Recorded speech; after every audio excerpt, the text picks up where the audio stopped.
Good morning, everyone. It's my pleasure to be here with you today. We're looking forward to a wonderful conversations and engagement with one another. The theme of today's induction program is opportunities in the digital economy. And I'm really excited about a lot of wonderful people, entrepreneurs, and that are making waves in their respective domain in digital economy. We are lined up to have conversation with us to inspire us. Today also we are also going to be having conversation about how the program will go. Shortly, there will be a welcome speech by our father, Dr. Adewale Alonge. After that, we hope to have a keynote speech by Dr. Gideon Adogo, who is the founder of Mortonion and also a visiting fellow at MIT Sloan School of Management. And I'm sure all of us had a wonderful time listening to our very own Dr. Adewale Obadare on Wednesday. If you enjoy that, they'll be ready for another dose later today as well, whereby it's going to be sharing insights on cybersecurity roadmap, prospects and career path, all different possibility. So it's going to be talking about that as well. Thereafter, we're going to be having more conversation that focus also on UI UX by our very own Mr. Femi Bakare, who is a renowned UX UI design, a product development, product manager with tremendous experience. Anyway, he's going to be talking more about all the exploits he's making in the field as well.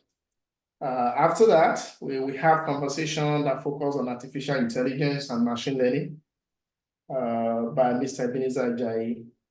I don't think most of us have met Mr. Ebenezer Ajayi, but we're going to have the opportunity to do that today. He is the domain leader for artificial intelligence and machine learning course. Mr. Femi Bakare is also our domain leader on UI UX design. And he has been very, very helpful in getting whether it's a LMS setup, it's been just wonderful. And I'm looking also forward to the conversation later today. After that, we will have interaction, whereby we have questions and answer on prospects, on career, on everything that we'll have listened to. Then there's a new sessions immediately after that interaction that we focus on the Microsoft team and the LMS that we're going to be using for the course delivery. This session is also going to be led by Mr. Femi Bakare. I know some of you have been, giving concerns about receiving login details or not receiving login details. Mr. Femi is going to be walking us through what that looks like and how to navigate that, how your account, the team, Microsoft team, what the environment looks like. So it's going to be walking us through the details of that so that when we go into the later sessions, whereby each team we meet on team, we won't have so much challenge on that. So that will be the session that comes in after that interactive sections. Yeah. Thank you. When we come back from the break,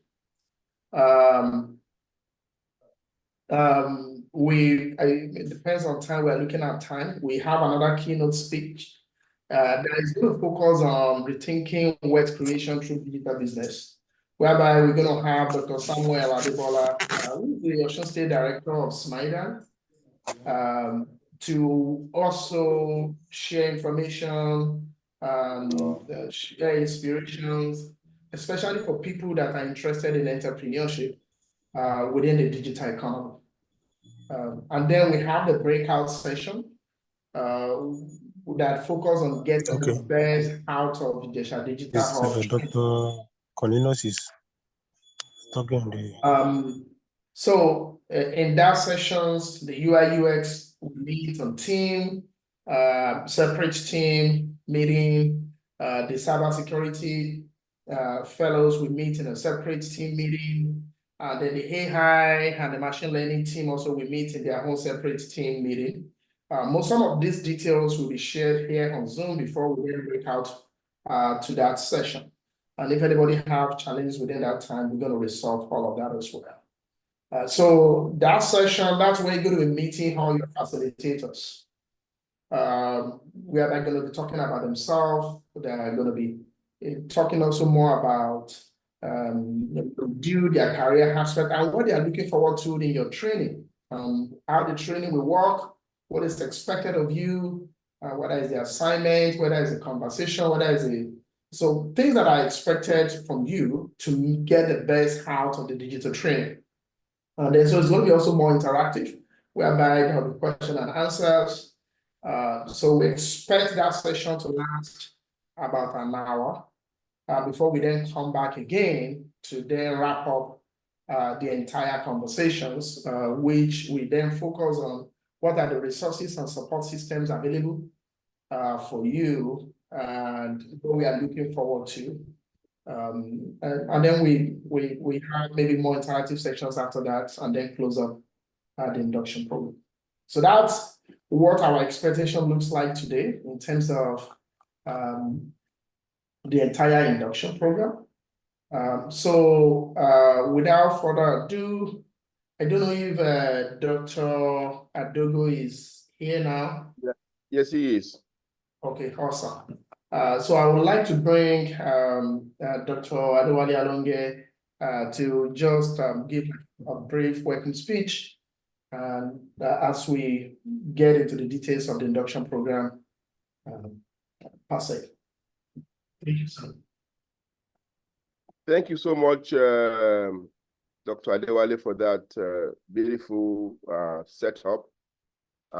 Again, let me welcome you all to this section, and let me especially welcome to our midst Dr. Gideon Adogo. Is really making tremendous sacrifice.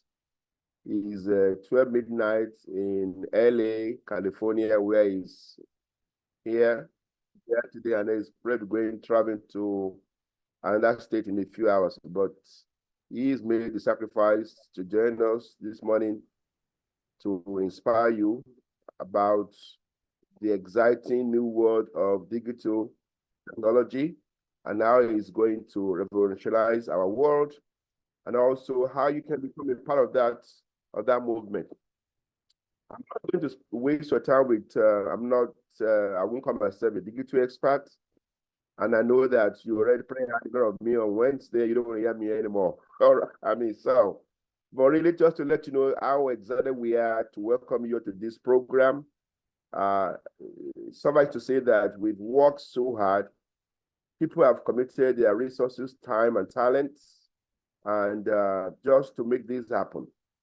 And we are looking forward to you really taking advantage of this wonderful opportunity, that can have the potential. Really, again, what is potential? Nothing in this world is guaranteed. What you have right now is opportunity. Like I said, a crack at the door. How far you go with this program is all left to you. All we have done is to create the opening. And like I said on Wednesday, your 3 months training will not make you a cyber expert. It will not make you an AI expert. It will not make you a UI UX design expert. It's just to get your feet wet so that you can then, on your own, invest in yourself. Your greatest investment in this world is in your self-development. And that is an area that we Nigerians do not pay too much attention to. We go to school, we take lectures, and then we think that is the end of the world. No, a school is supposed to open your mind, to be open to new information and new adventure. We hope that after 3 months, you have curiosity. You'll be more curious. You are going to try to explore the exciting world of digital technology. You have seen in the last 5 years, some of you have never posted a letter in your life. You've never sent a mail through the post office because technology has changed. In my time, we used to write letters to our girlfriends. You write a letter and say, "Hello, my honey." You actually send that to your friends. People don't do that anymore. You go to Yalamala in the corner of your street. I remember growing up, we used to go to Gureleba in Ilorin in the 60s and 70s, and we pay with our crispy, dusty coins. Now you go to a restaurant, Yeleba is accepting money transfer. Taxi driving is a dead industry, all right? You have Uber and all of the, taxi services that we now use. Banking. I mean, you go to bank hall these days, bank halls are almost empty, all right? The largest hotel in this world is Airbnb. Doesn't hold any hotel room, but has the largest hotel in the world. So what I'm saying is technology can change the world, and you can become part of it. You can become leader in that area. You start from the world. You can start from solving problems here in Ijesha land, supply chain problems here. So again, I will let the experts speak. Let me say very clearly to you that we are going to hold you accountable. We are going for you to come to work, to class on time, submit your assignment that will be graded. You are going, and so we are going to be quizzes and tests, and those who are not putting their weight will be told to go do something else, because your leaders, Mr. Bakare, Dr. Adewale, Obadare, Mr. Ajayi, they are extremely busy people, very, very busy. Dr. Adewale has his own company. They are all taking their time to invest in you, and they are not going to waste time with students who are not ready to do the work, and you guys are adults. So without much ado, it is my distinct pleasure and privilege to introduce to you one of the great leaders in the Nigeria tech industry, a man who has worked both in academia, who has brought innovation to the federal government. He has worked in different areas, not just in the private sector, in the public sector, and is a proud Nigerian who is the founder of a major startup in Nigeria. I will give him time to talk about that. But it is my distinct pleasure to introduce to you Dr. Gideon Adogo, again, who is the founder of Metron. I just want to talk to you about that company and what he has done. I'm sure he's going to inspire you to get excited about digital industry. Again, Dr. Adogo, if again, you are most welcome. We really appreciate you waking up in the middle of the night at 12 midnight to join us. The floor is all yours. So I'm going to mute myself, shut down my video, and let Dr. Adogo take over. Again, will you all please give a rousing welcome to Dr. Adogo to know that we really appreciate you for coming today. Dr. Adogo, the floor is yours. You're welcome, sir. Welcome, sir. You're welcome. You're welcome, sir. We are pleased to have you, sir. We appreciate you, sir. Thank you for joining us. It's a great privilege to have you, sir. All right. I'm going to mute Welcome, everybody now and let Dr. Adogo to do the talking. Everybody, please mute your phone. There should be no interaction at all. Okay? Thank you. Thank you. Yeah. Can you all hear me? Yes, we can. We can hear you, sir. Yes, sir, we can hear you, sir. We can hear you, sir. Yes, sir. Okay. We can hear you, sir. And okay. I think I'll share my screen now. Is that can you see me? Yes. Okay, awesome. Thank you, Dr. Alonge. He's been a mentor, known him for years. He's been of great support, known him for over a decade now, and he's been awesome. He's been a father, a senior brother, and a mentor. And I think you're all really blessed to have him championing this cause. You have no idea how much effort he has put into this for years, working to make this happen. I am a major beneficiary of his work over a decade ago, and this is another feat that he's making. So I have no doubt that you will all be successful. Just stay committed, and he'll be there for you. Sorry, I don't want to take so much time talking about that. I have other times for chat on that. And I'm really honored to be here to join you to make this presentation. So very quickly, without further ado, I know I would have love to talk about myself. I'm not very good at doing that, but thank you, Dr. Alonge, for the warm introduction that you already gave, and I think that should suffice. If there will be any other need to talk about myself, I can do that. But for now, I think I'll just go into the presentation. Can you see my screen? Yes. Is it visible? Yeah. Yes. Yes, sir. You can see it. Yes, you can see it, sir. Okay. All right, so I'll just go straight into it. So one of the things we really want to talk about is to talk about the gig economy and digital skills for the gig economy. And most of you may be familiar already with what that gig economy stands for. It's really about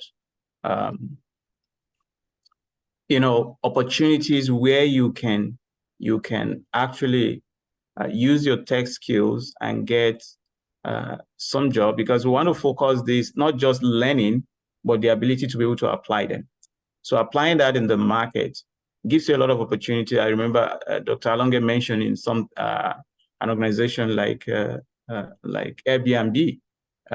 Those are some of the gig economy leaders today, and the world is blessed to have people being able to work freely these days and being able to be engaged by these organizations and being an independent worker. Because of the skills you have, you can be hired, you can be full-time, it could be part-time, but all these companies that are now tech companies, whether it's Uber, whether it's Airbnb, a whole lot of them have come out of this economy. And the skills you need to work in that is part of the things we are talking about. How do you use that to leverage and participate in this economy? And you can see it's large. There is the study showing here that close to $500 billion by the end of last year. And it will keep going, it's growing. And you can see it all around you with the startups we have in Nigeria now. And why is this possible? It's because there's a whole lot of shift in the economy. There's advancement in technology that is enabling this. Everybody has a mobile phone these days to be able to do so much. And there's a culture change.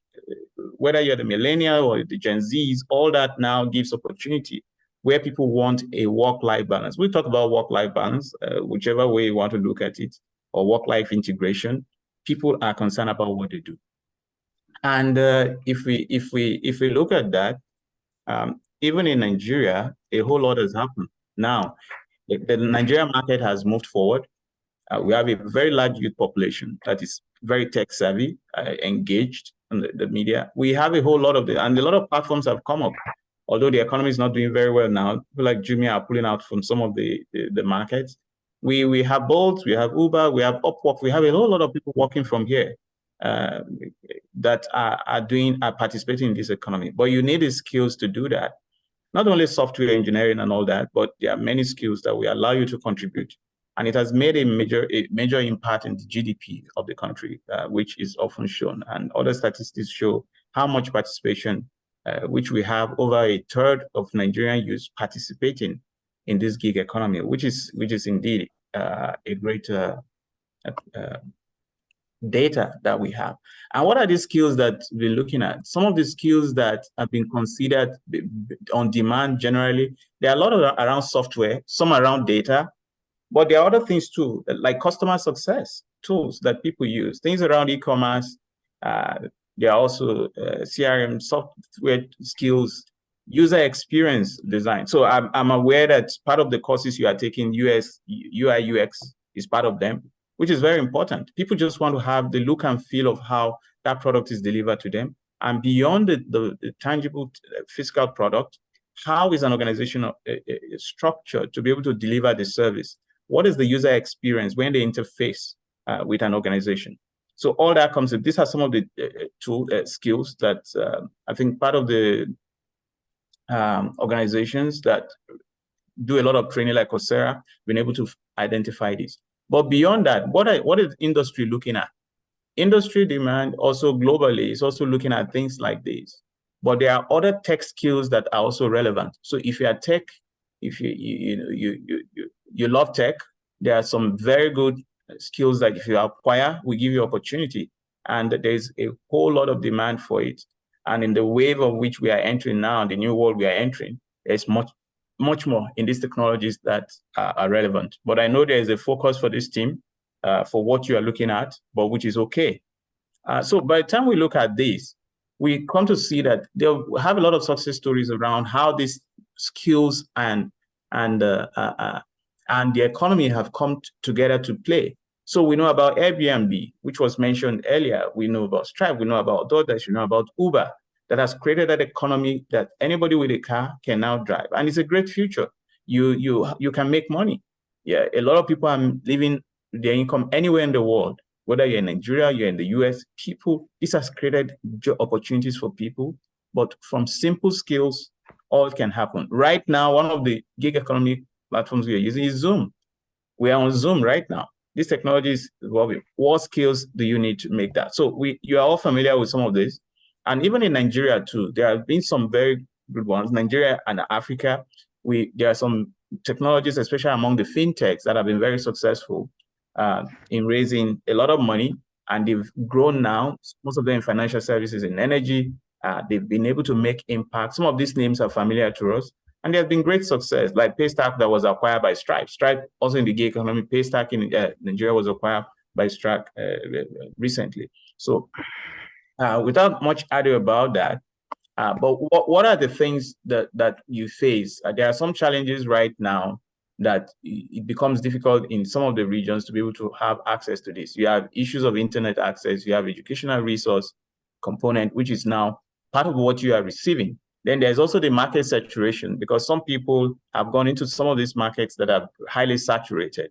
So, but these are challenges, but I know that some of them are surmountable. If you have internet access, there's so much you can do. The educational resource is the component that you are getting now. And kudos to the team, Dr. Alonge, and all the people that are trying to make this happen.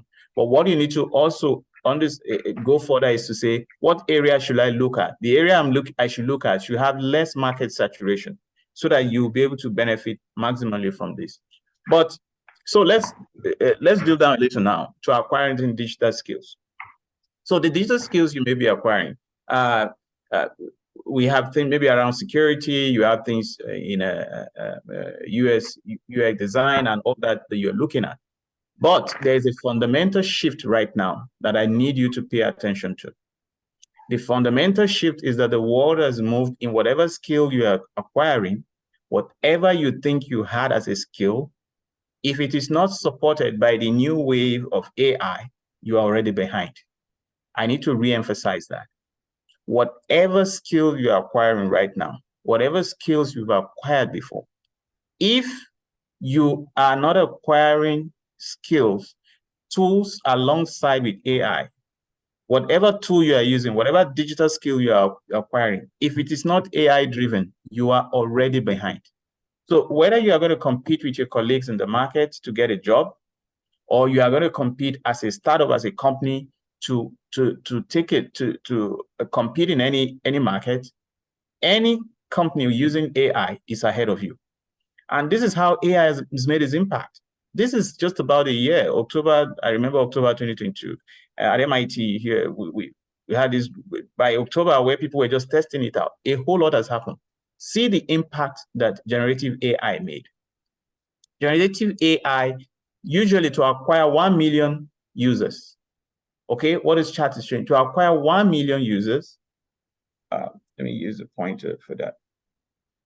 So to acquire 1 million users, which is a usual thing, it took Netflix 3.5 years, but it took ChatGPT just about 5 days to acquire that. That's how much impact it has made. Look at what others have made.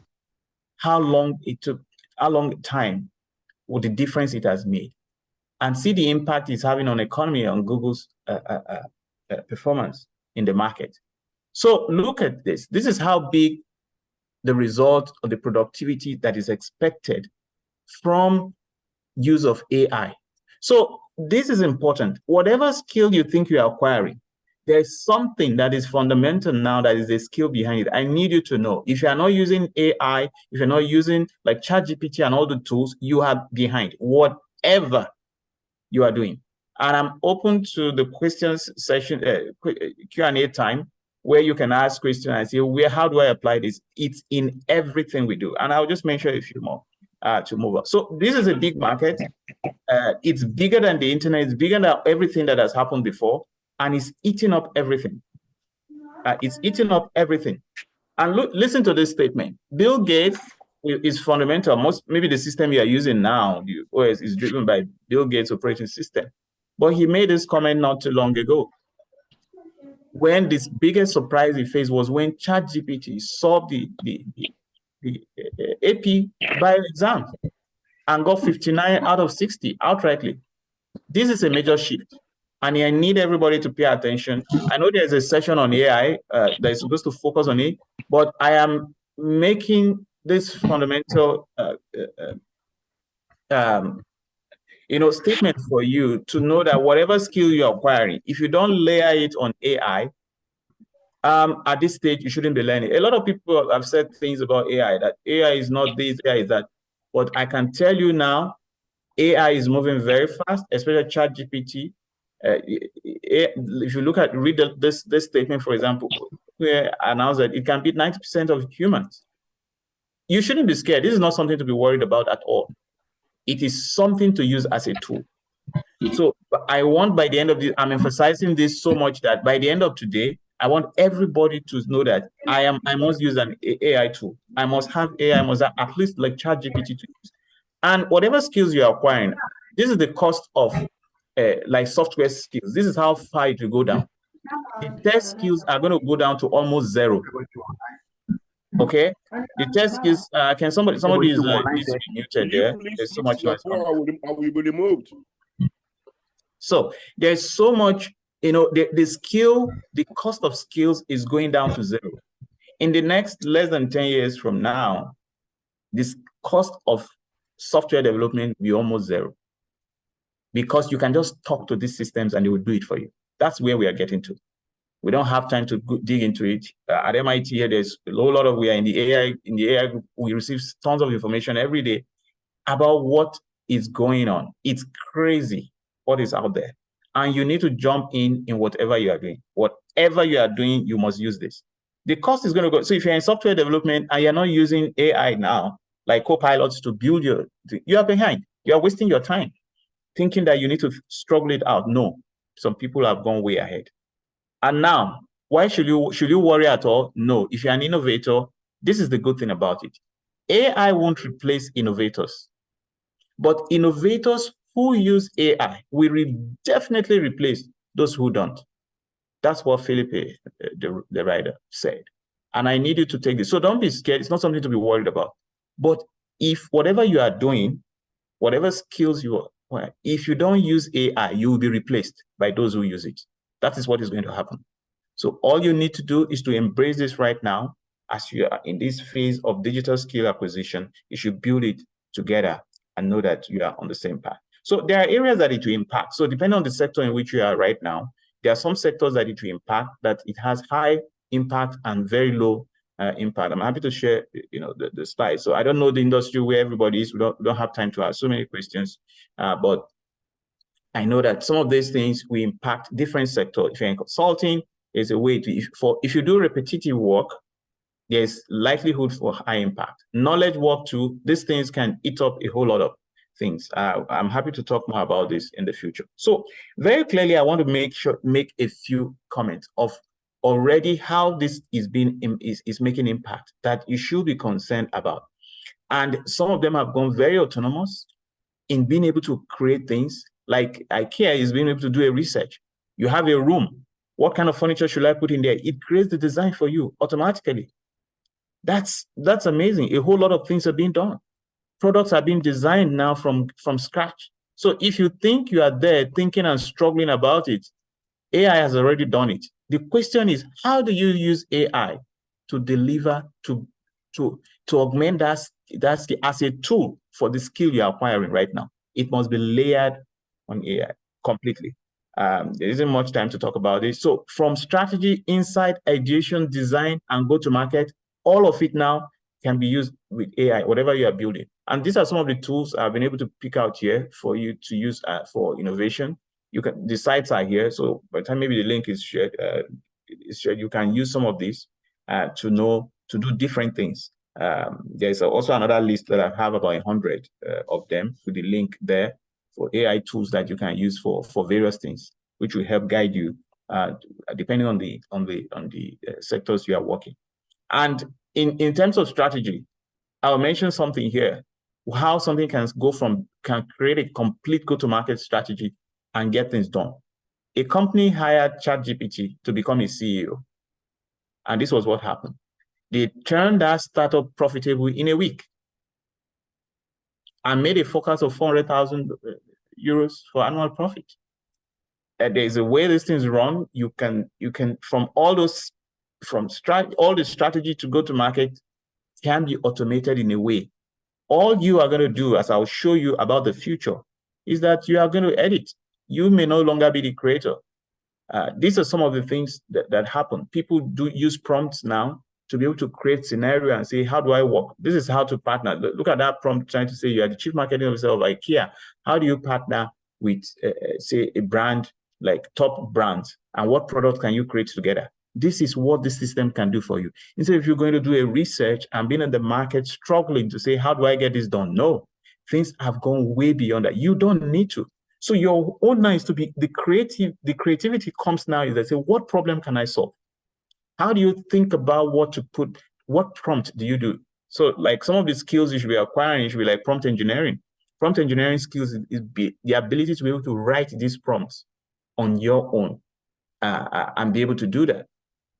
But these tools are not without bias. As I'll mention in some things, we don't have time right now. I will have shown you how using DALL-E and all that to test and say, hey, generate an image where an African doctor is taking care of white suffering children. If you use ChatGPT and you use DALL-E to generate that, you will discover that it will always bring back some black kids. It will never have only white kids because it's biased. So there are still a few challenges, but this is a great tool doing amazing work that you can do. So you can begin to think, how do I work with MTN? My company is doing this. What can I do with MTN? What other company exists in Nigeria? How can I put these things? If it has this, it will be able to give you ideas of what product to work with. Now, on creativity to ChatGPT, big companies are using it. And I decided to put this slide out of some of the slides that I took from a particular work to show you big brands are using it, small companies are using it. If you don't use it, they will eat you up. So whatever idea you think you have. Recently at Harvard, somebody was doing a presentation, but a week after, ChatGPT released a product that his company is completely wiped out. So you need to know what is going on. You need to stay, on your toes to understand what you're doing and your creative mind being able to apply to problem solving, and that will help you to play in a sector. Remember what I said at the beginning, as part of the problems, that you shouldn't play in a saturated market. Try to find a niche for yourself that you can make great impact. So you can see Coca-Cola here, they are doing a whole lot of things here. You can see what a Chinese company here is doing. An undertaker, you see where that sector is being applied. An undertaker, they are starting to do what? Explore new revenue streams and services where you can talk to people that are there, because they can capture people's persona before somebody dies, all the content around the person, that you'll be talking to the person as if the person is alive. You understand? And that's an important revenue stream, a whole lot going on there. So people are doing crazy things with creative AI, whether it's Gen AI. So, and now this is the future. And this is my last slide on this. And what is the future? Today, you may think you are the creators, but that is going away, is going to AI. AI is going to become more of the creators of the future. And we are going to be editors. Your ability to edit, your ability to be able to see that how can I personalize something for someone and do more, that is where you're going to play. So use AI as a tool in whatever skills you're acquiring right now and say, how can I use it to personalize? It will give me this foundation. It can bring all those things for me. Then I will use my skill to be able to put it together and make impact. And I'm happy to answer questions as we go on. So in this economy, there are skills to be acquired. Some of those skills that you have, to be successful in this, you need to apply AI right now. You need to do that. And that is one of the major things I want to leave with you. And with that, I'll just give you a conclusion and mention that in pursuit of your digital skills, AI has to be a catalyst to revolutionize the digital skills that you want right now. You don't have a choice, but this is the way to go. And you are lucky that you are doing this at this time. And that's all I have to say. You are lucky to be doing this at this time. If you want jobs, AI is opening up new avenues for employment in this gig economy. Roles that never existed before, you can just solve problems and bring them up. But if you have the skills, you can do that. And I want you to invest yourself in that AI skills. For Nigerian, as Nigerian youth, it's not just an asset that you're going to, it's a necessity to remain competitive in whatever you are doing. You can use it to get international jobs. You can use it locally. And whatever the other thing I will encourage, like Dr. Alonge and team leading, is to keep creating this infrastructure that will help have educational programs that will foster this skills development. These skills should be layered on AI completely. Otherwise, if you're not doing that, you are behind. So the transformative potential of AI and the workforce for individual empowerment cannot be underestimated. That is the future right now. And I thank you for listening.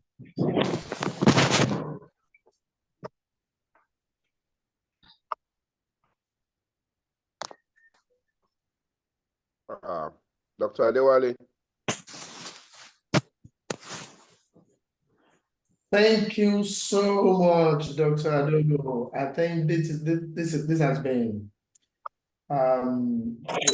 perspective changing, mind changing.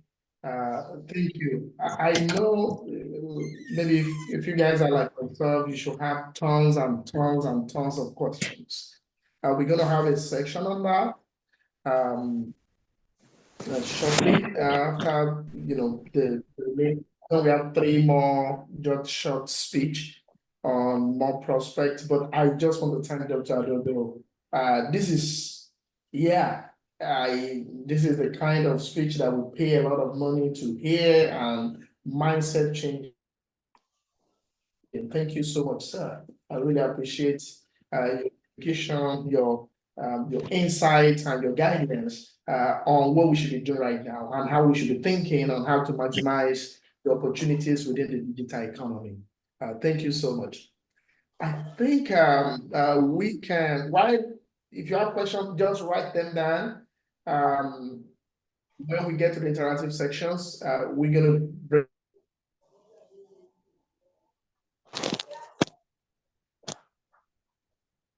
bring all these questions, and it's for other speakers on here. I think we have Dr. Obadare here. Dr. Obadare, are you there, sir? Good morning, Dr. Good Adewale. morning, sir. Yes, good morning. Thank you so much for joining us this morning. Yes, good morning. Yeah, we've been in the induction program at least for almost 45 minutes now, and it's been it's been life and mindset changing. So we just had a keynote speech from Dr. Adogo, who will share insights on digital skills as a key to unlocking gig economy opportunities. And then the next thing on our agenda, we'll be bringing in Dr. Adewale Obadare. I think all of us have benefited from his mindset changing speech on Wednesday. We can't wait to hear more today about cybersecurity roadmap, about prospects and career path, especially for people that are looking into cybersecurity as for career development. Without further ado, I would like to bring in Dr. Adewale, please don't mind if you don't mind. Oh, that's all right, sir. Yeah, because Dr. Adogo is 12 midnight at his end.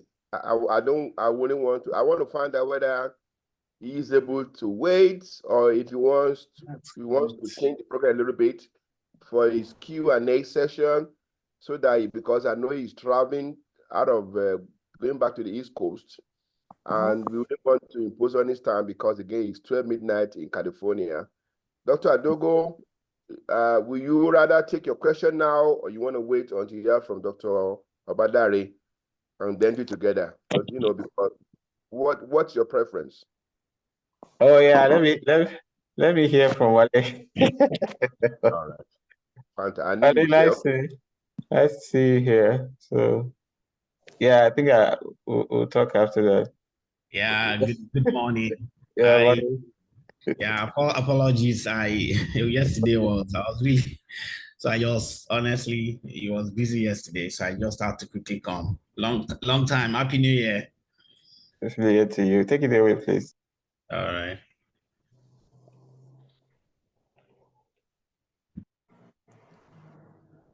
All right.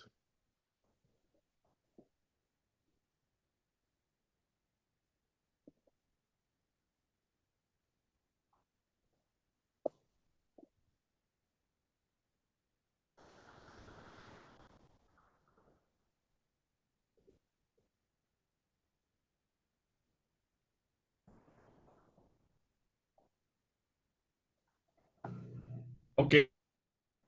Dr. Adewale?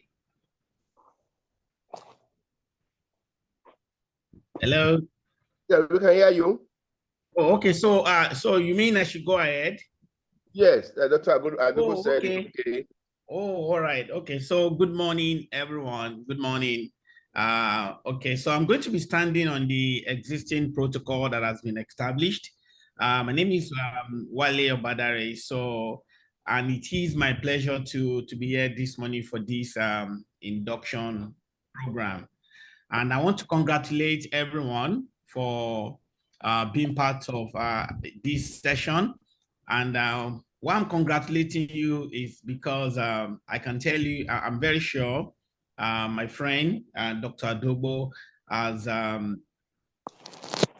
said a lot about the importance of how digital skills can change your life. I'm very sure he has done justice to that. So I would just like to say, I'll start by saying that I was looking at, there was a video on Instagram that was trending yesterday. I don't know, because there is internet might not show it very well, right? Internet might not show it very well, but I'll walk you through the video and probably I will send the link. Can everyone hear me? Yes, sir. We can hear you, sir. Yes, we can all hear you, sir. All right. So there's this video. All right. So there's this video of a young man that was trending on Instagram yesterday, right? And I think 2 days ago. So he lives in Houston, Texas, right? And interestingly, they ask him what is he doing for a living, because guess what? The guy is currently driving a brand new G-Class.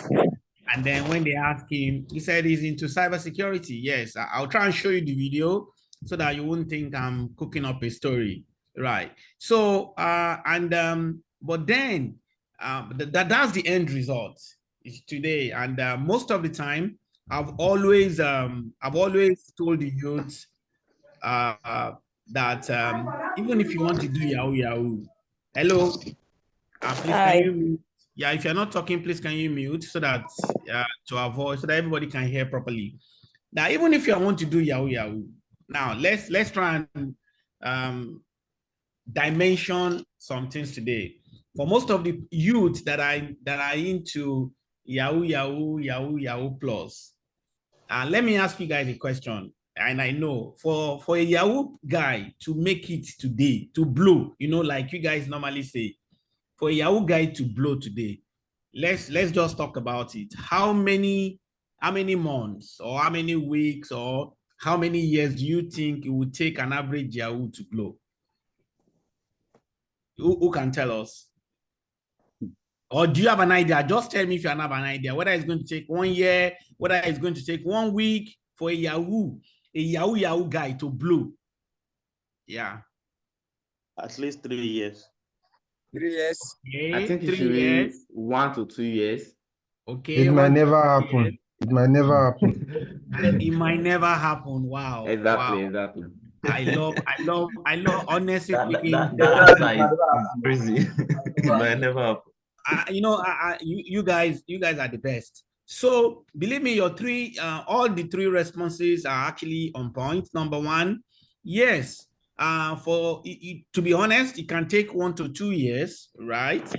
And then it can take up some 3 years. And the truth is, the third category is the scary one. It might not happen. But guess what I find out? Let me tell you what I find out as well.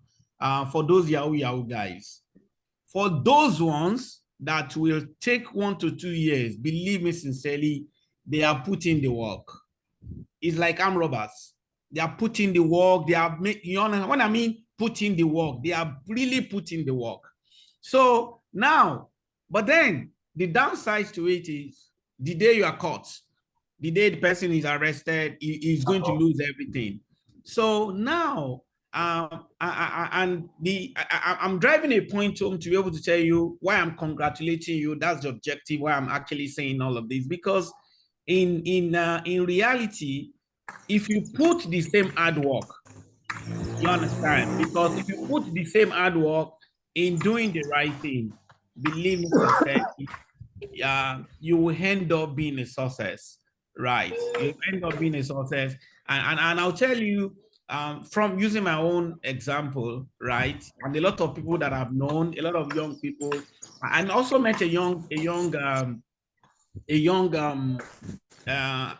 youth some time ago. He actually worked with me for some time before. Now he's in Canada. When this young man was brought to Lagos, guess what?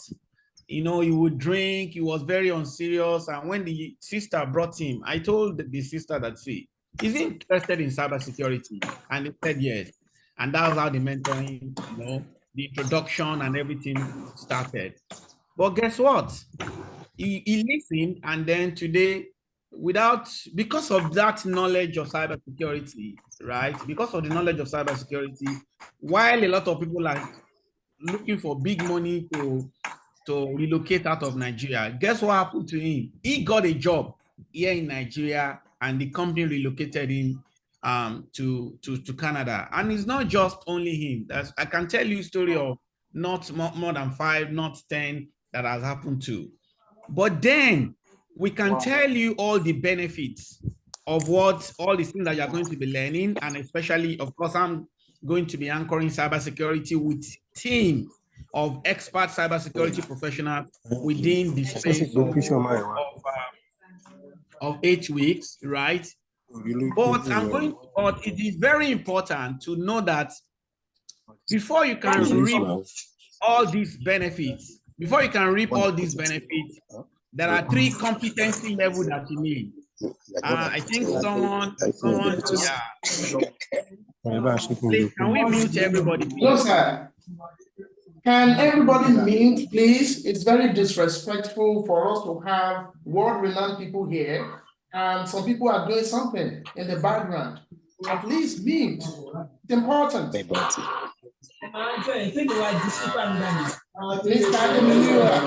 mute. Maybe we can mute everybody from the.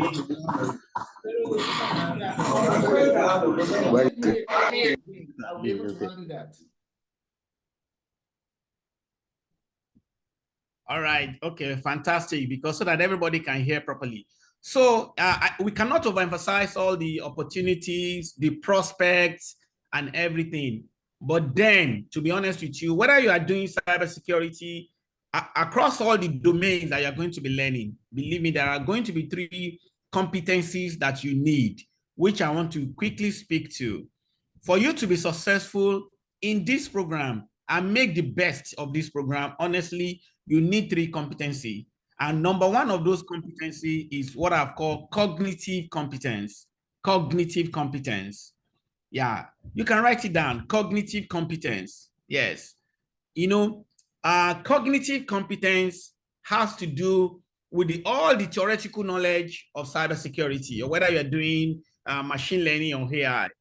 You need to have, you know, because we're going to be giving you, we are rounding up the slides. So we're going to be giving you presentation slide on each of the topics that you're going to be learning in cybersecurity.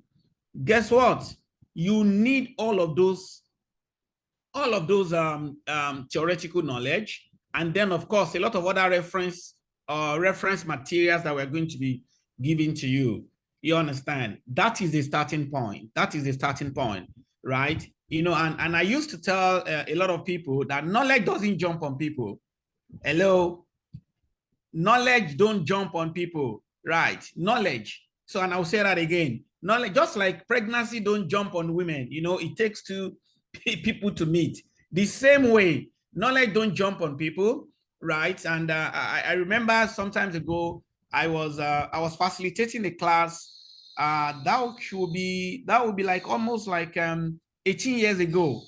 I was facilitating a class, and I told the students, right? I told the students that you know, that my job is just 1%. Guess what? That my job is just 1%. That was like 18 years ago, and they were professionals working in a bank. They were furious. They were very furious and very unhappy. In fact, one of them, very elderly guy, just told me that, "What are you talking about? How can you say, if you know you are not good, just tell us you are not good and give us our money back?" And I was laughing. You know, that why will you say your job is just 1%? That then you are now giving us 99% of the job. I now told him that, see, what I have said is not different from what you already know before. If every one of us know the one of the greatest scientists that has ever lived, Albert Einstein. How many of us have heard about Albert Einstein before? Almost everyone. Almost everyone. I know him. Fantastic. I love that. So, do you know what Albert Einstein said about success? Do you know what Albert Einstein, you can Google it. Do you know what he said about success? He said, success is 1% inspiration and 99% perspiration. That's what Albert Einstein said. And what does that mean? That simple statement means that, yeah, during the course of the program, whether you're in machine learning, AI, cybersecurity, we as the facilitators who will come with our wealth of experience, right? We will give you all the information that you need. We will teach you. We will explain on the concept. You will get inspired. But guess what? That success won't come until you begin to perspirate. And perspiration means hard work on your own part, which is why, you know, when I said that my one job is 1%, but your job is 99%, because we can come, break down all the modules to you, teach you what you need to do.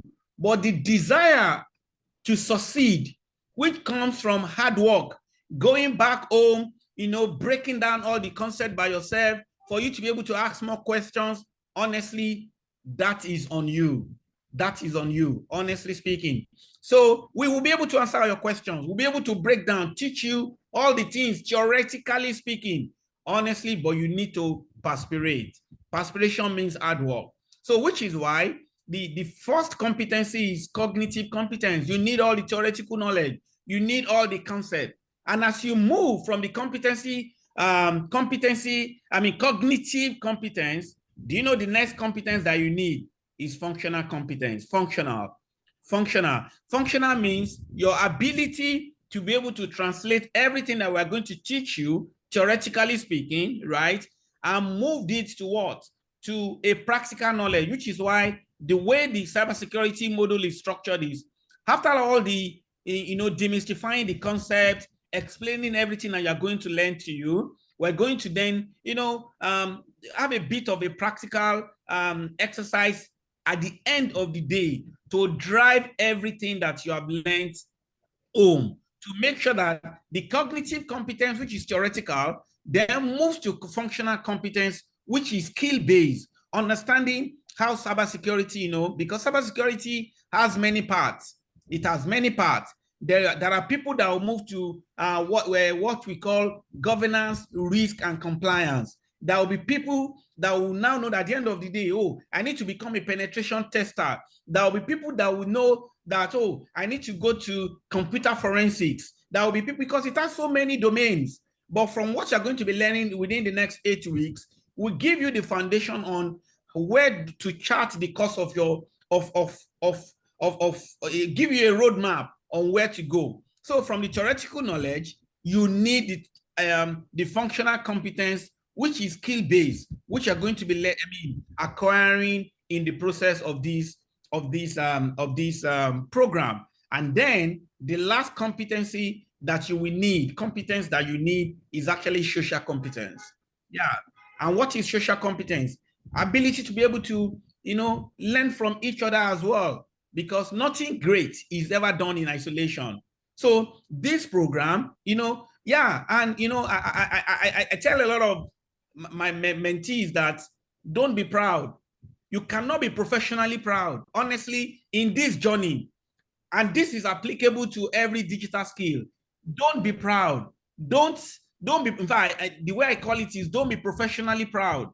That's where social competence comes. Whatever you don't understand, your ability to be able to go back, relate with your colleagues, tell them, this thing, I really do not understand it. The truth of the matter is, people, we all have different way of assimilating situations and knowledge. Your ability to be able to humble yourself and ask questions. You understand? Some people, when they are, I used to know a friend, a very good friend of mine. Do you know what? If this guy is dying, he will not ask a question to save his life. If he is dying, and I used to tell him that you just die for fun. You understand? That you just die for fun. It doesn't cost you, to humble yourself, to say, I don't know this, I don't know that. Do you understand? And it will clear everything for you if you want to be successful in this career, in building digital skills.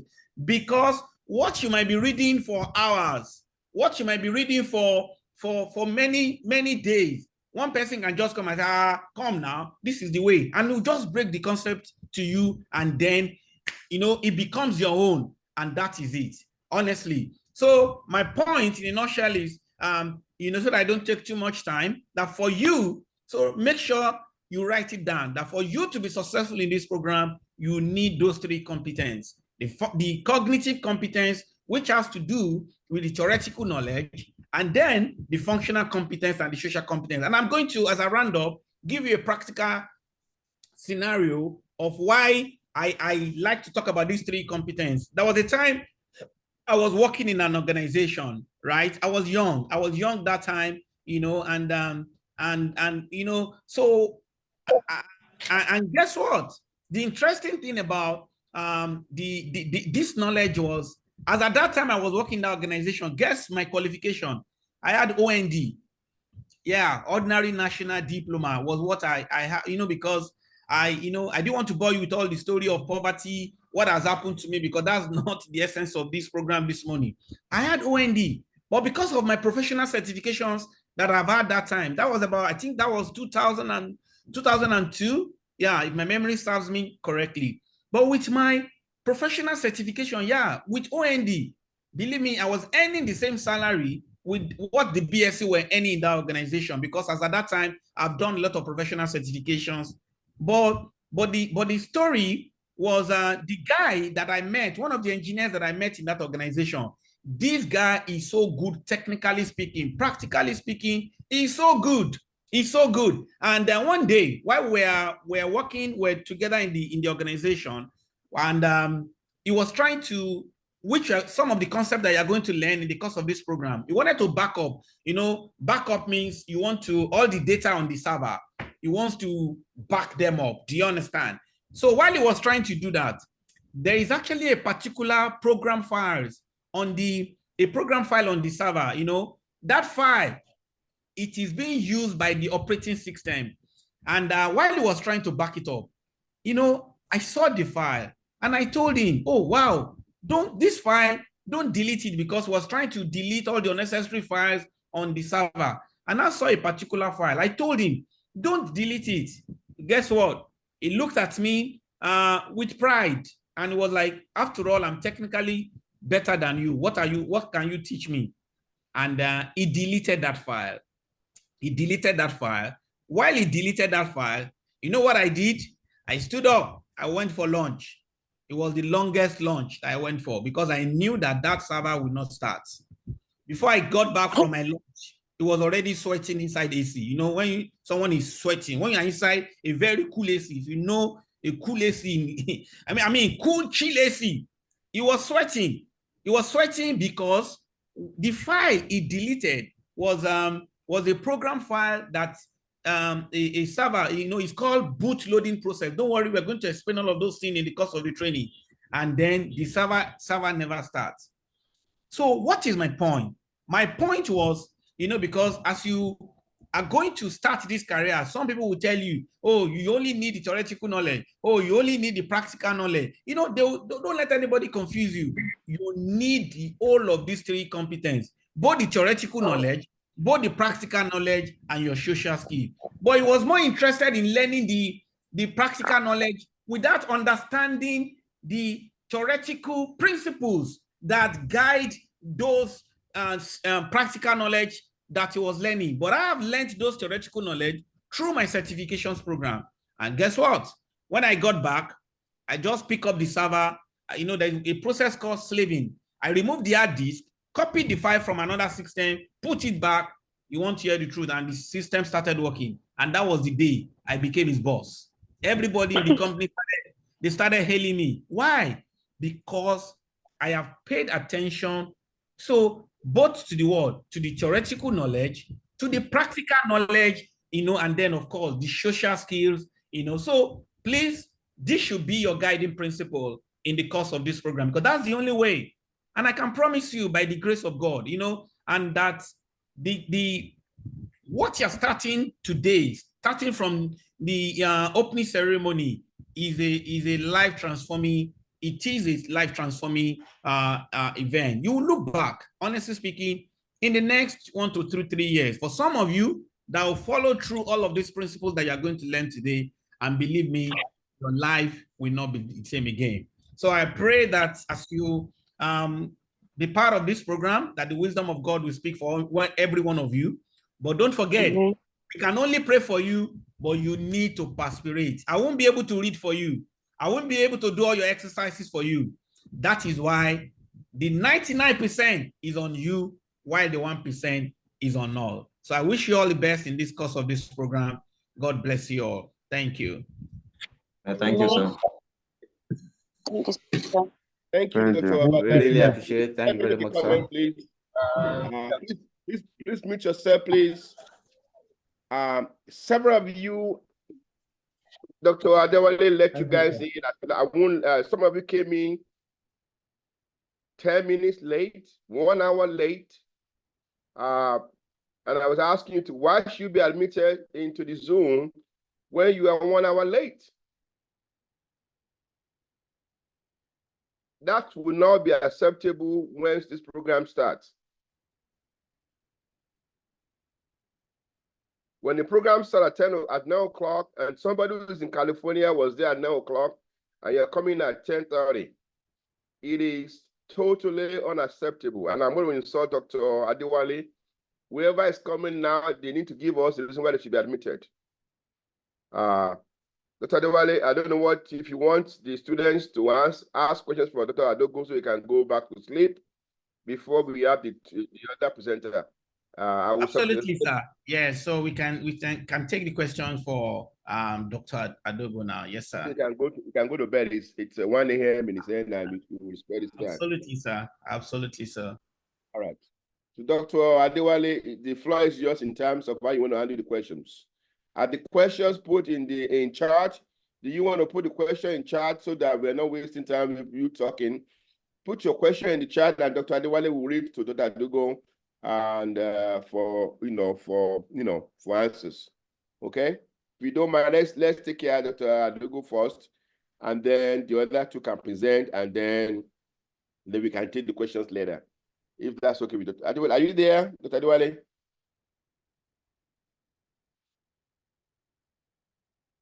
If you have a question, you can two ways.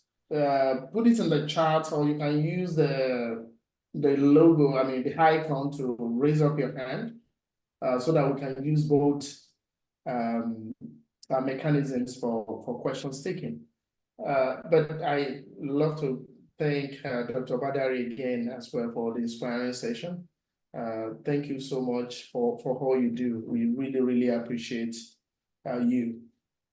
So for those that have questions, you can either raise your hand or put it in the chat box. I know I don't want us to waste the time of Dr. Adogo and also Dr. Obadare here. Let's do that quickly, especially given what the time is in California for Dr. Adogo.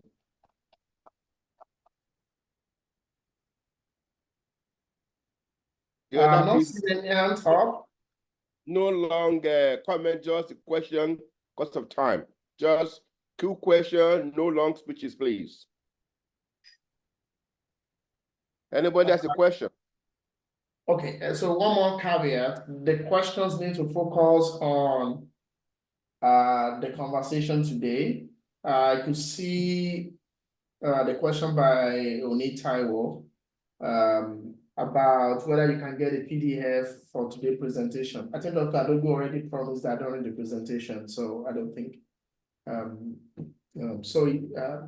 From that conversation in the section, I think that will be possible. Okay, there's a question by Afolayan Oluwaseun.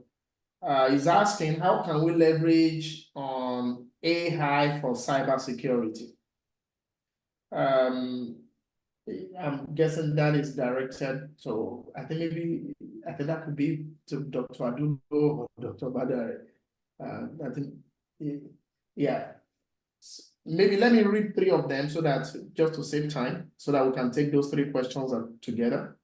First question, how can we leverage on AI for cybersecurity? The second question by Durubadi, can AI be infused to guide cybersecurity? I think that's the same question. Maybe I'll say second question now. Will the using of AI be part of what we learned during the course of the training?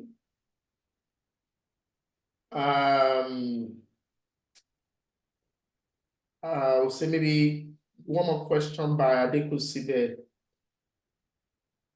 Can I have cybersecurity knowledge and also still be invested in machine learning? I think all of these questions are saying the same thing. Maybe let me bring in Dr. Adogo to maybe shed a little bit more light on that. I think they're asking about the intersection between machine learning and cybersecurity. Maybe a little bit more light on that. Dr. Adogo, are you there, sir? Yes, I'm here. Can you hear me? Yes, we can hear you. Okay, so yeah, thank you. Yeah, I know there are questions around cybersecurity. I think let's lay the foundation in a way, this way. So whether it's machine learning, AI, and all that, Machine learning is a subfield of AI. So artificial intelligence is the general overarching thing concerning anything that has to do that is not human. So you consider it as artificial intelligence. So machine learning is also, another component of that, where you are generally just using statistical techniques, to help you, to help computers learn and make decisions, without being explicitly programmed, So we are moving away from having to tell the computer everything what to do. That's where the world is moving away from, because that's what coding software engineers do. Every single instruction you have to, like you've been saying, garbage in, garbage out. It's no longer exactly the same thing anymore. That language is going to change. It can't be garbage in, garbage out again, because what you are even calling garbage in, yes, it has to do with the data that was used for the training of the model, like in ChatGPT and all that. We'll talk about the LLMs, which are the large language models. Yeah, all that. But so let's put it aside now. There is AI, there's machine learning, all of it. Everything, anything you do, if the way we interact with the world is using our senses, for example, we talk, we use our vision, our eyes to see, some of the things we do, we write, we text. So those are the ways we interact with the world, right? So those interactions are the ways now where the AI systems are captured. So like the ChatGPT, it was largely started as text, which was a texting. So it prompts that. Is generative in the sense that what you put back, it tries to use, the transformers to be able to give you a block of text and predict what the next word will be. It doesn't have a mind of its own. It just predicts what the next word is. So whether it's in cybersecurity, whether it's in cooking of food, whether it's solving space problem, whether it's about teaching your child, whether it's about parenting, whether it's about writing a poem, whether it's about writing a music, whatever we do, it has underlying foundation that this is how we interact with it. And that's where these models come in, AI and all the rest of it. So it doesn't matter what you do. Like I said, it becomes the tool you use. So it's just for you to ask now and say, what can you use a computer for? That's the way you begin to see AI. What can you use a computer for? Computer is used for everything. Whether you go to a music studio, whether you go to church, whether it's in school, whether it's in, learning, whatever you do, you are using a computer for everything. That's the way AI tool now. And it's going to be underlined, it's going to be embedded in most of the systems you use. I'm sorry for my long answer. I'm trying to give this foundation because I know a couple of people may have the same question, say, where can you use this? See, whatever you do, and I want people to ask very straight question, whatever you do, and you are not using AI, I will keep emphasizing, I wrote on my LinkedIn page last year, you are already behind the competition. So if you are doing anything and you don't know, I say, how can I use AI here? I will help you to be able to figure out and tell you, this is how to use AI. AI, like ChatGPT, should be the first person. In fact, it's my personal assistant right now in whatever I do. Whether you are writing your essay, you are writing a letter, whatever you are doing, if you are not using it to help you create your first draft and do all that, you are behind. You're wasting time. You understand? And for those, so I'll allow Wale to talk about the other thing in cybersecurity. You go into the details of it. But every other thing, the tools that are being built now, and I'll mention beforehand, is that most systems now, the other day, the CEO of, he was the one that started Kayak, one of the largest travel agency sites in the world. They integrated with ChatGPT and asked ChatGPT to rewrite all their software codes. And with Copilot and all that, it rewrote, in fact, the way it rewrote some of them, there was no way the software engineers would have done that. And it has improved the security of their system. It brought out the vulnerabilities. It can test all those things. So there are many, you can create your own ChatGPT now, which are mini ChatGPTs for you to do anything you want. A whole lot can be done. So I know that somebody asked a question about, are you going to learn AI or all that within the, you don't need to learn AI as a course, but whatever you are doing, you should be using AI tools in doing it. So if you are taking notes, for example, now, AI is built into this Zoom now. Zoom now will summarize the meeting for you, highlight the important points, and give you every talking point that we've done now. If it's activated when this Zoom was done, if it's active, Zoom can do all that for you now. AI is behind it, running it. It listens to everybody, can summarize everybody's speech, everybody's talk. By the time this meeting is done, it will just send it, complete report, the minutes of the meeting. You don't need anybody to take minutes of meeting anymore. It summarizes everything, brings out the salient point, the action point. As we are all talking, whatever is action, it's able to identify what is action and summarize them again. It brings different topics that we have discussed and compartmentalize them and say, okay, this was discussed at this time. This was the conclusion. It will do that for you. So you don't need to go and spend time. And that's how efficiency is. So if you are not using that tool, you are using Zoom, but you're not using that tool, you're already behind your competition that is using it because they've gotten the output and they have moved on. So this is where you all need to come. As you are taking your notes, your understanding of the notes that you have been given, you use AI tool to help you understand it better and break it down for you. If there are things you don't understand, you use AI tool and say, explain this thing to me as a 5-year-old. That's what you can use ChatGPT for. Copy the audio and say, break it down. Anything you are confused about, say, explain it to me like a 5-year-old. It will break it down with examples for you that at the end, oh, you say, oh, I get it. Do you understand? That is one way of using the tool. So nobody should say, I don't understand anything anymore.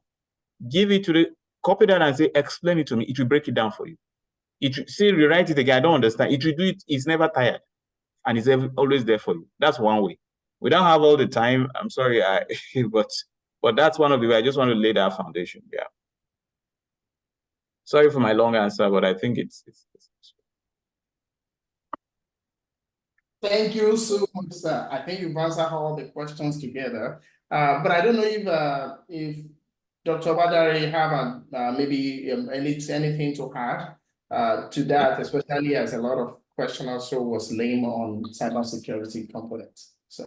All right. Okay. Thank you very much.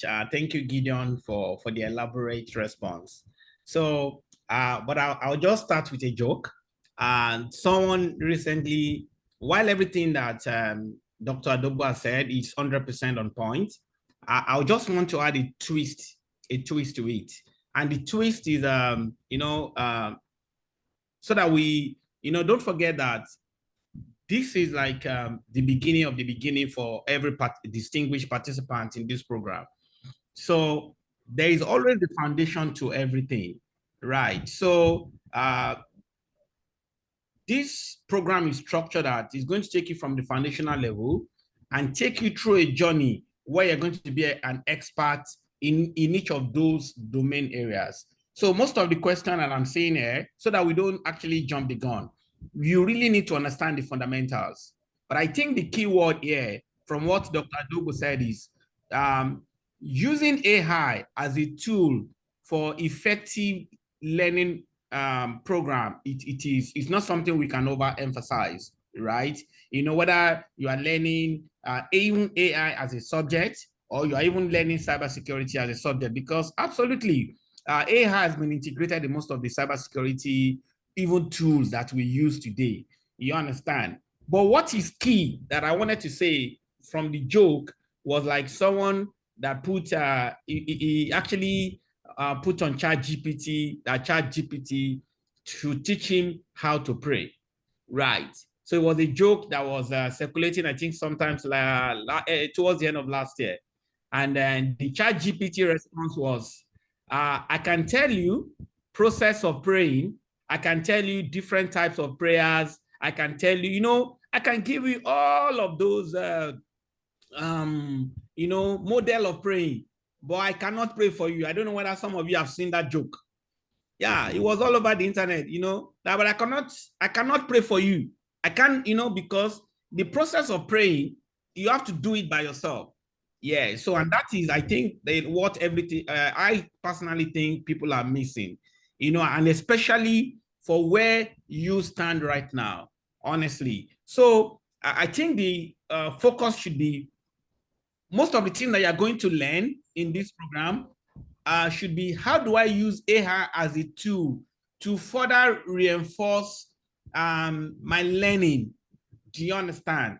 I think that would be my you understand? Because because if you start to ask, like, there's a question around, can I use AI for cybersecurity? You need to understand the fundamentals first. You need to understand all the methodologies. You need to understand, when you understand all of those methodologies and how cybersecurity works, how cybersecurity can impact an individual, a nation, and a corporation. Of course, you can then start to think about, how do you use AI as a tool for effective protection mechanism using AI, right? So that we don't, because the foundation is very, very important, and which you're going to be learning. And I'm speaking from cybersecurity point of view. You know, I've seen a lot of people that, and those, like, for instance, in cybersecurity, there's the concept of the TCP/IP, which you're going to learn, protocol that governs the internet. You need to understand all of those background, foundation. And because I was speaking to some experts about I think it was December 22nd or so, and they were shocked when I showed them that even ChatGPT has been hacked.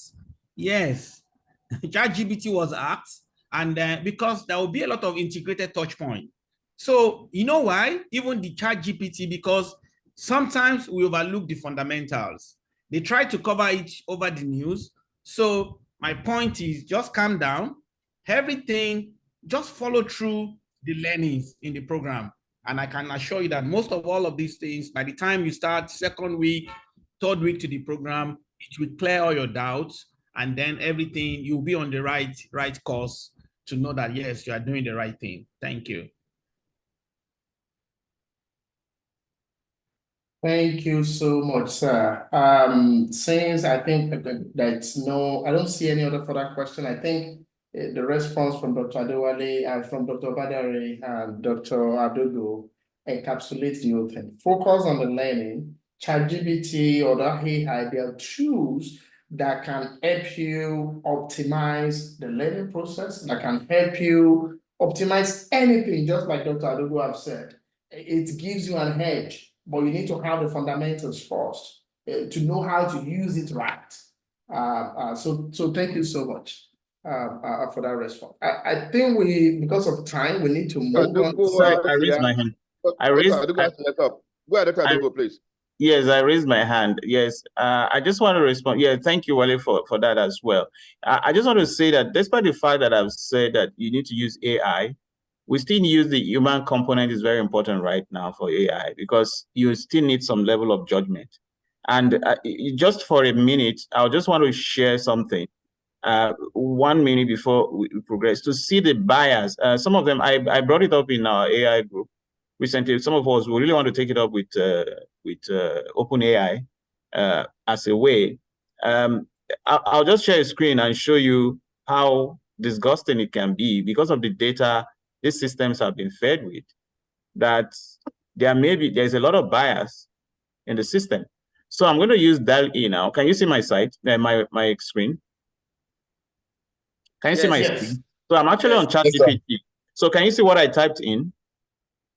Can we close this caption? If the admin can put it. Can you see what I typed in? Okay, you may not see the prompt, but I'm going to put a prompt now. I'm generating an image, and I ask you to generate an image: Black African doctor providing care for suffering white children.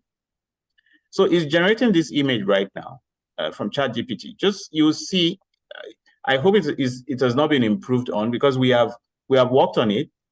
We did a whole lot, and I'm going to put another prompt again, and you see how biased the data has been. So we still need to know that these digital skills we are acquiring for us to make our contribution is very important. Can you see? Yeah. Did you see the image? Yeah. There is still a black kid there. Yes. So because it's not accepting that white kids can suffer. That you can have white kids that it will not accept a black man to just treat white kids. And it's telling you that here is the image depicting the compassionate scene in a hospital setting with two black African doctors providing care to two white children. Are those white children? No. Wow.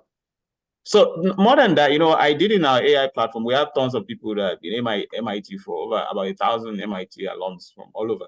And this was what we experienced. And I'm trying to, wait a minute, let me put a second prompt. So there's a more detailed prompt that we generated, and I'm posting it now. Look at this detailed prompt. So see what it will generate. Illustrate an outdoor scene in a makeshift clinic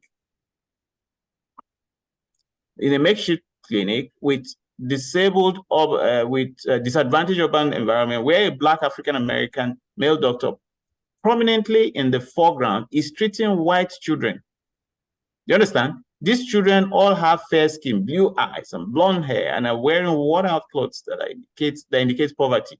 They are lined up, showing expression of discomfort and need. The clinic is set up with basic medical supplies and a wooden seat.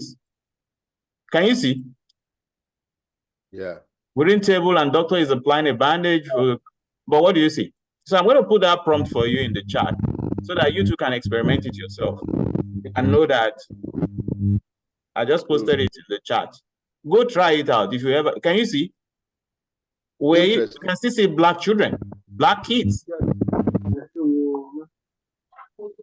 So I'm just telling you that the bias is AI has bias right now. We have to deal with it. So it's not perfect. So be careful what you get out of it as well. So I just wanted to put that caution. Yeah, thank you for sharing that. Yeah. Thank you, sir. Gentlemen and ladies, ladies and gentlemen, we've been inspired. Dr. Adogo, I mean, thank you so much for taking the time at this very hot hour to be with us, to inspire us, and to really broaden our mind. You don't need to go rush into AI because AI is the way to go. AI, again, is a tool for you. Don't be say, hey, I'm going to change to AI. No, AI, yes, there is a theory behind AI. There are people who write programs for AI. But AI is a tool you can use in every field of human endeavor. In actual fact, being a former teacher, the school system is going to have to change. Medicine will have to change. I share with you a video through WhatsApp, I think 3 days ago, where one of the top expert innovation was asked how AI would change the world. And it's kind of exciting. People are scared of it, but to me, you should embrace it. It's a tool you can use to make work easy, to solve the tedium of work, and be a tool and assistant to help you with what you are doing right now. Like Dr. Adogo said, AI is going to give us a summary of this presentation. It may happen with our accent because, again, AI set up a lot of bias you can see from what it showed you. So don't be saying, I want to go to AI now because of this. No, focus on your area of domain and use AI as a tool to augment, to strengthen, and to make your work a lot easier.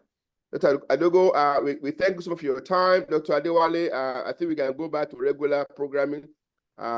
We'll get back to you, Dr. Adogo. God bless you. We wish your startup great success. Folks, write down the name, Dr. Adogo. That's a name you're going to be hearing about in the future, very, very soon. Write down his name. You can say, I met him somewhere on the Zoom when I was doing, doing this assignment. You'll be hearing his name globally very, very soon. We're so proud of you. God bless you. Regards your family. We'll talk to you later. Thank you. Thank you, sir. Thank you, everyone. And I wish you guys all the best. Thank you. Bye. Yeah, okay, all right. Bye, Gideon. Hey, bye, Wale. Yeah. All right, we'll talk later. Yes. All right. By the way, your children are both in the same school, so you should connect, okay? Oh, yeah. Love today. Yes. They're both in covenant. All right, take care. Yeah. Bye-bye. Okay, bye.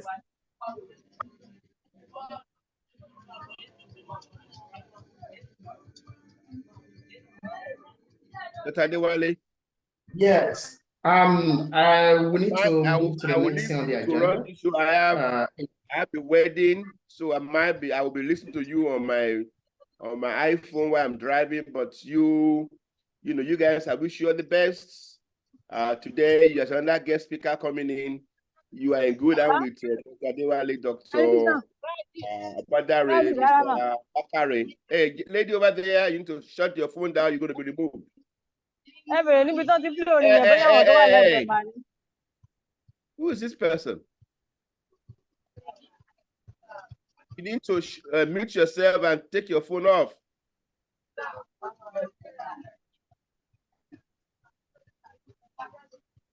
I don't have the ability to mute people again. Sir, can you make me a co-host so I can do that? You be co-host all the time. What happened? I think because I lost connections and logging back. All right, maybe that's why. Actually, I'm going to make you the host, actually. All right. All right. All right. Mr. Femi Bakare, are you there, sir? Yes, good morning. Can you hear me? Yes, we can hear you. Thank you so much for all you do. A lot of the technical things in the background on how we make today's work, all thanks to Mr. Femi. It's been my savior a couple of times. Really appreciate you so much for all you do. So the next section we focus on career opportunities in UI UX. Whereby Mr. Femi Bakare is a lead from that domain. Who is this person? I might have to remove this person from the class. So yeah, Mr. Femi is the lead for our UI UX design, and it's been amazing. So without further ado, I would like to welcome Mr. Femi Bakare to talk a little bit about himself as well, and also career opportunities in the UI UX design. I can't wait to hear more. Thank Mr. Femi Bakare. Welcome.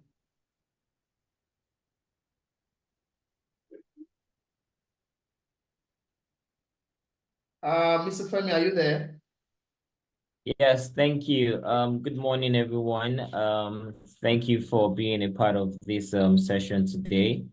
My name is Femi Bakare. So there's no doctor in my name as Dr. Obadare and Dr. Agodo have. So it's just Femi Bakare, right? And I'm happy to be here. And I'm also excited that I'm having this talk with you guys. Okay, it's going to be a lovely time with an engaging time with everyone here.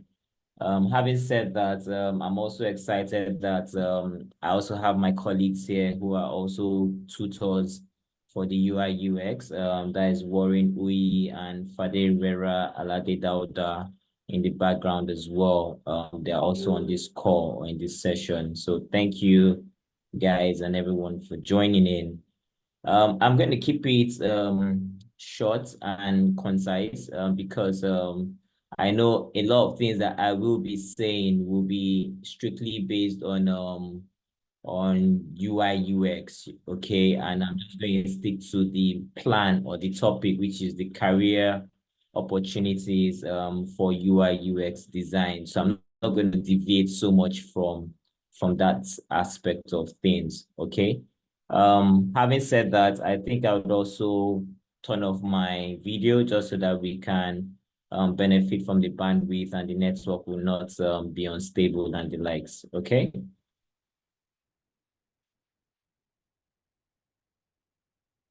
All right, so Hello, can you all hear me? We can hear you. We can hear you. Okay, all right, great. Our other two guest speakers have spoken a whole lot about cybersecurity, about AI and the likes. And if you know how it has been, there's always a form of interconnectivity between each and every sector, and UX actually, or user experience, or actually has a part to play as well. I would like you all to join me as we explore the exciting world of user experience and the vast career opportunities that it presents to each and every one of us. But I don't want to deep dive into that without not striking some surface background, right? In our increasing digital and interconnected world, the role of UX designers has become paramount in we interact with technology, right? We have to shed light on why UX design is not just a profession, but it's a dynamic and ever-evolving field, right? That it offers a lot of opportunities. Having said this, before I start going into those career opportunities, there should be some form of understanding of what UX design is even all about, right? So in a brief summary or a definition, you would say that user experience design, right, is the process of enhancing user satisfaction by improving the usability, the accessibility, and the pleasure provided in the interaction between the user and a product. And in every organization that you see out there, they're actually delivering a service or a product. And the major person or the end users are the users. And those are the ways that they can generate revenue or profit by users making use of those products or services. And you get to understand the reason why a UX designer is very crucial in that whole process as well. Okay, now this product could also be like a website, a mobile app, the banking apps that you have here and there and the likes, and other digital interfaces that you have, right? And we as UX designers, we are tasked with creating that seamless yet enjoyable experience, right, for users, ensuring that technology that we use is not only functional, but is also user-friendly. And when I mean user-friendly, that keyword user-friendly, I know a whole lot of us right now, we have banking apps, we log into the banking app and there's a network downtime or you cannot do transactions and you're already upset, right? It shows that the app in somewhat way is not user-friendly, or you're trying to navigate yourself to probably printing account statements on your banking app and you really cannot find where things are. It's not user-friendly. And so the key takeaway here is making the experience for the user a lot user-friendly, okay? Now, if we have to deep dive into the exciting career prospects within the field of UX design, one of the most compelling aspects is the diversity of industries that demand that UX expertise, from technology giants to healthcare providers, the e-commerce platforms, the financial institutions. Every sector recognizes the importance of a positive user experience, right? And as a UX designer as well, you have the opportunity to work in various domains, contributing your skills to different sectors and gaining valuable insights to diverse user needs as well. When COVID hit and everything, it brought out the light to everybody that, hey, people can actually work remotely, right? From the comfort of their homes. They don't need to be going to work every day and things like that. And UX or UX design actually has that advantage because you don't need to be at the client's place or going to work. You can work remotely from anywhere. So far you have your work tools around or you have a good internet connection. And those are part of the advantages. And even here in Nigeria, we have not even explored 20% of the capabilities of a UX designer, so these are things that we also need to look at as well. And moreover, the demand for UX designers is consistently on the rise. You have new fintechs coming up, you have new companies coming up, and as such, you will need UX designers in those companies to help with the best, to help deliver the best user experience for them as well.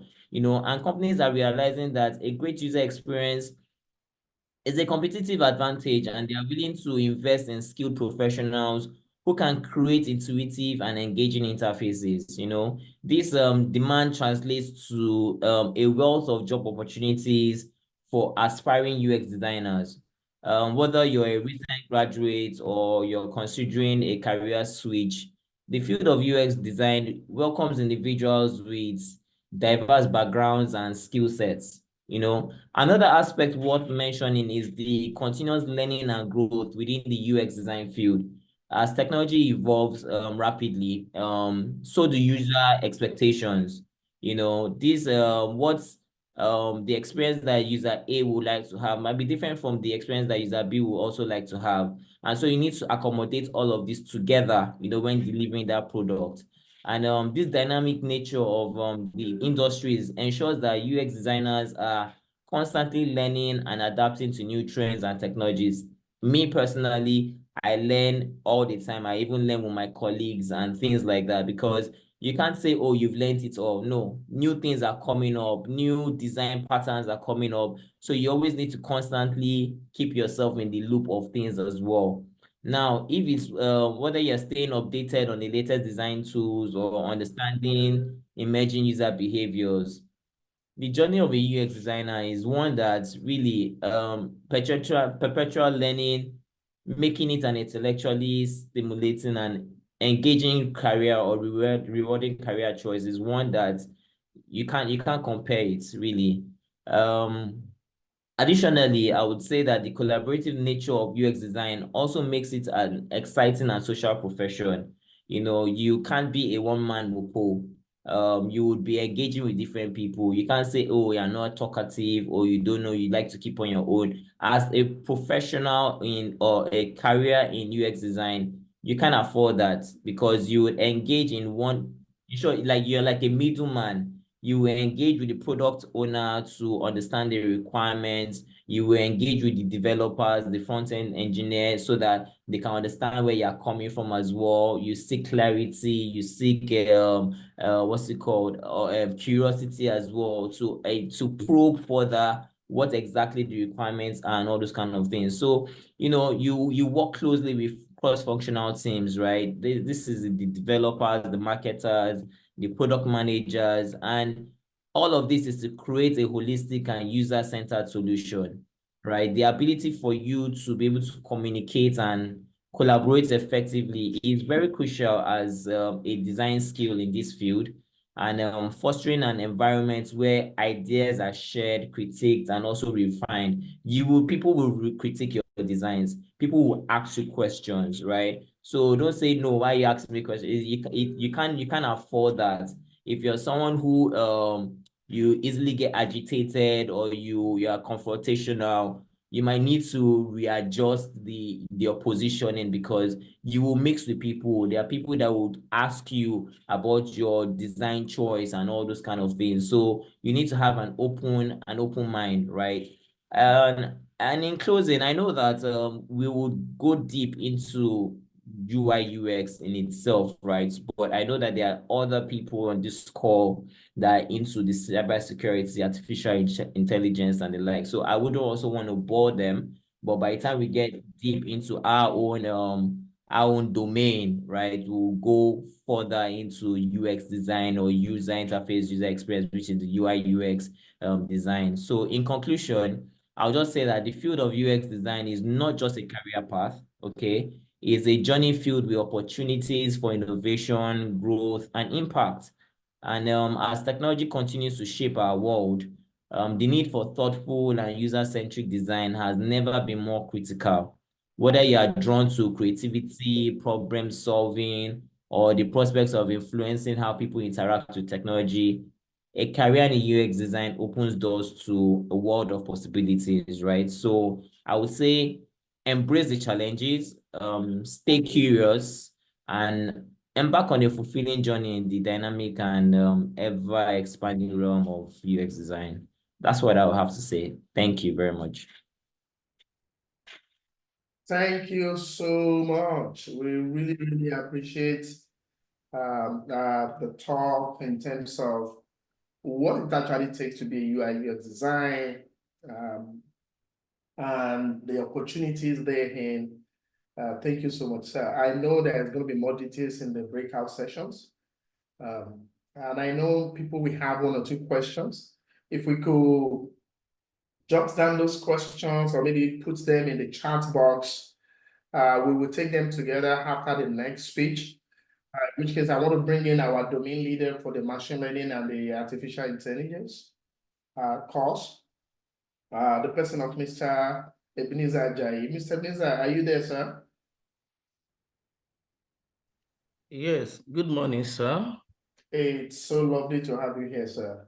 Thank you very much. Yeah, thank you. I know we are running on time, giving a lot of things that we're still having to do.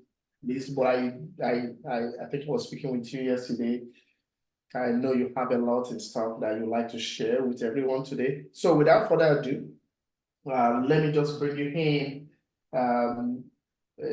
Just as a little introduction, Mr. Ebenezer has been very tremendous member of IGAD in terms of even commitment on the ground, including even the venue that we use securing that place. He plays a key role on what we have today that we're calling the Ijesha Digital Hub.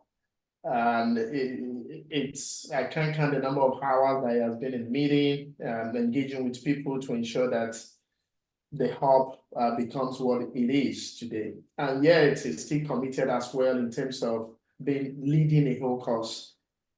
Thank you so much, Mr. Ebenezer, for all you do. So let me bring you in for the talk on opportunities in artificial intelligence and machine learning. Thank you very much, Dr. Adewale Cornelius. Good morning, everyone on the call this morning. My name is Ajayi Ebenezer. Just like he has rightly said, we have been working together for some period of time now to see that we are what we call Digital Hub today. So thank you so much for your time also. God bless you, sir. Let me just permit me to stand on the existing protocol being established by the people that have spoken this morning, and I'll be joining my home part with them, because if you look at the entire whole thing, there is a meeting point. There is a meeting point, and that's the reason why we say that when it comes to computer, when it comes to artificial intelligence, when it comes to cybersecurity, when it comes to UI/UX, there is a meeting point. And this morning I'll try to talk about 1 or 2 things about that. And then when we go back to our different domain, and then we'll do justice to some of the things we have in place. So permit me to share my screen so that I have some few things for us, which I'm going to share with us this morning. So I've been asked to talk about the unleashing the opportunities in artificial intelligence and machine learning. So by the way of starting, artificial intelligence and machine learning have emerged as a transformative technology with the potential to revolutionize various aspects of our life. The life we live, everything we do, from waking up to sleeping, the whole thing has been transformed with the help of AI.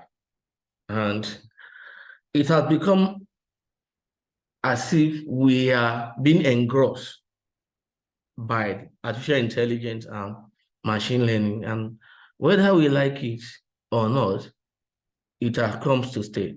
You can see what Dr. Adogo was saying in his presentation. It has come to stay whether we like it or not. In every aspect of domain, businesses, healthcare, education, and beyond, everything are being put together under what we call artificial intelligence and machine learning. To crown it up, what happened in between early hour of 2020 and 2021 really makes AI and machine learning the features. And the feature we are talking about is already here. So we are going to look at some of the opportunities. We are going to look at what we can gain as artificial intelligence and machine learning student and things like that. When you talk of cybersecurity, you find machine learning there. I saw the question whether you can use AI in cybersecurity. As a matter of fact, everything is interwoven. And as a matter of fact, that is a meeting point, which every one of us meets.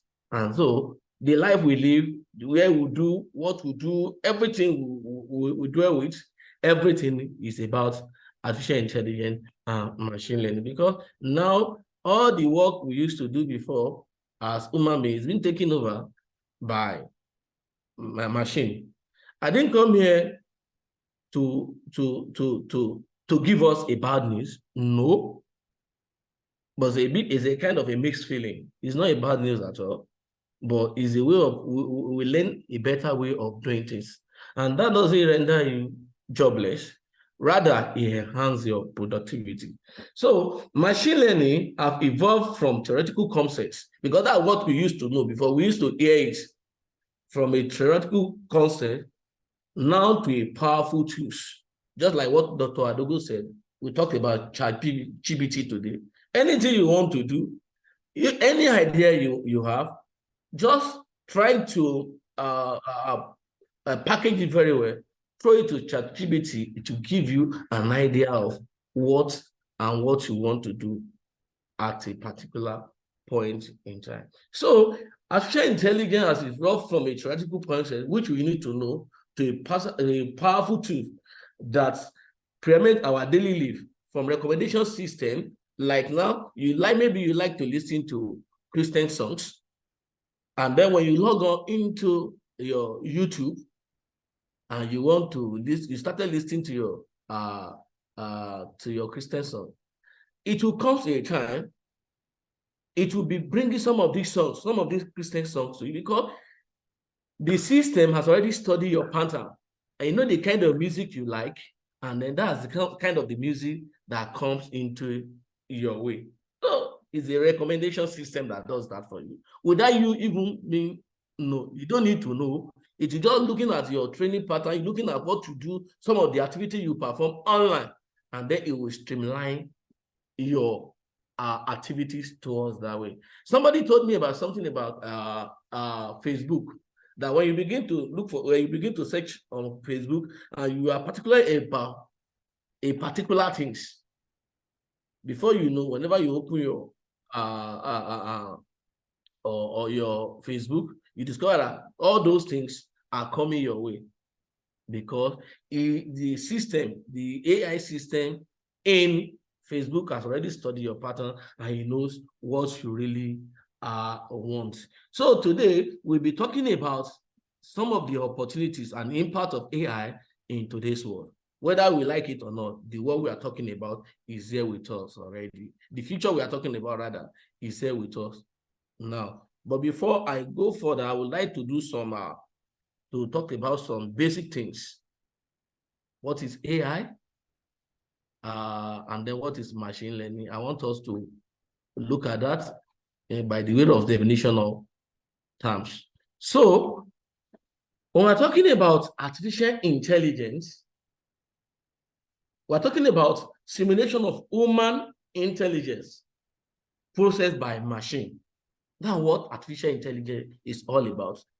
Ability to mimic human being in solving a particular problem and making a decision at an appropriate time. So that's what brings about artificial intelligence. There where you begin to think humanly. You are not thinking about computer, you are not thinking as a computer system again. Just like what Dr. Adogo said, he said, garbage in, garbage out, they are going to change that slogan. You know, when I started my computer career, what we used to say is garbage in, garbage out. Now, a little of intelligence have been added to that garbage in, garbage out. So it doesn't look like garbage in, garbage out again. A lot of intelligence has been input there. And so it now depends on the kind of data you have that will be able to give you a particular result that you want. So it's no more it's no more business as usual. So at this point in time, computer, machine now think humanly, it think rationally, like what an average man can do. He begins to think in that way. Then he also acts humanly, and at the same time acting rationally. So computer does not just make any nonsense decision at the end of the day. Like when we are small in this computer field, they used to tell, one of the questions they used to ask us is that computer is an idiot machine. I don't know, some of us that have done courses in computer before, one of the things our teacher told us then is that computer is an idiot machine, yes or no? And then it wants us to give us a different answer, different question about a response to that you can say computer should go and key and things like that. But now, computer has a little intelligence, is wise up, and then when a computer see an attacker, it can rather deal with attacker than trying to fight the person that sent him on the field.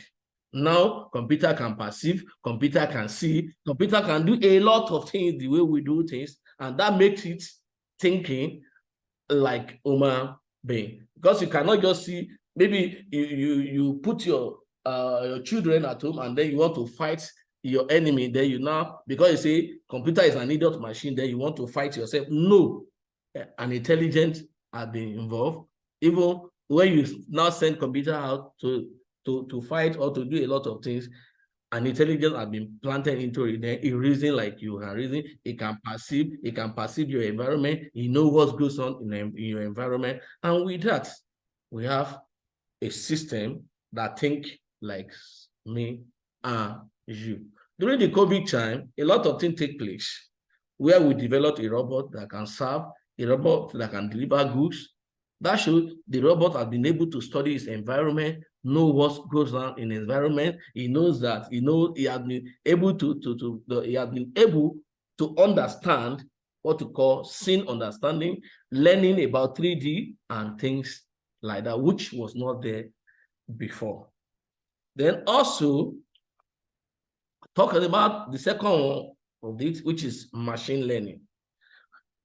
And machine learning enables model to learn and improve from experience automatically.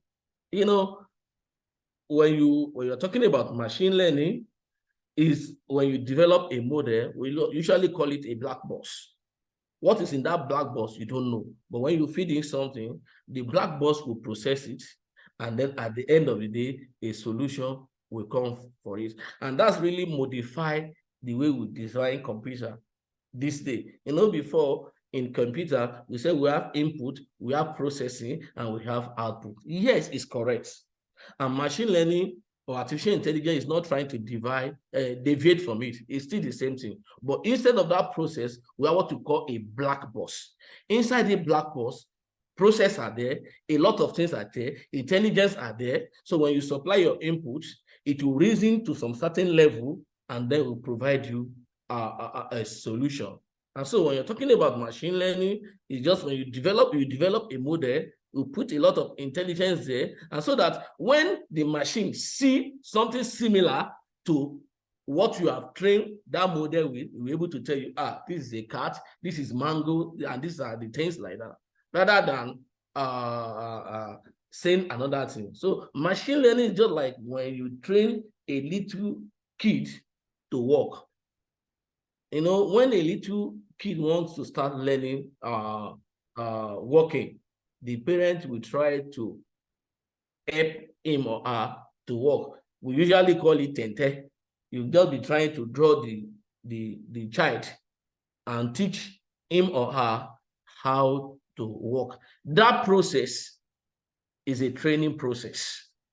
That a time will come the parent will no longer holding his or her hand again. They want him to work on his own or on her own. At that point, there's up and down. He or she may fall and stand up again. And before you know, it become a master. And that's how a machine learning look like. You know, during the training, we do a lot of things. We adjust the hyperparameter to see that we have the best output or we have the best solution when we try to look at the loss and things like that. But as soon as the system is ready, as soon as they have attained a potential level after training, then put in any input, it will tell you what and what and what. So that's how machine learning look like. So we have what we call supervised learning, where we have some input and output being put together, and then we compute the loss, and they'll be able to tell us, okay, this is what we have. When you show him a red mango, he should be able to tell you that this is a red mango because they have been able to calculate the loss between them. We also have what we call unsupervised learning, where we only have input, we don't have a peer label to match the input. So what we now do is to look at the pattern. The system will struggle, look at the pattern to see how best it can come out,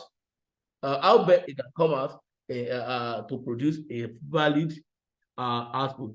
And today we see what we call ChatGPT. We just try to put in a lot of data inside. Then when you, as a user, just try to do something related to yourself, you'll be able to give you an answer because it tried to check a pattern that match your input. So that's what we call unsupervised. And then when you're talking about a reinforcement learning, you input a kind of an agent that can really help you in getting a reasonable answer. It will learn, the agent will learn to make a decision by interacting with the environment. Okay, you position a robot in an environment, it will try to study, okay, this is a swampy area, this is a dry line and things like that. So all those things are what we call reinforcement learning. So what is the current state of AI and machine learning? The current state of AI and machine learning. With the AI machine learning being in place, we have what we call a technological advancement. Today, a lot of things that was difficult to do before, at a flip of hand, you have it done, because the level of technology we have now we have gone in advanced level of this technology. Now we are able to do some of these things that we were unable to do before. With the introduction of GPU, graphical processing units, a lot of training that took 3 months, that took 2 months, cannot be done within 2 or 3 days. I could remember I ventured into a program which required me to train a lot of 3D objects. You know, when I started working in that area, the kind of the system I have was not really performing the way I want it. And then I later got a GPU. So some of the things that took me 1 month to train, I can do it under 1 week because I have a better, have a better computer system. I will not do much in that area because people in AI and machine learning, that's where we are going to sleep. That's where we are going to do all our things. And that's the reason when we are putting this program together, I told them they should try and help us to get a good system that can enhance our training. So the state of of AI and machine learning have really gone so far with the help of technological advancement that we have. Then we have a lot of things like deep learning. We have like deep learning where you have more model, more layers into your neural network. You have enough layers or much layer that can help you to learn very deep. We have what we call natural language today, where when you speak now on your computer, you can translate it to thousands of indigenous languages. What makes this happen is natural language. Like now, that's what some of our telecommunications are using.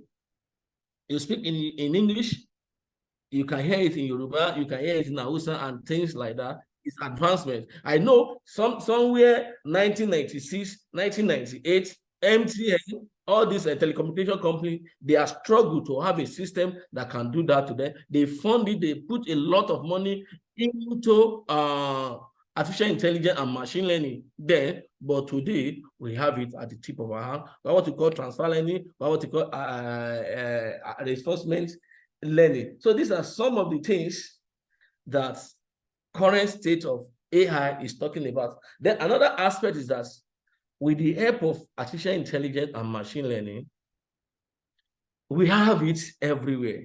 Just like I told you, no matter what you do, there is a meeting point.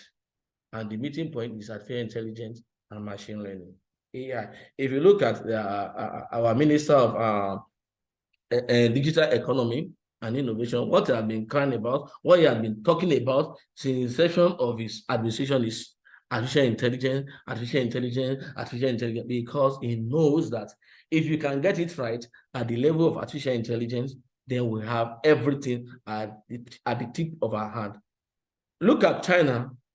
Look at Americans. What are they using?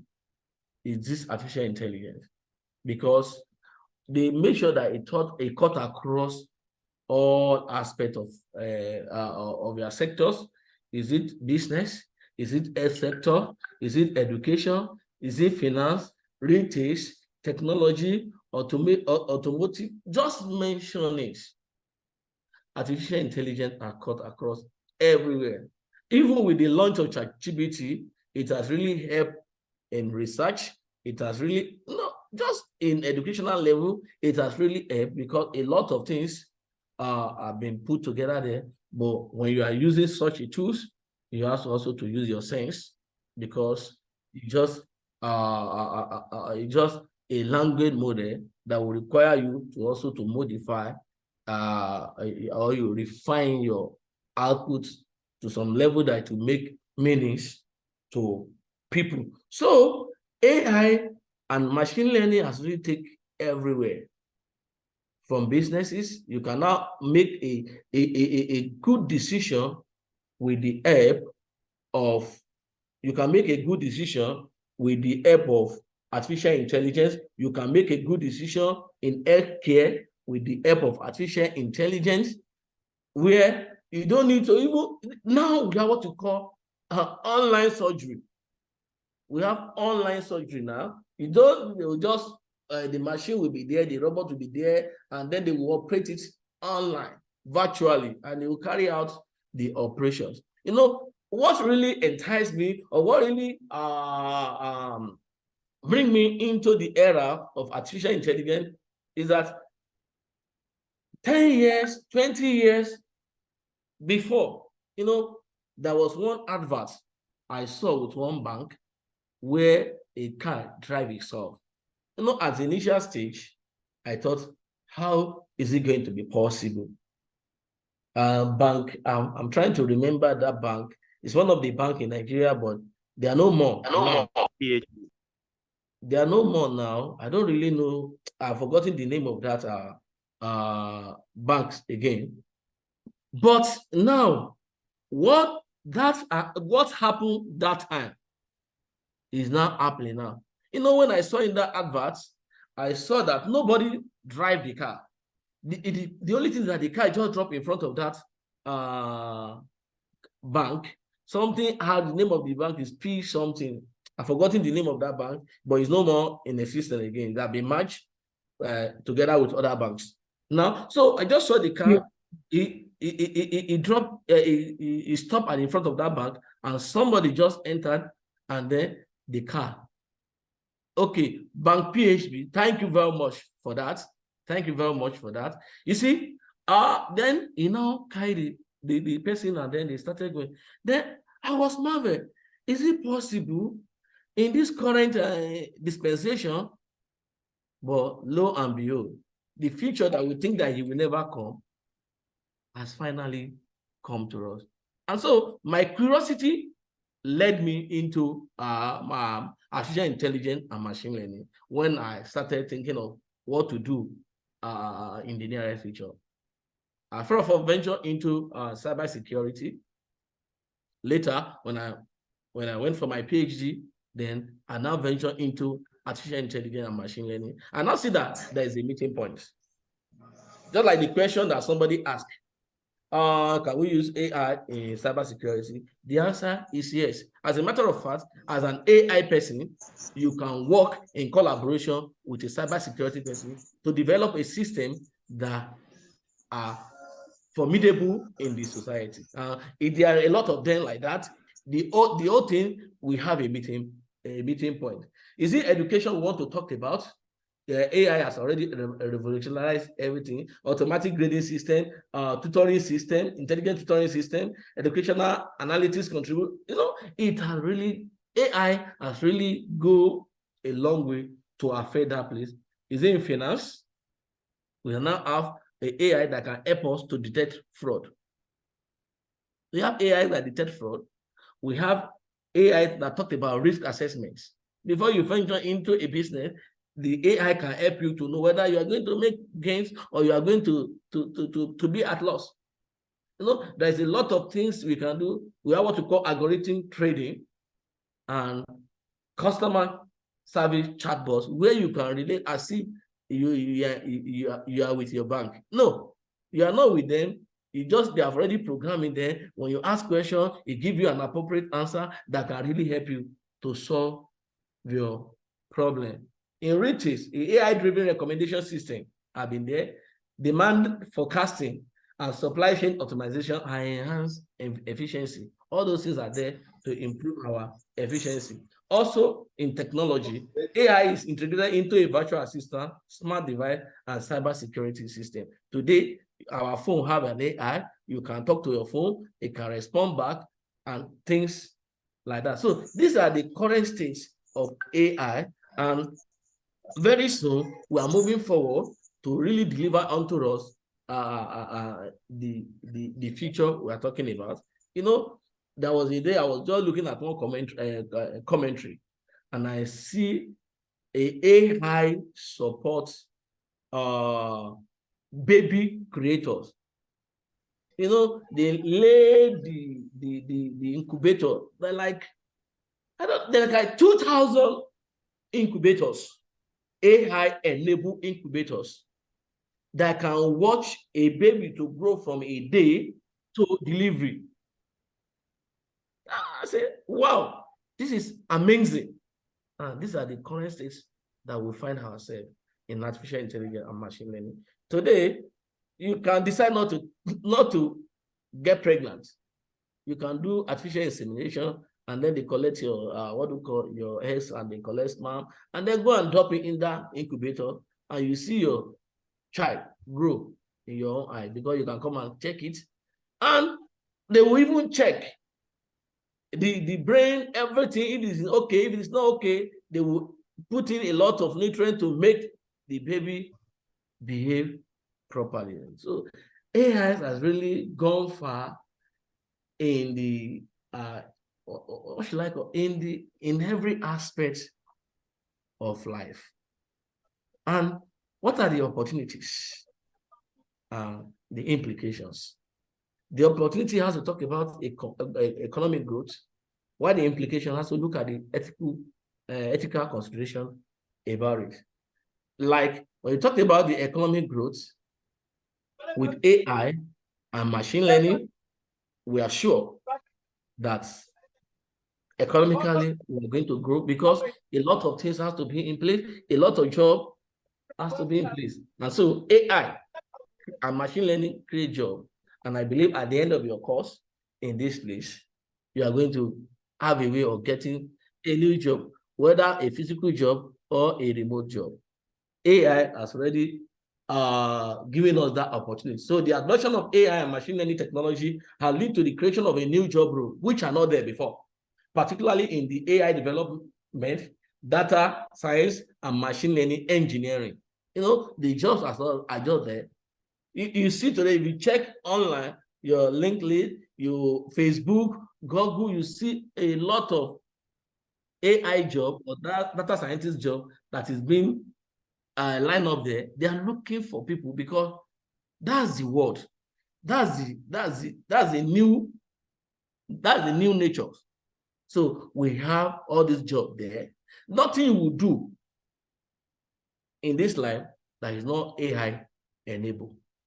And so the job is there. So the fear of when you finish the program, whether you will not get job is no more there.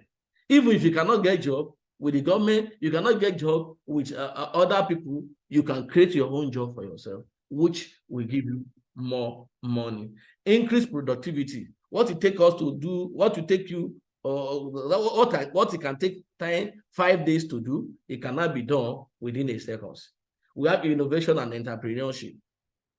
So AI and machine learning are catalysts for innovation, prompting the development of a new product, service, and business model. So startups specializing in AI and machine learning solutions has flourished, attracting investment and contributing to economic dynamism. Now, every AI is just changing the way people think. It changed the world think. It's not even people now.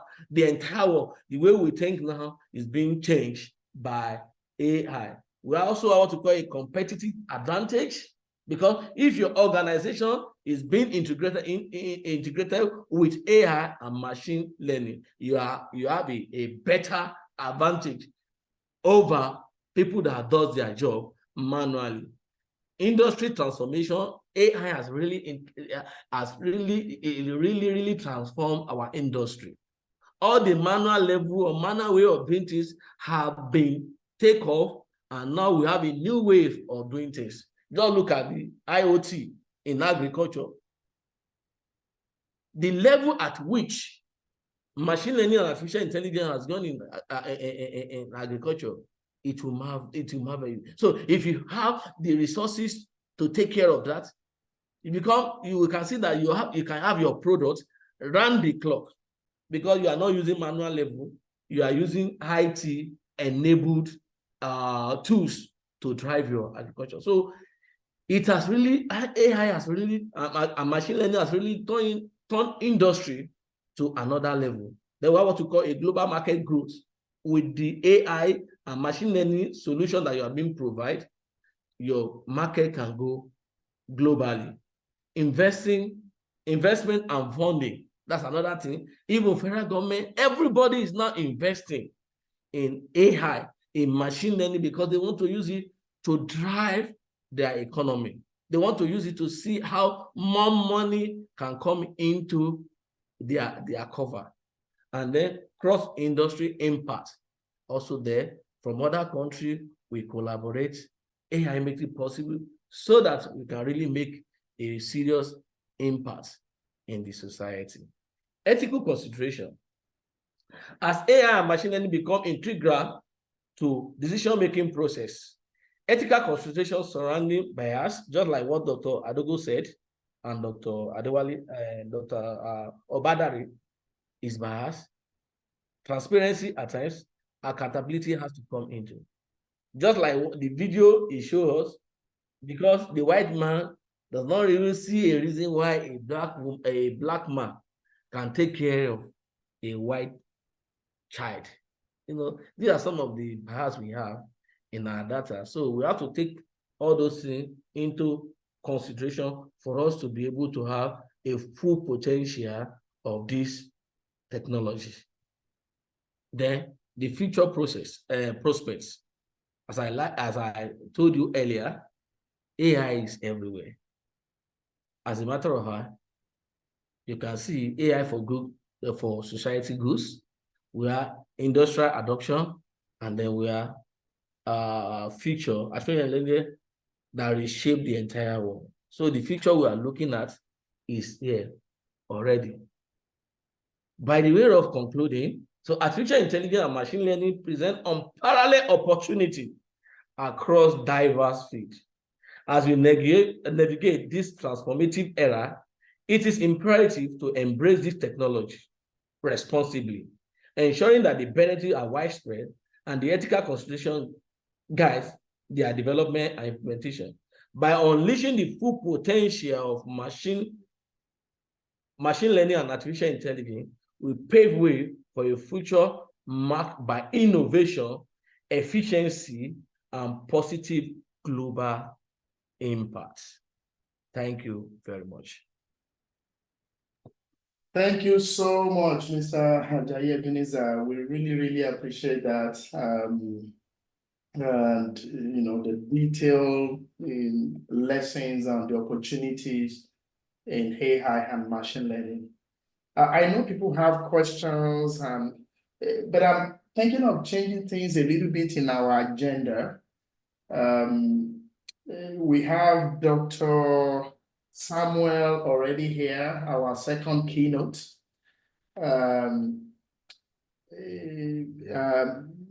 I know we have 2 main sessions left apart from that keynote.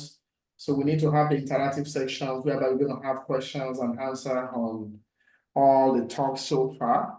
We need a session also on how the LMS world, but I'm thinking of bringing in the second keynote now earlier so that we can then have all the interactive sections together before we go more into details of the LMS and how the specifics of what the course will look like. Dr. Alonge, what do you think about that, making that change, sir? I think it makes sense to me. Dr. Simon is here already, so if he's ready, we bring in him. We finish these sections, and then the last one will be just the mechanism of logging into Microsoft Teams. I know that some of you have issues in terms of being in the right place. You know, it's a human system. There may be errors there. That can be, yeah. I think it's a good idea that somebody is ready to present, to have him present now, and then we spend the rest of the time on the mechanism of LMS. It's a good idea. Thank you so much. So it's my honor to introduce Samuel, Dr. Samuel Adebola. He's the Executive Director of Osun State Director of SMEDAN. It's somebody who is passionate about entrepreneurship, about wealth creation through digital business, and we are just so honored to have you here today. Without much further ado, I would like to welcome our second keynote speech, Dr. Samuel Adebola, for a talk on rethinking wealth creation through digital business. Dr. Samuel, are you there? I'm here, sir. I want to share the screen. Thank you so much.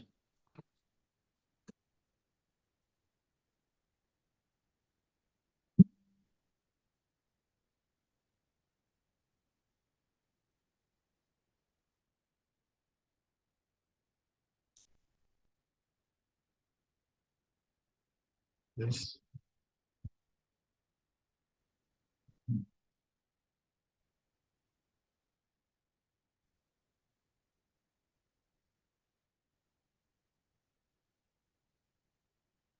Okay. Good morning, everyone. We are still in the morning. This is 11:28 by my time here. Hello. Can you all hear me? We can hear you, sir. Yes, Sir. we hear you. Okay, so good morning, everyone, again. Dr. Olujide, good morning. Dr. Alonge, good morning. And other earlier speakers, good morning. So Adebola Samuel, I'm equally from that extraction of Ijesha or Yoruba. So I'm an Ijesha person.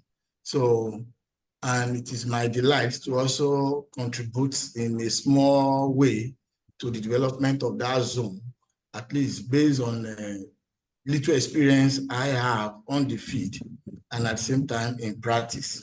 Like the narrative has changed or is changing. We have not concluded the change. So we can't say it has changed totally.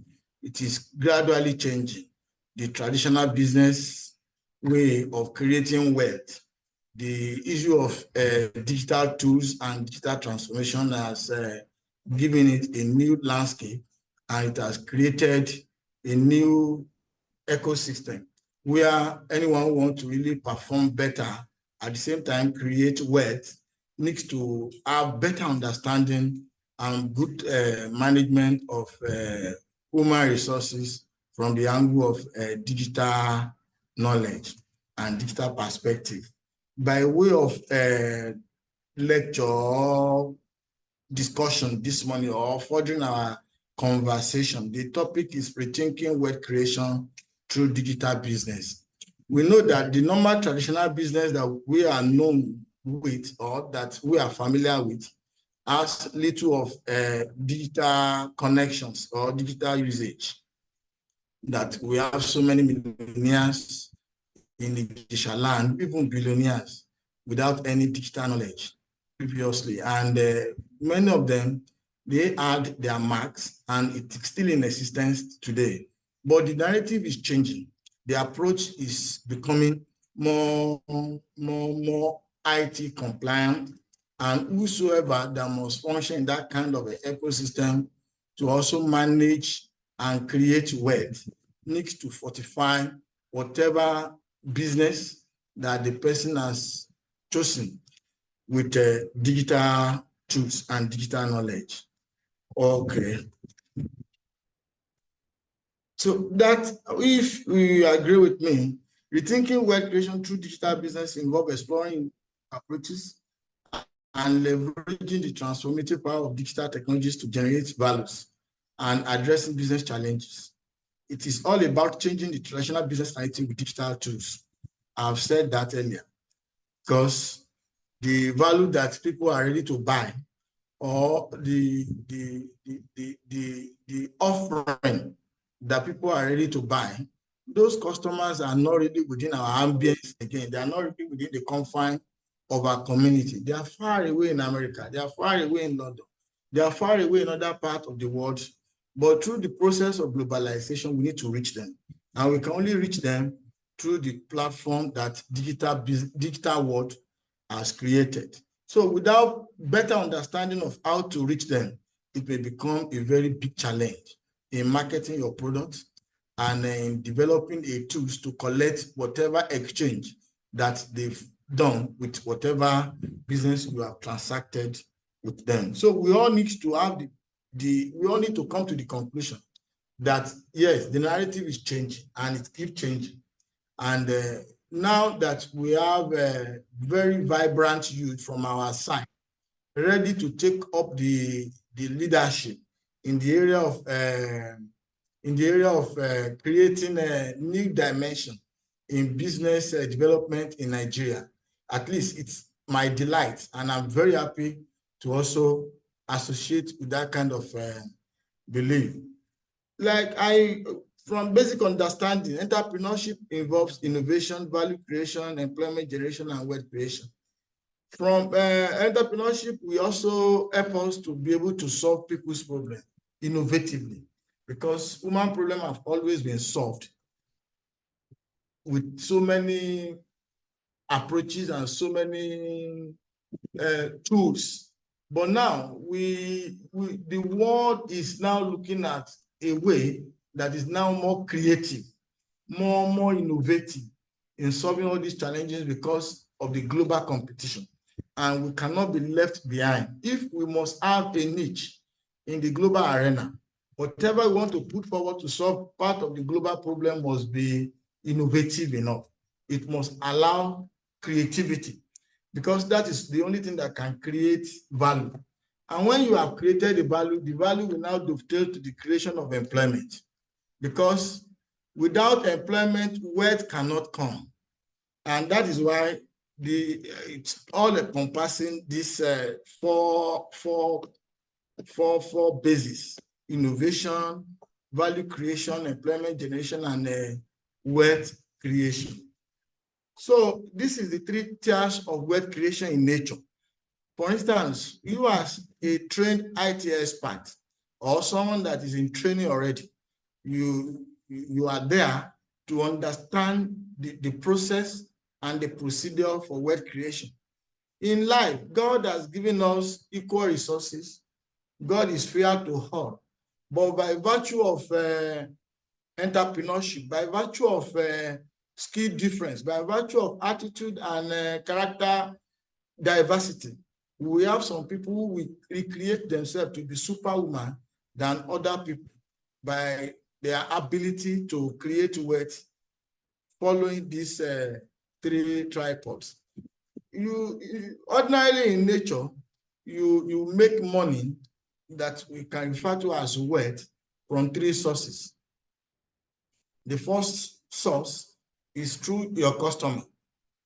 When, for instance, if you develop a technology, maybe for a financial solution, something that can ease payment at rural level, develop a tool that can ease payment for MSME at rural level.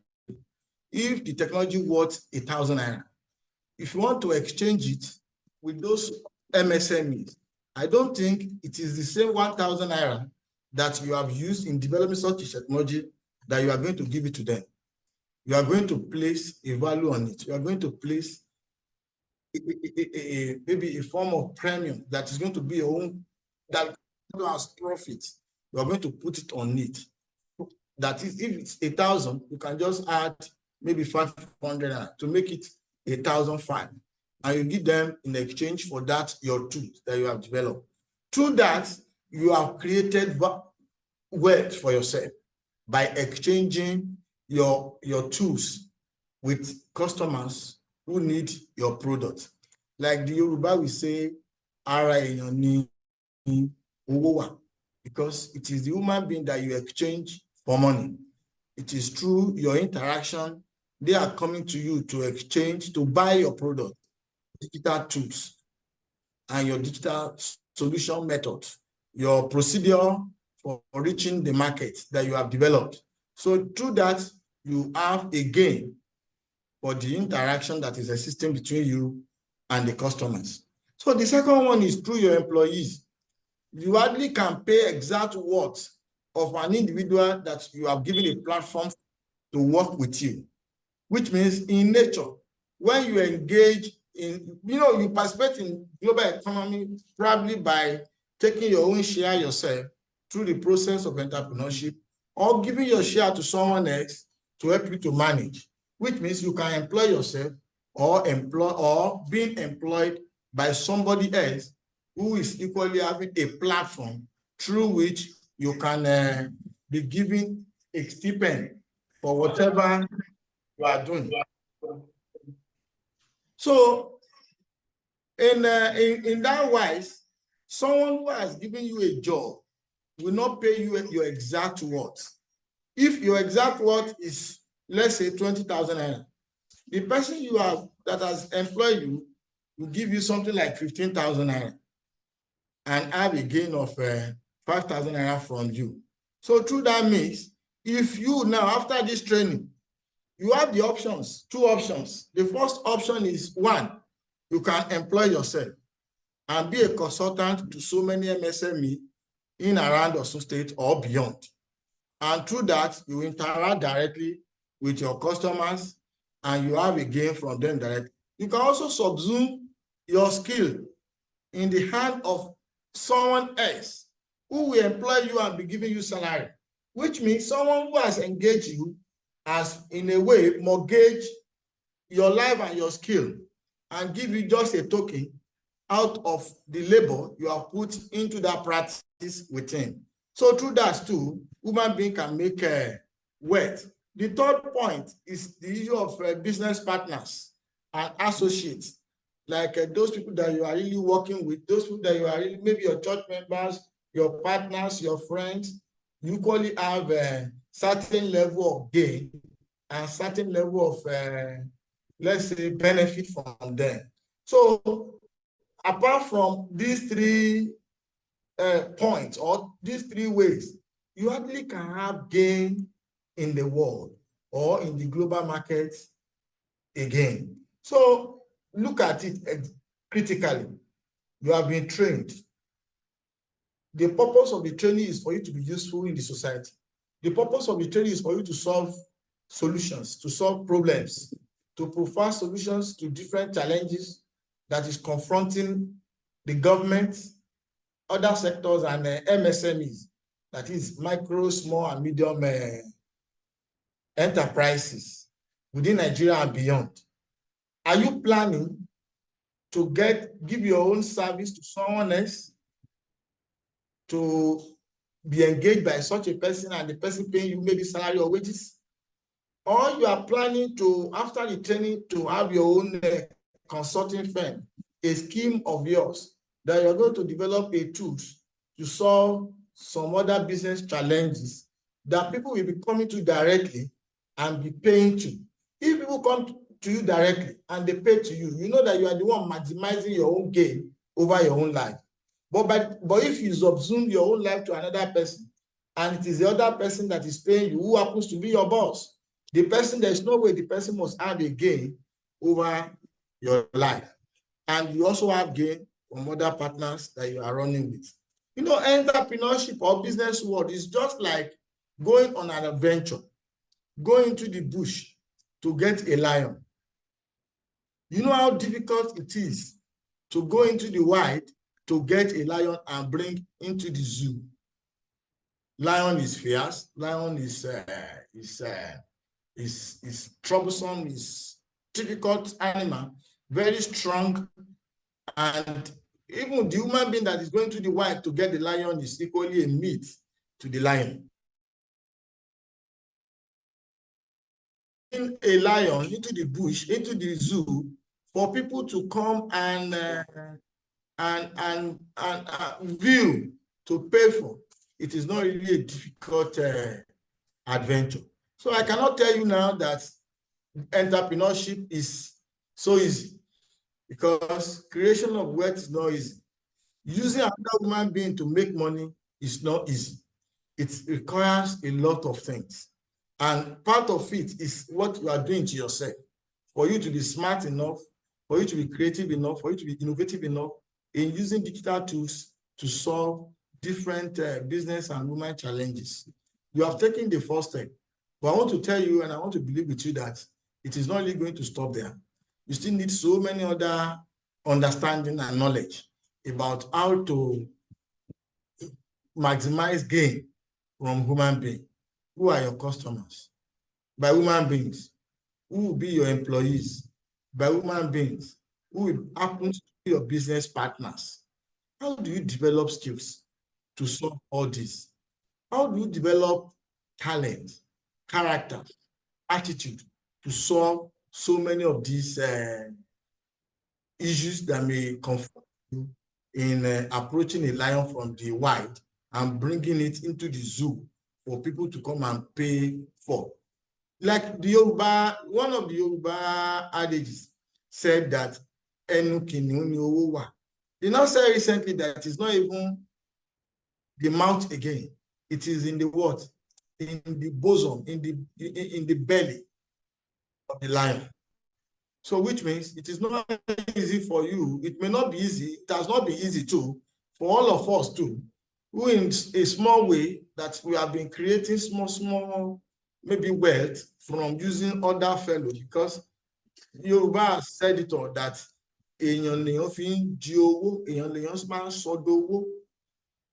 when you turn somebody to your customer, you have turned that person to an object of wealth. When you turn another fellow into an employee, you have turned that person equally into another form of object of wealth. And you have brought the person from the wild into the zoo and in a cage for you to continue to maximize gain from him or her. At the same time, when you have business partners, by virtue of your attitude and character, they are loyal to you and they are ready to become your partners and support your business. With that, you'll be having gain from them. Apart from these three sources, you hardly can get wealth anywhere. Let us imagine whatever it is that you have as a skill, unless you have people that are willing to buy it, does not really translate to wealth. And at the same time, when you don't give people the avenue to work with you or to join you in whatever you are doing, the only gain you have is the one that is coming from you. Take a look at this people, like this giant in tech world. We have a Max. You know all of them. They are new to you. Can you imagine the number of their customers? Can you also imagine the number of their employees? What about their partners?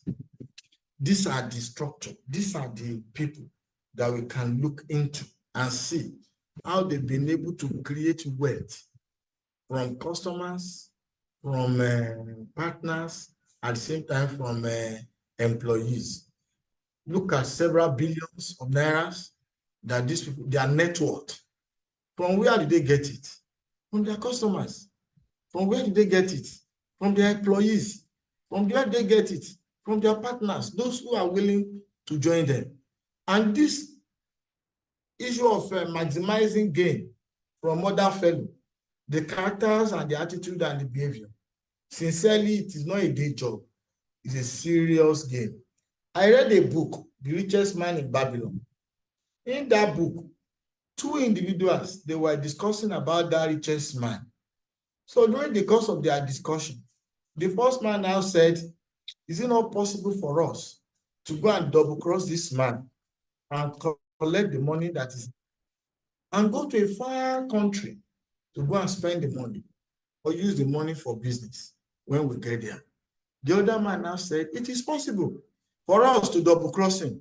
It is possible for us to also get the money and go to a far country.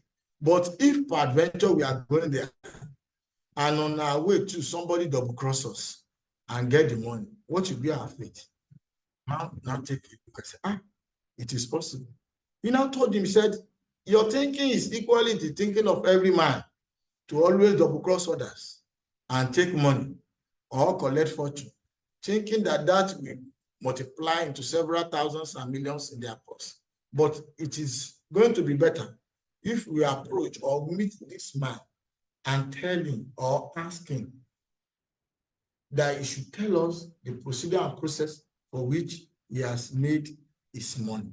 He said, the money they reach, it is not always in their pocket, it is in their head. Can you please, if you have, you can jot it, you can write it somewhere. The money of the rich people, it is not in their pocket that you can just go and use some manipulation to get and go away, thinking that that will be sufficient for you also to live the rest of your life in affluence. No, the money of the rich is in their head. What is in the head? The knowledge. What kind of a knowledge? The knowledge to manipulate, the knowledge to and the strategy to take lion from the wild, put into the zoo in a cage, and call people to come and watch and pay at a fee. And that is the knowledge that you will need to use also to get somebody as your customer, to get somebody as your employee, to get somebody as your partner. You now know that to make it in life, the knowledge of how to manage other individuals is very important. The character, the moral, the behavior, the attitude, the patience is equally very, very important. And all of this you can only do if you yourself, you are an epitome of solution. When you don't position yourself to solve people's problems, you hardly can get their weight. You hardly can have them as your customer. You hardly can have them as your employee. You hardly can have them as your partner. So as you are going for this training, I know it is starting in maybe a few days or hours from now.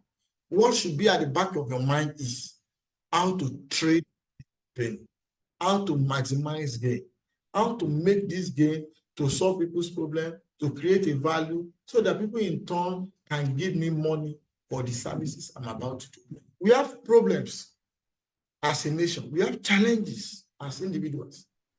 And you have foreigners in this week. No, I'm not a tech expert, but I live, I have basic understanding of a little understanding of the ecosystem. And that's why I can speak. But I know the driver of the new market is the tech tools. They are the tech tools. They are the one that you can use to create a market, to make a financial payment to be easy, at the same time to coordinate all your business processes. And that is the tools And these are the tools that you yourself, you have enrolled for to learn through this training. We have, I know that we have so many business challenges. Payment challenges, one of them. Access to market and brand related issue is equally a challenge in Nigeria. Many people, we have so many micro and nano businesses in the country. Just one man show. They have challenges, they have problems. Why? Because they themselves have little understanding, little knowledge of the business they're in. They need tools. They need so many tools to solve all these payment challenges, to have access to the market, to develop a good brand. They will need you. And at the same time, to keep their records, to have inventory, to solve inventory issues, to solve issue of security, because they also have fear regarding the usage of technology because of the trust.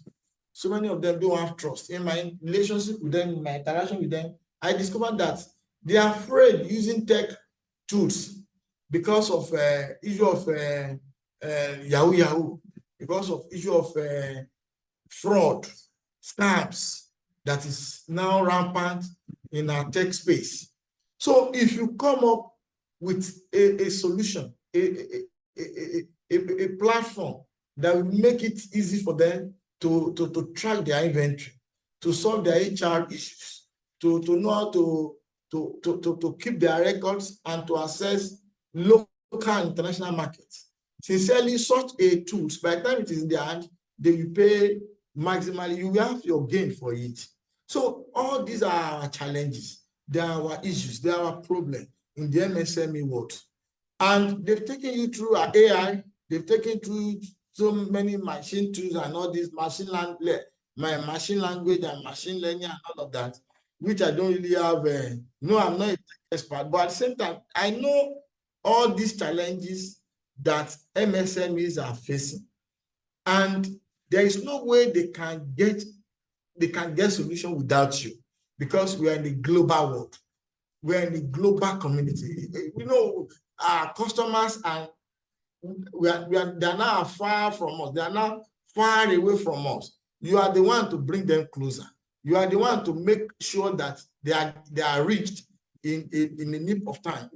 It's without any challenge, without any problem. You are the one to develop tools. You are the one to develop tech tools, tech innovation to solve all these problems. And I bet it with you, as you are solving it locally here, even if you can solve the one in Osogbo, you can solve the one in Ijesha, you can solve the one in Ife. With that, you will maximize your gain. It's a function of time.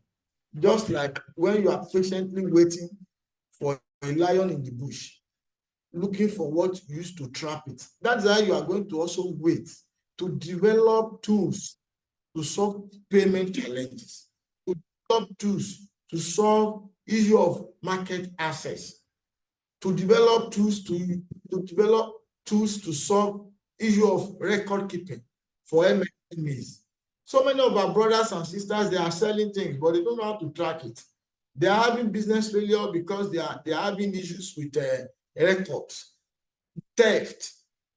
They are having issues with tracking of their inventory. Recruitment, they are having issues, and they cannot use so many of these technology. But you are the one to develop and come into the society to help us to solve it. So all these challenges are opportunities for you.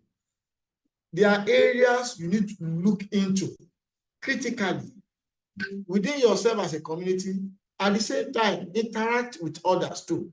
How do we solve this problem that this man has mentioned? By the time you solve this problem, you will have those people, the users, the MSME community, you will have them as your customers. And the time you give it to them, they will pay maximally for it. That is why most of us, we are customers to Mark Zuckerberg, to Elon Musk, to so many, even the so-called Dangote. There's no way. That is why, if you are not solving the problem, you cannot get money. You cannot get wealth. You can't be relevant in your society. So the whole process, the skill you are going for, the entrepreneurship is on how to utilize human resources, on how to galvanize resources within you and outside you to bring the lion that is in the wild into the zoo for people to come and pay, and you getting the money. You getting the money and you keeping the money, you using the money to better Ijesha land, you using the money for so many other developmental issues in our community. So it will help us a lot. Like, you know, people are having problem with marketing. How do you develop a very small, easy digital marketing platform, digital marketing tools to solve their problem? Graphics, nearly every business wants to become digitalized. That's the approach now. Whatever that is in the hard, they want to make it soft. Designing alone, making a very good image of their program, of their product is difficult for them. How do you want to make it easy for them? How do you render your service to them? Make it easy through issue of designing the image of their products, their brand, giving them a very good brand, being a consultant to so many MSMEs in and beyond Osun State. Motion graphic editing is still maybe an area that is really untapped. Data analysis, report writing. We have so many issues with data analysis. A lot of people, if you are coming up with tools like SPSS, so many other small kids, they develop it in China for social something. We can have our own that is going to be smart and good, that we can use to analyze our data based on our own problem and our own challenges and terrain. So report writing too, web development and full stack, front-end developers. Financial technology, that is number one problem. Payment system. Our payment system here is bad. People don't have trust, even in bank, in so many other. So how do we help us as a stakeholder? Or probably you are becoming a stakeholder through the hub and through the training that you are going to be exposed to. How are you going to help the system to develop a financial technology tools to solve payment system? Like, I know who is looking for a customized payment system for his own company that people can just pay. Probably they use card to pay, and there is issue of trust too. We don't have that in Osun State. We don't have. We are except. Well, maybe with this Lagos balls and all of that, where they give them cars and all of that. But other eateries, joints, and so many other small businesses, they also need it because everything is becoming digitalized. So it's an opportunity for you to look for how to solve those payment problems. So our issues are many. Platform enable businesses, especially small and medium business, to access global markets. Government and organization can facilitate cross-border trade and reducing barriers and enabling entrepreneurs to reach a wider customer base. You know, we know now that yes, you think locally, but you have global approach. That's the method now. Whatever you are doing, you think of your solution to your local environment, solution to immediate problem. Don't be thinking of maybe other parts of the world. That's no. But if you just think of, okay, the issue of payment in the Ijesha land, how do we develop tools to solve those internal payments? Maybe even for taxi drivers. Like now, there is cash issue in the system. People want to pay.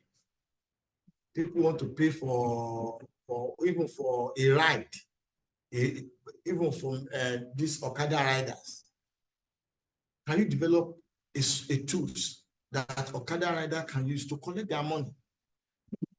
To collect those small services. If you can think, I know it is possible. Whatever we can imagine as a problem can also be solved by human being. It's a problem, it's a challenge. And those in the tech world, they are the solution because they are the movers. They are the ones to create the new wealth that we are expecting. Gone are the days when commodity experts and other physical goods, they are the one leading the wealth ecosystem of the country. Gone are the days. But now you see tech experts becoming or being rated as the number one, the richest. So where you are now is a business of the future because everything is becoming digitalized and we're having issues, challenges with those digital environments, with those management of the digital space. The security system is bad.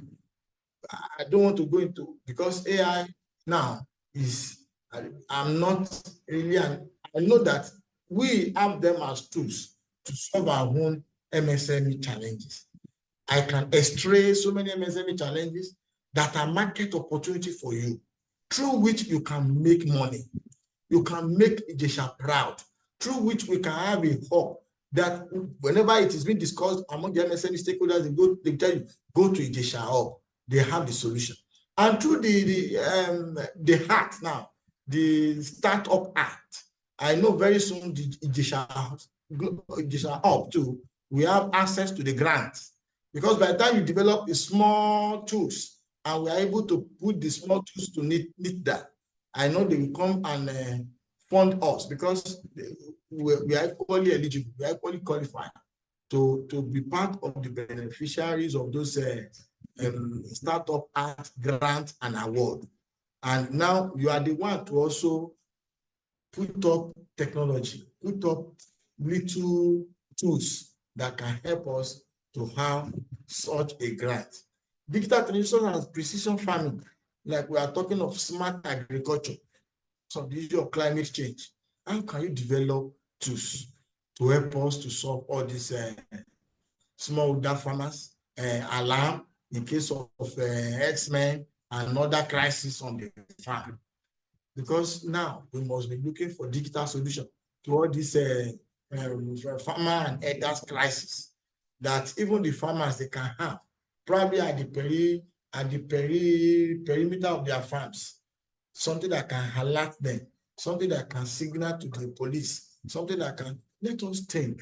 I know there are solutions to all these problems that we are encountering as a nation. So just don't let me take too much of our time, but I just want you to believe that you are the solution provider. You are the only hope for this country. If you go into the archive, you see in developed countries, so many of them they are doing well in this area. So we can also do better. Digital models in healthcare, in telemedicine, and other things, apps. Locally, how do we develop our Wesley that is in Ijesha? How do we develop one? Secondary schools around us in the digital line. How do we develop a payment system for those schools? By the time it is there, other people will come and copy it. They will come and say, please come and assist me. And that will go a long way in helping us. Blockchain technology and so many of these things, I know so many of you are familiar with them and you are better than me in all these areas. But my own is how to teach you, how to help you to turn your skill to wealth, and how to assist you modeling your morals, modeling your character, widening your horizon, in seeing human being as a tool for money, making human being to be more receptive, making human being to be willing to have you as partners. Like you, and it is from human being that you are going to make money by solving their problems. And it is by doing it on your own that you can maximize it. If you subsume your service to anybody, it is the person that will be having the gain over your life. If you finish your training now and you just look for a company to work with, that company that is engaging you will not pay you your exact what. The person just pay you, like for instance, if I have a company and I want to engage you, I will not pay you from your capital. I will pay you from the interest or the profit I maximize at the end of the month. Like Yoruba will say, they will not give you from the capital. So don't think of finishing your training and working for somebody. Think of finishing your problem and working for yourself. Developing tools, working and improving your knowledge. By the time you have your knowledge and you fortify it with managing of human being, sincerely, is a function of time. Within a short while, you'll be counted among the rich people. in Osun State, in Ijesha land, and beyond. So, like the issue of fintech, the issue of mobile banking, the issue of digital payment system is crucial now. It's very important. And it's a very good aspect of wealth creation. And that is where the new Nigeria is, digital environment. So much has been said about this. Don't let me go into it again. So, rethinking wealth creation through digital business requires a community to create value that are solving local businesses' challenges and building trust. You know, there is lack of trust in the system. So if you are coming up with a technology, it must be fortified with trust for people to be able to use it. Because these Yahoo boys and all the rest, they've equally gone ahead to spoil the entire space. So people are afraid. MSMEs are afraid to embrace digital tools in solving their challenges. So many of them are people say, no, they can't keep their money in the bank. So many of them are afraid to use all these apps. They are afraid. So you need to build trust also, confidence within that system. And if you are working together as a hub, you team up together and you form up as a hub, and you can be tracked. Sincerely, it will build the trust in your customers, and the ecosystem will be viral for it and be good for it. So on a concluding note, rethinking wealth creation to that business involves defining the boundaries of prosperity. We define it. It is now the future prosperity, the future wealth now lies in business and digital environment, because digital world is the driver of the rest. And you cannot be richer than your driver. It's your driver that is taking you to your destination. No matter how smart or beautiful you are, if you are still within that vehicle, you are the dictate, and you will be at the receiving end of the driver. It is the driver that will dictate the route. So it is the digital environment, digital platform that is determining the route in MSME community, in government intervention. So that is why you are now at the driver's seat of prosperity in Nigeria. The future money belongs to you, provided you can galvanize other knowledge on how to use human being to make wealth. So digital world is the architect of solving human problems. So you are a solution provider. The future belongs to you, and we can always do it together. At least I will also be, part of the entrepreneurship training. Yes, we have been introduced to it. The issue of 3 tiers of making money. Now, those set of human beings, because Yoruba has finished it, that how do you maximize? The first thing is, how do I have this gain? When you have the gain in form of money, how do you manage the gain for sustainability? Because you cannot just get the money. If you don't know how to spend the money too, it may not be sustainable. The money will just come and go. That's why you need knowledge of how to attract the market. When you attract the market, in these times, market means the person, human being, that is coming to you. Are you going to be bullied? Are you going to be arrogant? Are you going to be uncontrollable because of the knowledge you have acquired? Knowledge is useless when it is not even reflecting, when it is not leading to wealth, when it is not leading to provision of solution. But now that you have acquired, now that you are about to acquire the knowledge, and it is continuous, it is not only going to be limited to the 4 walls of that hub. We will also be interjecting it with other training that you probably for now you don't really have good understanding of the process of taking lion from the wild into the zoo in a cage. Like if you go to University of Ife, you go there and watch a lion in the zoo, you will pay money. Do you think it's so easy to bring that lion there? So also that is what you want to turn human being to. What is it going to take from you? What are the skills and the characteristics you are going to develop yourself to make sure that you turn other fellow into customers and into employee? At the same time, you have good, and your life must attract good partners. Sorry, on the concluding note, I want to round up now, but I want to round up with one passage of the scripture I'm not really, but it's very important for you to have that understanding too. You know, at a point in the life of David was in the cave of Adullam, and the Bible recorded it that David was with the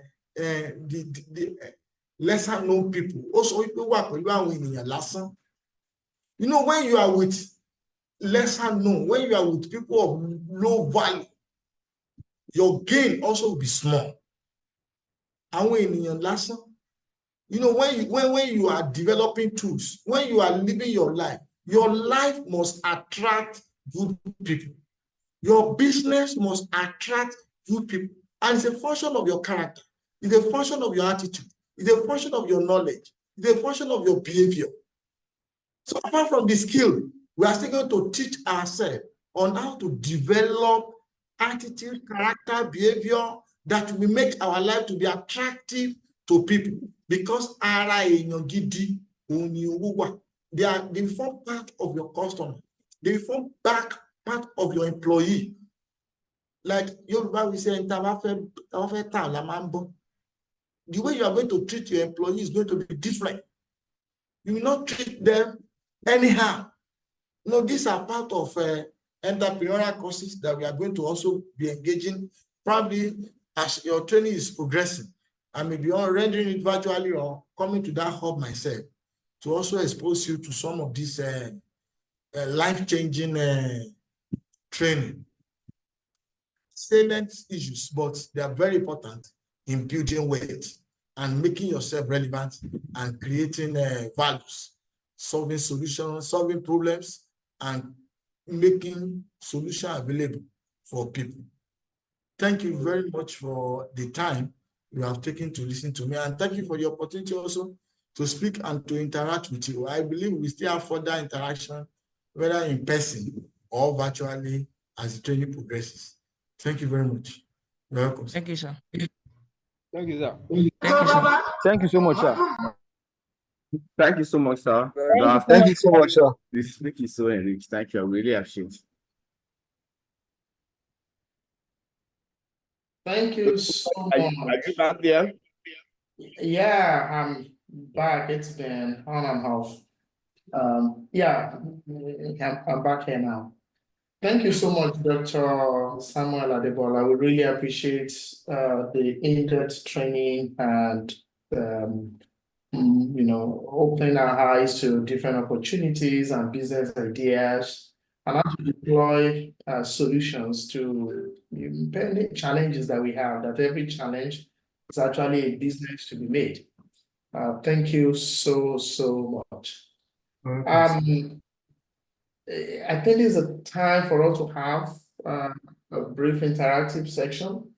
I'm also gauging the energy, given the number of hours we've been here and all of that.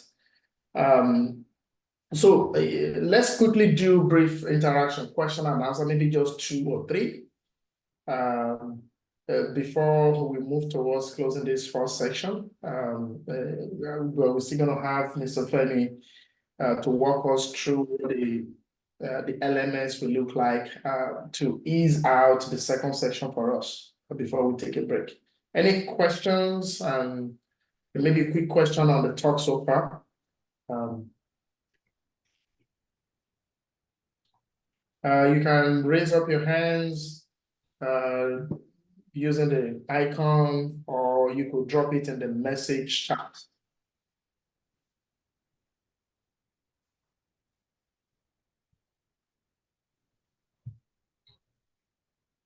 If there are no questions, I would love to thank our guest speaker. Okay, I think somebody's raising their hand. Is that Ajayi Boluwatife? If please make it brief, maybe 10 seconds if possible. Just quick question. Go ahead, Boluwatife. Boluwatife, are you there?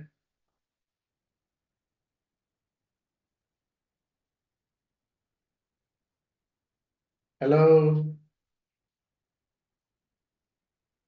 I think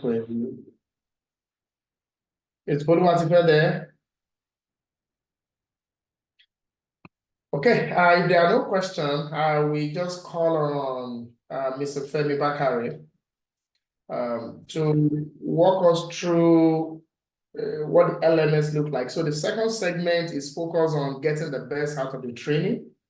We're going to split into different category, the cybersecurity, UI, UX design, AI machine. But that section is going to take place on our team.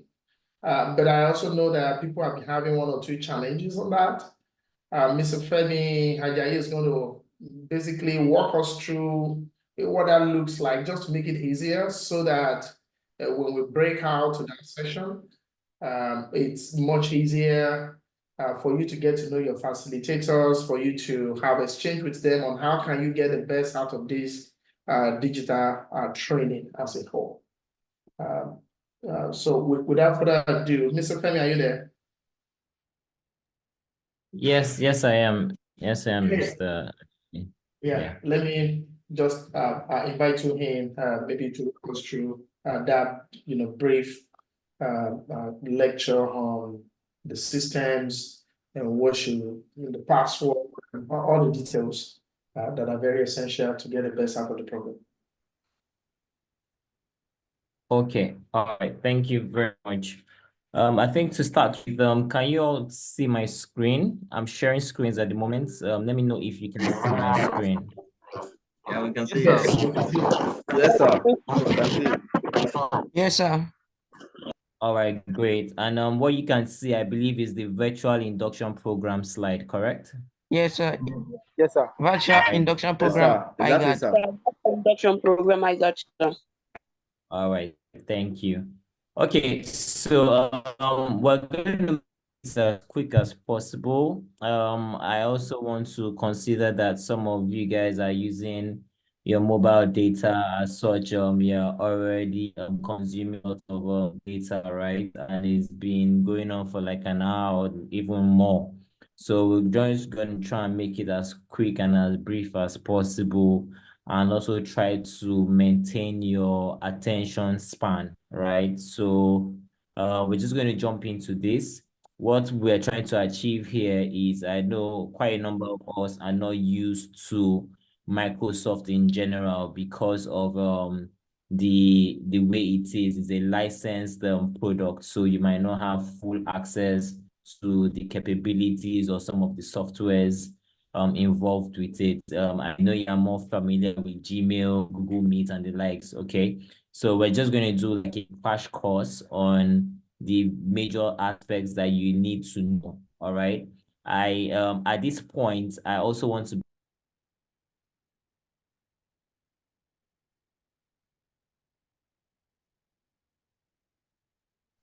I think we have a little internet connectivity with Mr. Femi. Bakare, yeah. Yeah. Are they all able to access their their team through Microsoft? Because I think each of them has a license for the basic, which they can install into even their mobile device, They Yeah. can get... Hi, sorry. No. Okay, go ahead. Yeah, go ahead, Mr. Bakare. Okay, sir, I think it's our normal network. Our normal network around here. I'm actually switching between two network providers here.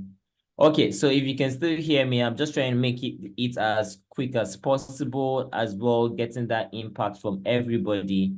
I want to also believe that at least 95% of students here should have gotten their login credentials by now. If you haven't, please check your Gmail accounts or the emails that you provided. You should see that. If you don't see it in the main folder, please check your spam folder or your junk folder. All right, so that's one way to even start the process. I know we'll be faced with quite a lot of questions and the likes, but I just want to say something, which is, I know your cybersecurity, your machine learning, you'll be doing quite a lot of troubleshooting, right? And so in a little way as well, these are the little bits of how you can try to troubleshoot. So first thing, if you check your email and you find out that, oh, you've not seen it, rather than you quickly just sending messages, check your spam folder first, check your junk mail. If you don't see it there, then you can start the next step, which is reaching out to either your tutor or the admin or somebody, all right?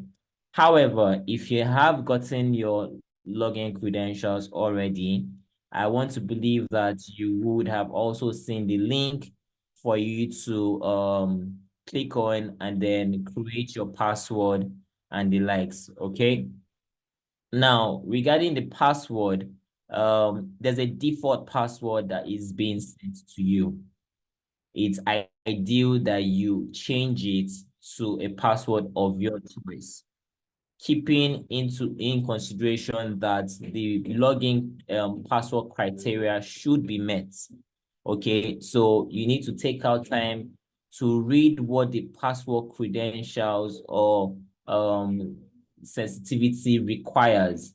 Some require you to make it a case sensitive, not less than a couple of characters, have a special character there as well. If you do not fulfill these criteria, you will not get a successful password change. So please pay more attention to those aspects as well. I've been seeing loads of messages on the cohorts about changing of passwords and the likes. That is one area that you need to pay attention to. The second is, yes, we also are aware of the connectivity issues with our service providers. So you need to be in a place or have strong signal, else the password database will not sync, and then you will be having issues or thrown out and giving one error message or the other. Okay. Now, if you're able to successfully change your password, all right, I also believe that the next step will be that it will tell you to use a 2FA, which is a two-factor authentication, right? And it tells you to update or download the Authenticator app. Am I correct? Are we all on the same page? Yes. Okay, great. All right, perfect. So now, once you've gotten to that place, you also need to follow the steps. And I believe the first step is you can either click on the link or you scan from the QR code. Now, if you're using your phone at the moment, it might be a bit of a challenge. So the best bet will be for you to use your laptop, right, to be able to access your password creation and the likes. And then the part where it says click the QR code to show the QR code is a lot better that way, because that way you can now use your phone to scan the QR code while your laptop is still open, right? It's a lot easier that way. And by that, I believe you would have, or you must have downloaded the Authenticator app, okay? I also want to say that it is not compulsory, okay, to use the Microsoft Authenticator app, all right? It is not compulsory. I know for some of us that are whiz kids in terms of technology, they would have been using things like Google Authenticator already as well, okay? If you have Google Authenticator, you can use Google Authenticator. That would also work. It's just the same process. You just need to scan the QR code from your phone using the phone's camera, and is that easy, right? I've also gotten loads of comments, maybe one or two people who have spoken about is not working for them. I think that should also be based on the network or the service provider. Maybe where you are, there's no network, or the network is slow, and as such, it will time out. All right. But after this session, I can see some messages. People have been sending me direct messages. I would engage you guys, okay, and try and see how to troubleshoot all these issues. One downside, which is also an advantage, is that you cannot take screenshots of the error messages, right? So is a downside because I can't see the message, that the error message, but at the same time too, it is a security upside for people. Do you get? So having said that, we will tackle all those aspects in maybe the breakout session or after those sessions, okay? All right. But if you have been able to go past all of these aspects, right? On my screen here is the home screen to the Microsoft 365. So this is done when you have been able to create your password, you've been able to done the authenticator, and you've been able to log in successfully. This is the first screen that you see. You get to see the home page, which shows you, and the beauty of Microsoft is that it gives you a quick tour guide, okay, on the quick things you need to learn. So if you see that box that says create with Microsoft 365, you can just follow the quick tour guide that brings you up to speed as to what you need to know. All right, it's not too far off from your Gmail account and the likes. You get me? So that's what you have there. And then you can also get to see the other apps that comes with a Microsoft 365 license, which you as a student also have access to. All right. I also made it put a little note down there that says your password created gives you access to other Microsoft apps, and all you need to do is to input your password credentials. So the password you have created is the same password that will give you access to all other apps if it requires you to have it requires you to put in a password. So your login credentials or your email will be the same email that you have at ijeshadigitalhub.onmicrosoft.com, right? And the next will be the password that you have created. All right. So these are the other apps that are in there, and like all the other what's the word now?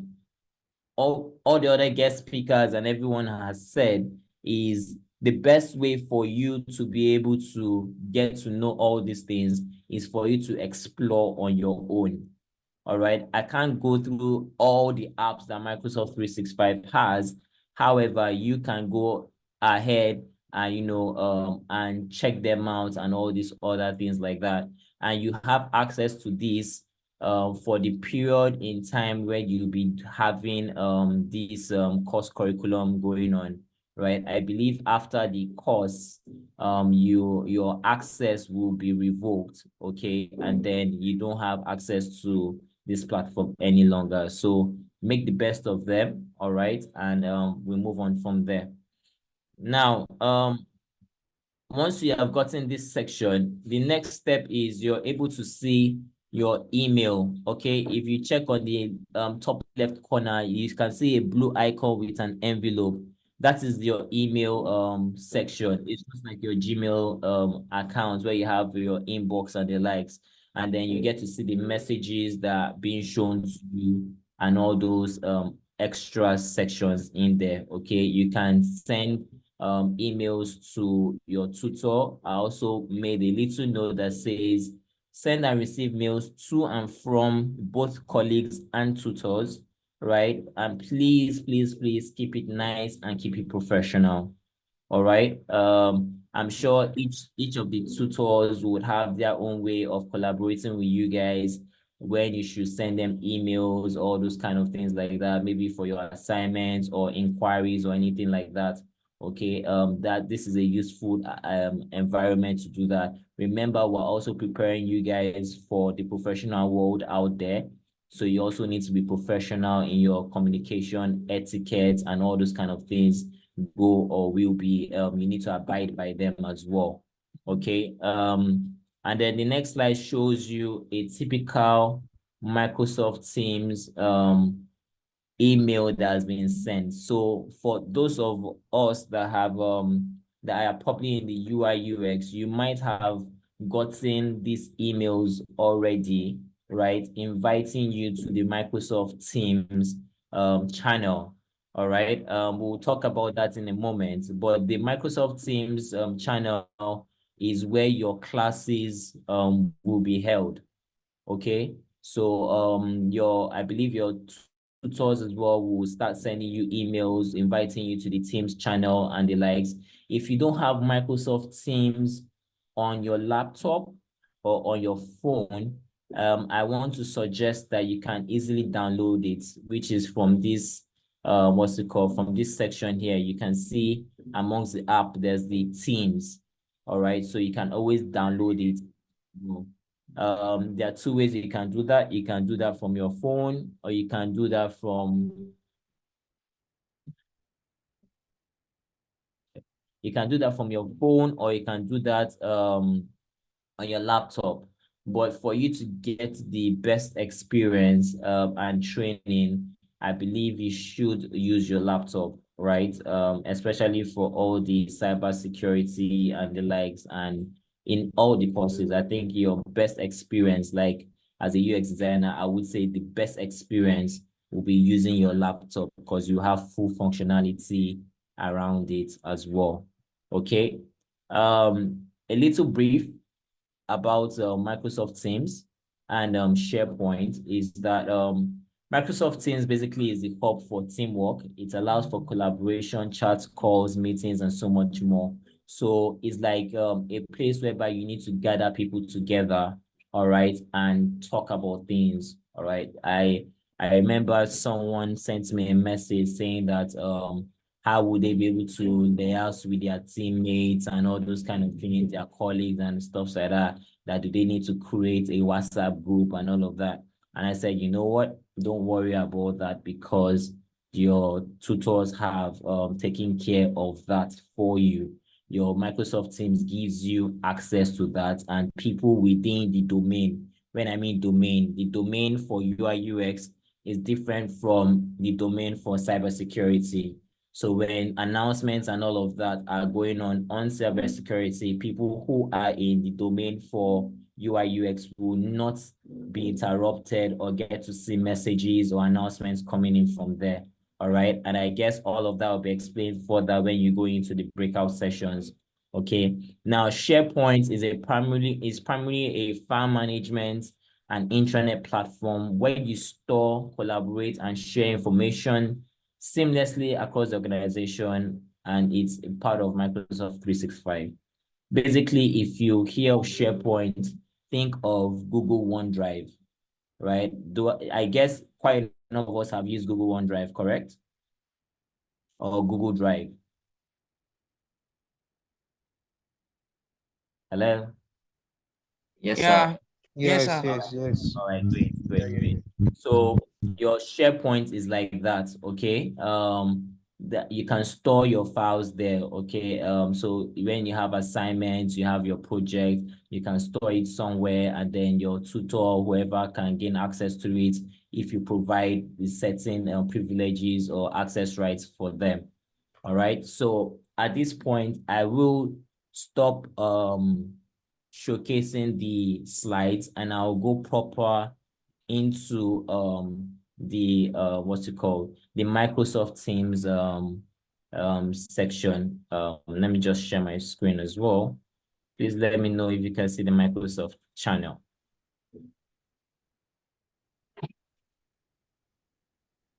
Can you see the Microsoft Teams channel now? All right, great. Yes, so for you to get here, like I said earlier, you should have by now downloaded the Microsoft Teams, right, on your laptop, right? It will also ask you to sign in, which is your credential, all right? Another thing is that for those who have set up their Google Authenticator or their Microsoft Authenticator app, every time you intend to sign in, it's going to ask you for a code. All right. So if peradventure your phone is dead and you're using your laptop and the Authenticator app is on your phone and you're trying to log in and it's asking for the passcode, you might not be able to log in because your phone is dead. And I don't think there's any other way that you can go about it. So it means that at some point, your phone and your laptop need to go hand in hand, especially if you need to sign in. All right. I think those are one of the password, how good the password security is, that you just can't do anything. And it doesn't allow or support, what's the word, screenshots as well. Okay. Now, by the time you're able to log in, right, I'll give this as a use case from the UX design. Sorry? Okay, please mute your mic, Ajayi.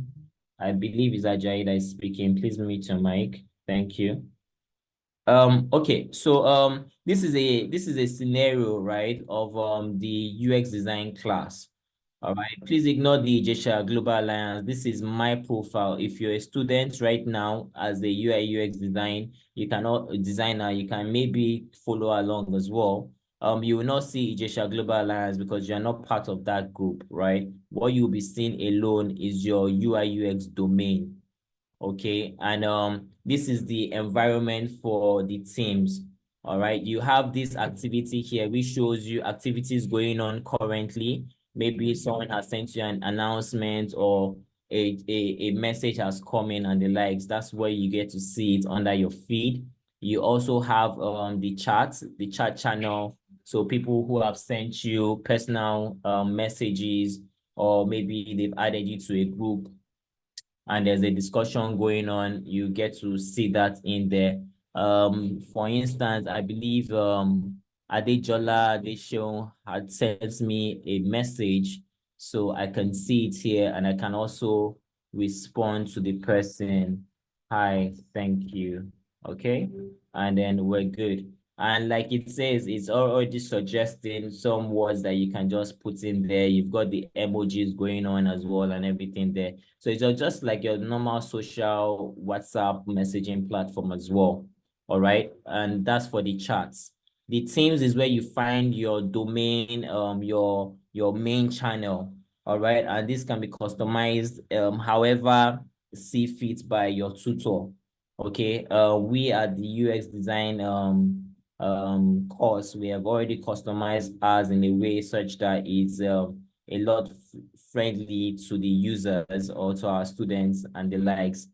You can see that there's a general channel which speaks to the course in itself, the start date and some other things, and you can get to see a lot more. I don't want to go too deep into this because it's not meant for the general classes. When we break into our sessions for UI UX, then we get to see a lot of that. But at least you can see quite a number of students from the class have already started responding, okay, to the post that was being sent.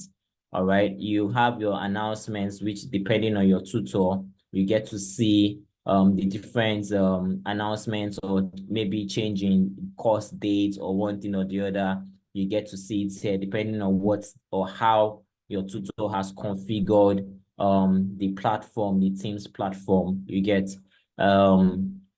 and this is a course forum whereby each and every student, maybe you can also decide to chat with one another or share ideas, or just buzz one another here, or create a thread of a topic and every other person joins in. Now your tutors have access to manage the settings. Either they don't want people to post or create posts of their own. It's only the tutors that can create and all those kind of things. They come in here, files that maybe has been shared on the platform or on that channel, you get to see it under files as well. Okay, and the tutor basically has access to do and set up security parameters around the channel in case of based on what they want to do anyways. All right, and then you have the calendar here. The calendar here is speaking to maybe upcoming classes or upcoming assignments. This can be created by the tutor, and he can add, or he or she can add the students. Okay, maybe I can't remember any student right now. I think Adebola, okay? So this is Adebola over here. I can add Adebola. I can say maybe agenda, maybe test agenda or something, okay? And create everything. And if you can see, Adebola is free at the moment based on the time that I've set up and everything, okay? And I can set up that meeting for maybe repeat every day and the likes. So if I know that we have classes every Saturday, for instance, between 9 to 10 o'clock, I can come here and set it up and put it on repeat, okay? And this will be shown in every student's calendar, all right, in here that, oh, there's a class for this time, and it's going to remind you 15 minutes prior to the meeting, all right? So Microsoft Teams has been good enough for you to you know, collaborate and do quite a number of things over here, and you can meet now. So when you click on that, it opens a dialog box where you can see everybody is meant to be in that meeting. You can also configure, and this is where they talked about attendance. So tutors can see those students who have clicked in or clocked in, okay, and can actually see if they are still online or not. Right. I also want to believe that the modality of this course is we can't or we will not be accepting a 40% attendance. We will not even accept a 60 or a 70% attendance. Right. We are going for a minimum of a 95% attendance. And as such, it means that you must be online at every point in time when your class is being in session, all right? So you need to have that at the back of your mind. It's not something that you just join in whenever you feel like. We won't be doing that over here, all right? If that's the case, we can just, you know, put you to the side and get more students who are willing and ready to learn from this, all right? And I also want to believe as part of the modalities, you would not be able to graduate, so to speak, if you don't meet up with those attendance requirements as well. Okay. Having said that, these are calls whereby you can call your teammates or call people in general within the Microsoft Teams channel and the likes.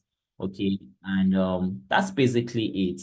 I believe your tutors will speak more into what is more preferred for them. Okay. And we can just do that. Pending that period, by the time you log onto your Teams, you can always explore Teams by yourself. You can go the extra mile if you don't understand something. I always believe something, which is before you start reaching out to people who you didn't get, just try and troubleshoot on your own. Try to explore.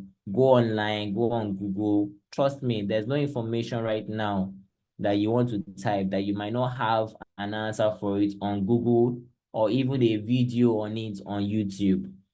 All right. So learn by yourself, ask questions, explore, research. In short, for UX design classes, you guys will be exploring and researching a whole lot, because that's one of the key fundamentals of a UX designer. You need to know how to carry out research, you know, as to what you want to do. All right. So I think at this point, I will leave it. Yeah, I will leave it and let the tutors take charge of the sessions and go deeper into what's their focus about each course and their expectations and modality of teachings will be. All right. And that's about it. So thank you. If you still have challenges, I can see messages are piling up on the group chat. I will try and attend to each one as quickly as possible and to the best of abilities as well. Okay. Thank you. That's it. Thank you so much. I'm sure you have allayed the fears of a lot of people. We really appreciate that, your insight and help on this. Anyway, I think you can. I don't think anybody have. I think this is a lot of it. He has done a good job in terms of putting the PowerPoint together to walk us through. If you're Google, I think I see a question by someone about Google authentication, not scanning it. A lot of time you have to zoom your Google authentication on just that the barcode. If it's outside and you are capturing other things, that might not work. I want us to have a short break before we then go into the session. The breakout section where we're going to have different groups meeting on team and just interacting with your facilitators and have conversation on how to get the best out of the training. Babe, I know we've been here for 3-4 hours now, about 3 hours. So maybe just have like a 15-minute break. And then the link for the meeting will be shared in our WhatsApp group. So the UI UX different group, we have different meeting room. So the link for that will be shared. If anybody have challenge accessing that, we will also be on that WhatsApp group to be able to provide any support systems. But before we go, I really want to thank all our resource people today. It's been a phenomenal day. I really want to thank Dr. Samuel Adebola for that insightful lecture. I also want to thank Dr. Adogo earlier on too. Hello, sir. Okay. I think I need. Yeah. So I really want to thank everybody. I think there's just one more section. I don't want us to be able to come back to Zoom again, and that's about the support systems that are available. We put together the Ijesha Digital Hub, the physical hub, to provide a support system for you to be successful. Even though most of the lecture are going to be happening online, we have the physical structure to remove every form of excuses. For instance, internet. We know internet is not cheap. It's one of the reasons why at the center there will be internet. And I can promise you at every time that there is a lecture, whether it's UI UX, whether it's machine learning, whether it's cybersecurity, the place will be open for you. I've seen some people also send a message on WhatsApp group that their phone is dying and all of that, which is power. That there will be power as well there. So you have those two things. These are the two things that usually prevent people from being able to take the opportunity. And that's why we have that physical infrastructure. A lot of money were invested in that physical infrastructure. And the goal is for you to have a place to sit down and work, have internet, and have power, and create an enabling environment whereby you can actually interact with one another, incubate ideas, work together on different things. So the primary purpose of the physical infrastructure is not for the lecturer. So I want to maybe disabuse our mind on that. It's not for the lecturing per se. Is to help you to have a place where you can learn, where you can have focus and concentrated learning.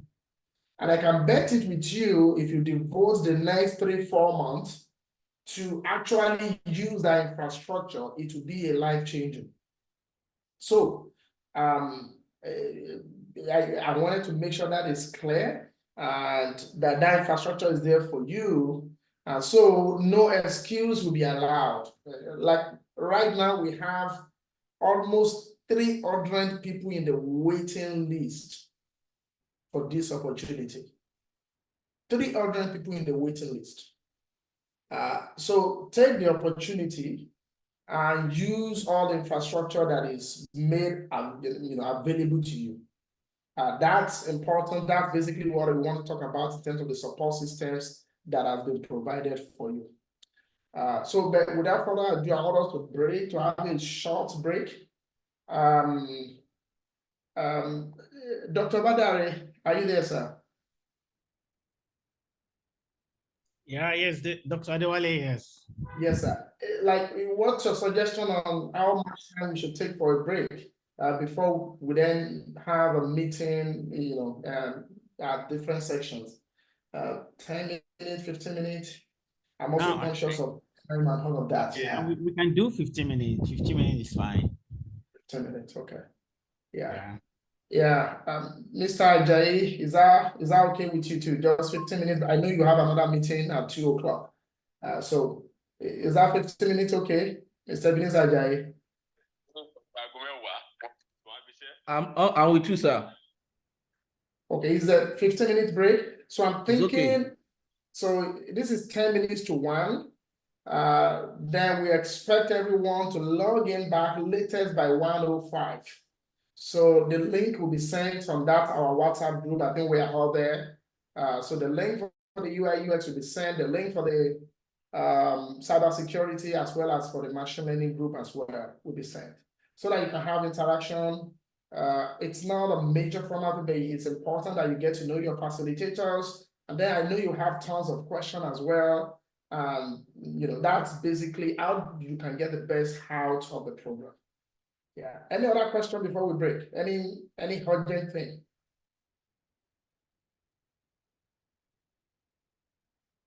All right then. Thank you so much all for being here. Dr. Adewale, before you leave, right, let me make 1 or 2 comments to thank Mr. Bakare for doing an amazing job of getting us into the system. You are going to expect problem. Digital technology has issues, so don't panic if you're in the wrong domain. That will be fixed. All right, so don't expect perfection. But I'm not sure whether the other team have set up their group. Dr. Obadare, do you have your group set up on? I've already put in the members based on what I got. I put people in their correct domain on Teams. So you can check those in your team. If you are not even in the wrong team, go there first for now, and then we can change that later, okay? I'm going to be up of this system. I wish you all the best. And Dr. Adewale, is up to you. If you want to use breakout on Zoom, for those who don't have a Microsoft team, you can do that also. And hopefully we'll sort out the issue of team maybe next week. All right? Great job, everybody. Wish you the best. Have a wonderful weekend. Bye. Thank you, sir. Thank you so much, sir. I'm grateful, sir. Thank you, sir. Thank you very much, sir. Yeah, all right. Thank you, sir. Bye-bye. Thank you, sir. God bless you. Bye.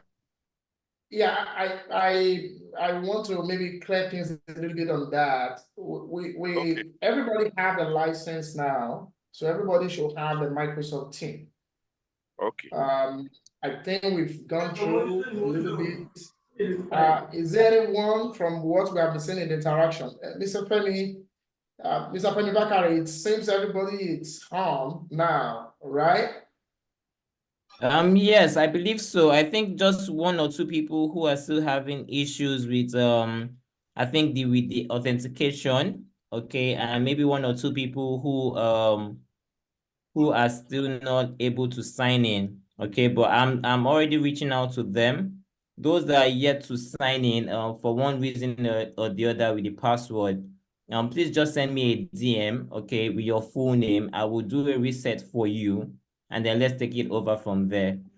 For those who are still having issues with the authenticator, there are a couple of things you can do. First thing is be sure that where you are has strong network, okay? I've also seen that some people are trying to scan the QR code. Unfortunately, the phone that you're using, the camera might not be able to support it because maybe you might not be using a high-end phone, okay? So if you're having those kind of issues with your phone, please try and use the link instead, all right? And then we take it from there. So maybe at some point, maybe later on today or something, people who still fall into the bucket of password, we might have a session for them. And then people who fall into the bucket of authentication, right? We might also have a different session for them. That's what I'm thinking. so that we don't have endless amounts of people in my DM, treating different issues one after the other. That's my thought, sir. Okay. Thank you so much.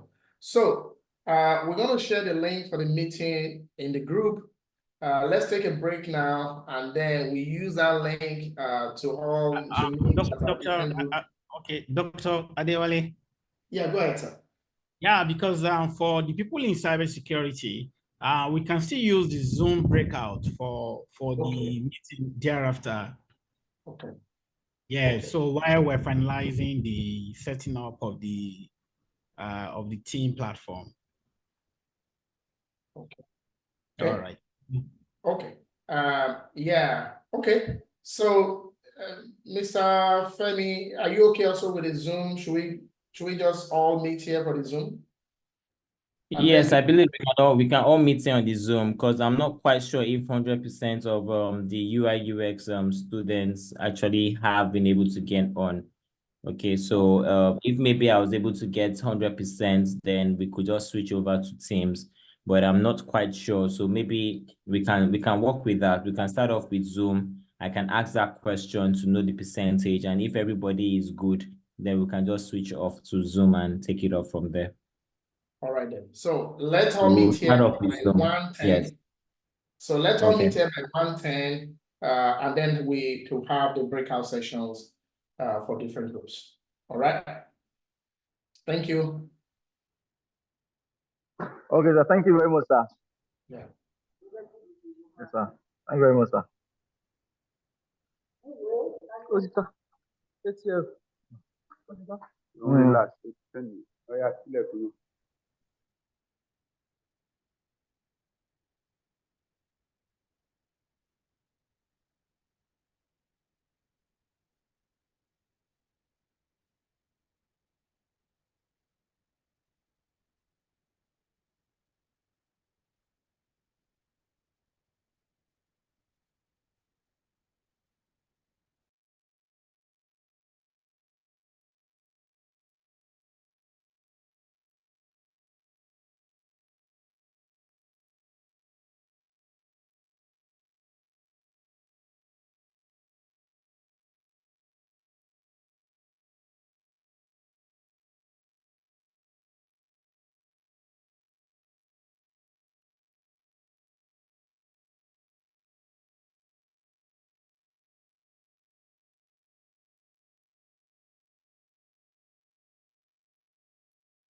Hello, I think it's 15 minutes already. Hello, can everybody hear me? Yes, we can hear you, sir. We can hear you Okay, here. so we've created a room. We can hear you, sir. Yeah, you should be able Okay. to join the room now. The rooms are Okay. created for cybersecurity, for UI UX design, for machine learning. Okay. I think you will have your facilitators breakout, sir. lead at different rooms. That's where the conversation will take place for the next and the final session of our induction program.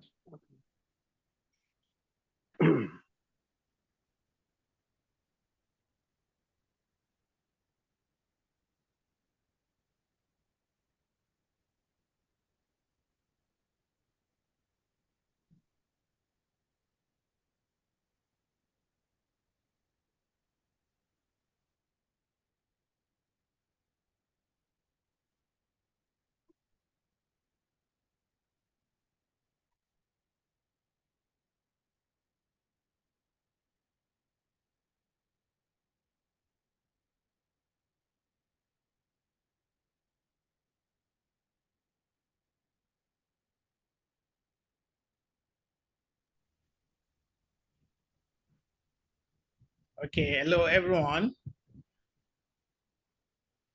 Hello, sir. Okay, yeah, so this is the cybersecurity, right?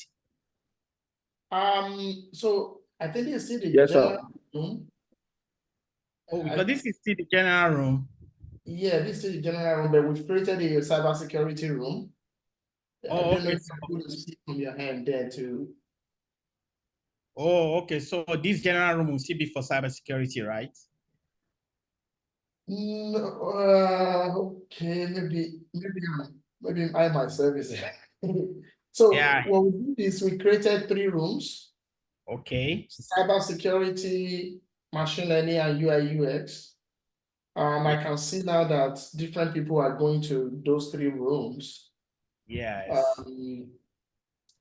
So even I don't know if, but the general room will still remain from those 3 rooms, right? Or am I missing something? Because no, it's not a problem. I just wanted to know I'm in the right room. So that's what I'm asking. So I don't think so. I think you're in the general room, not the cybersecurity. okay. So where did you drop the link?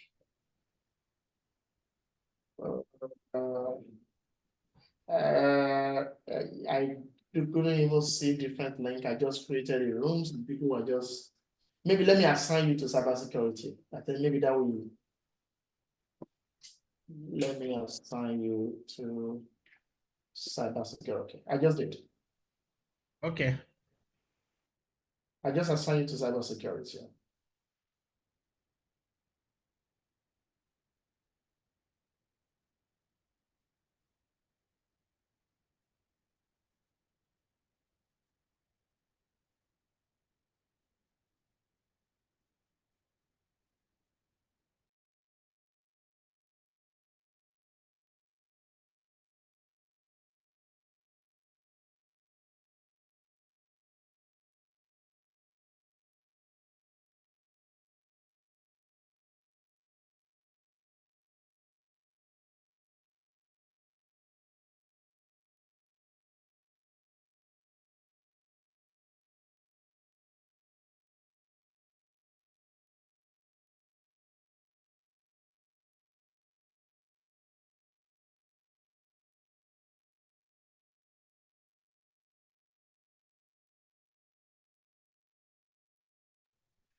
Hello, if you can hear me, it means you have not maybe choose a particular room.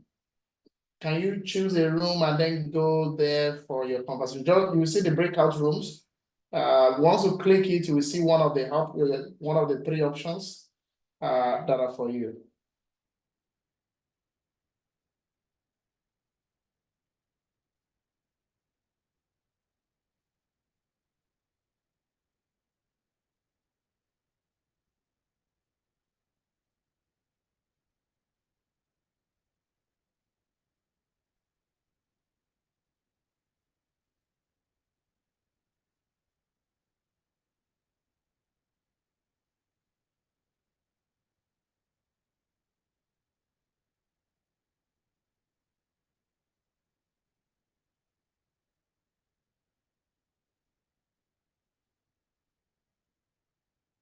I want to go to the break room.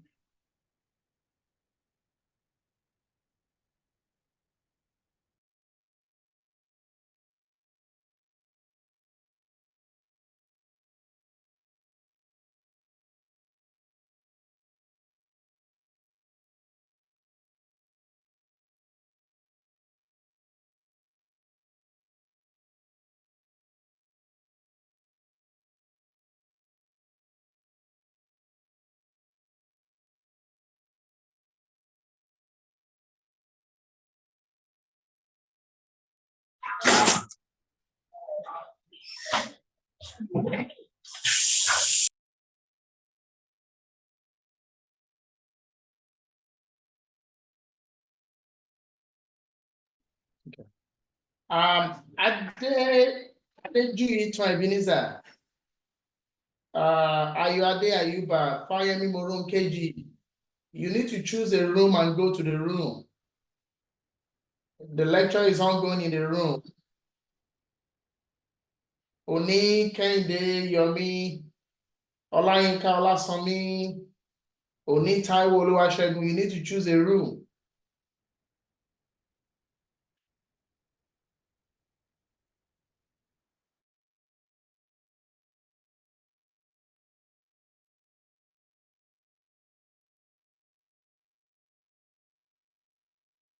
Sorry, sir. Please, please, I don't understand, sir.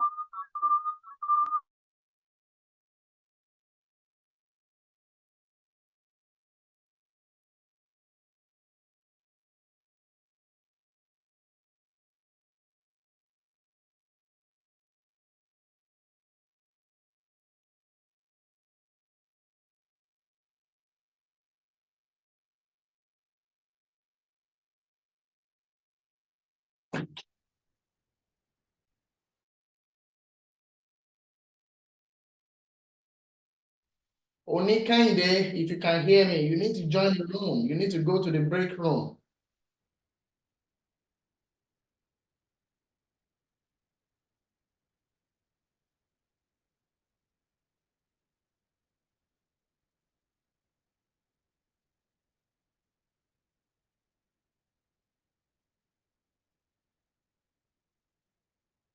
Oyebode Dial. If you can hear me, you need to join the room. Which room are they talking about, sir? Is that Oyebode or who's that?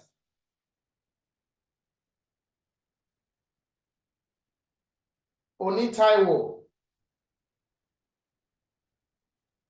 Yes, sir. Okay, what program are you in so that I can sign you to the room? Oh, Cybersecurity, sir. Okay, done. Oni Kende, what program are you? Cybersecurity, sir. Okay. Saeed Oluwo, what program are you in?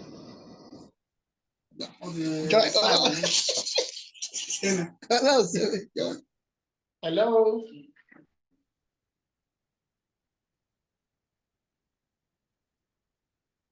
Saeed Oluwo.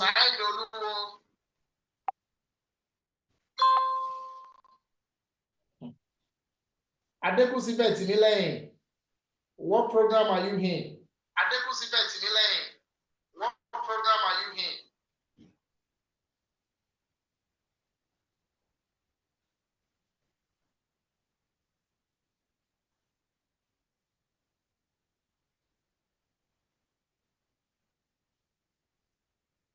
Kemi, Cybersecurity.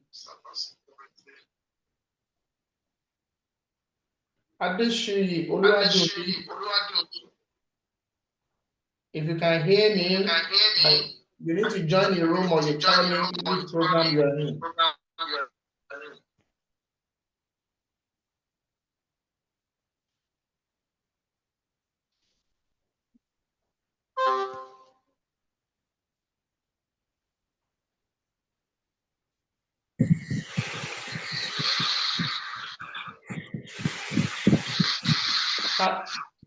Kazim Wasil.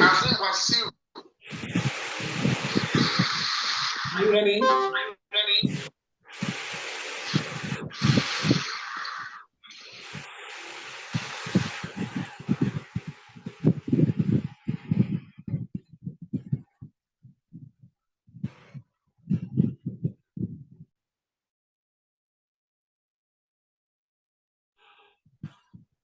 Adeshoyi Oluwadunni.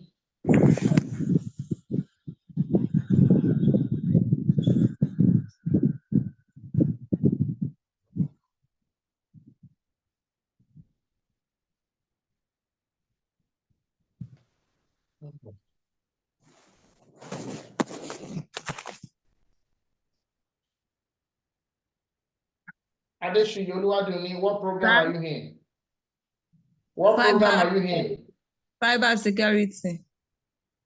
Okay. I will Yes, sir. assign you today.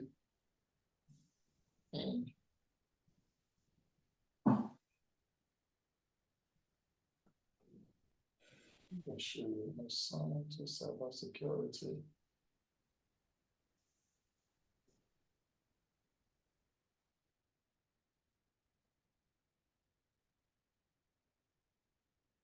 Amore Ademipe.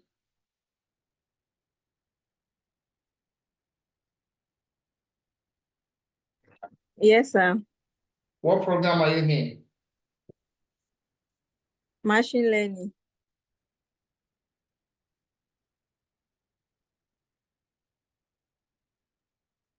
What program are you in, Amore Ademipe? Machine learning, sir. Okay, let me just assign you there now. Fatiregun Olumuyiwa, can you hear me?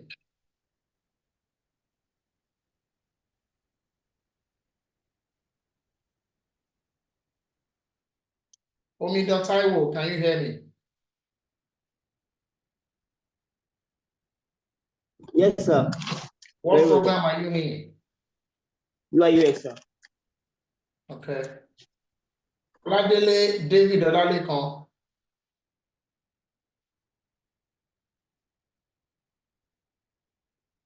Oladele David Olalekan. I can hear you. What program are you in? Cybersecurity. I think if you are in the wrong section, you are supposed to select your program. That's why we have the breakout. You click on the breakout and then you choose the program on the breakout. Okay, let's try this again. Awore Olakunle Rotimi, can you hear me?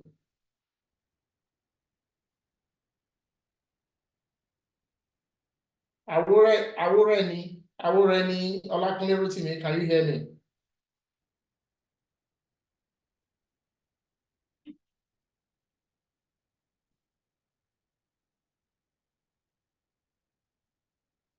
Adedeji Joseph, Kayode.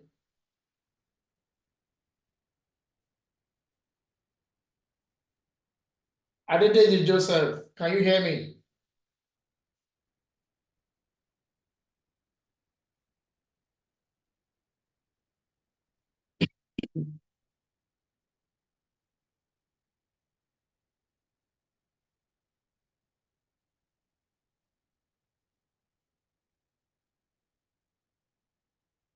Oluwashoyi Taiwo, can you hear me?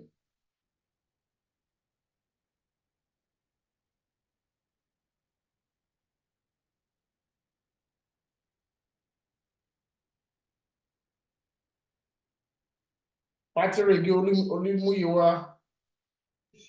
I'm available, sir. What program are you in? You are in the wrong place. Oh, I'm sorry, sir. What program are you in? Data science and digital learning. I mean, machine learning, sir. Okay, I'm assigning you now.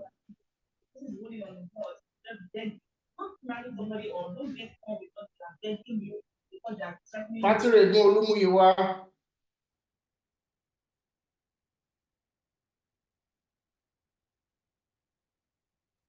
Oluwashoyi Taiwo.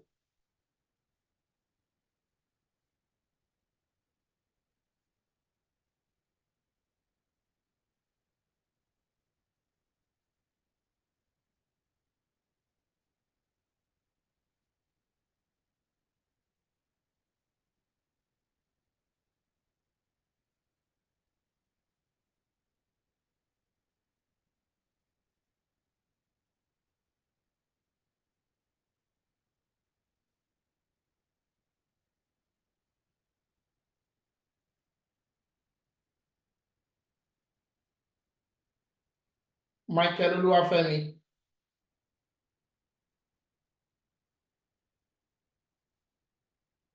Can you hear me?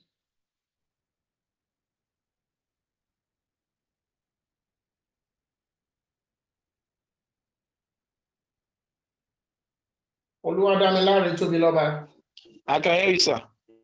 What program are you in? Good afternoon, sir. Oluwadamilare Tobiloba here. I'm in for machine learning.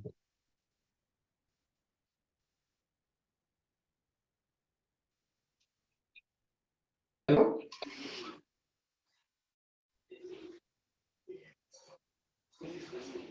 Hello, good afternoon, sir. Yeah, what program are you in? You need to be in the right room. You're in the wrong room right now. What program are you in? Machine learning, machine learning. Machine learning. Okay, let me assign you. Thank you.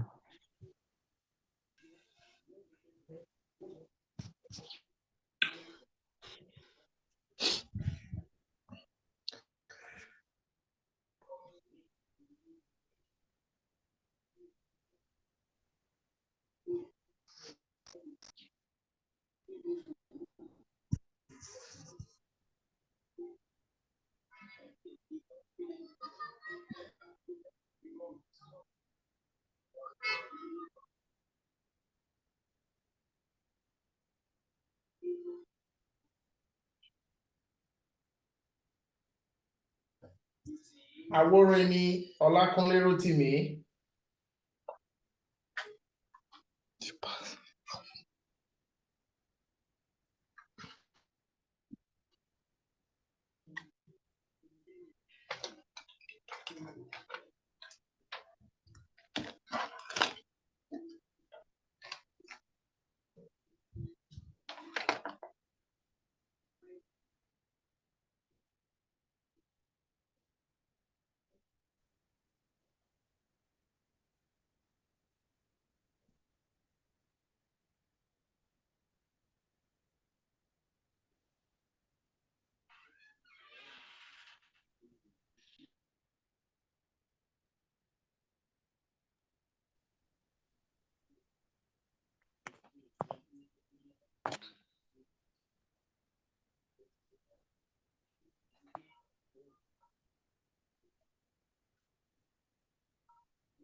Omolola Oluwatosin, can you hear me?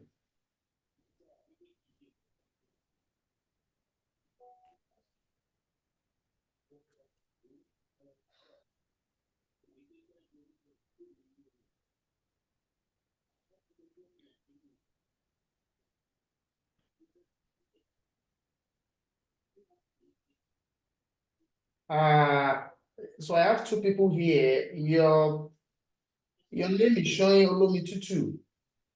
Can you tell me your name?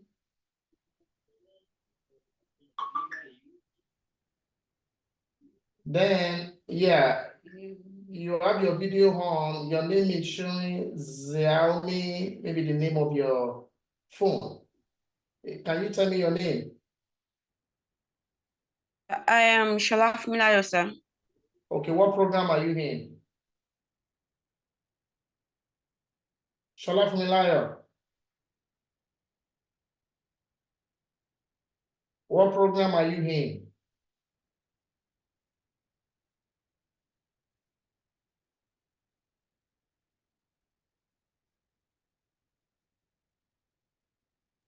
Yes, machine learning. Machine learning, sir. Okay. Let me assign you there.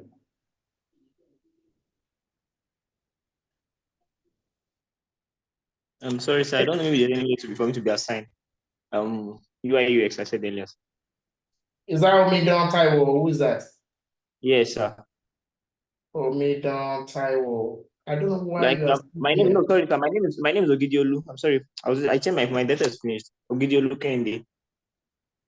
Yeah, you should have just go to that break room. UI UX, or what do you call it? Yes, sir. UI UX. Is there any way I can't even find you here. Ogidiolu Kende. Yeah, you know, the name on this system is not showing that. So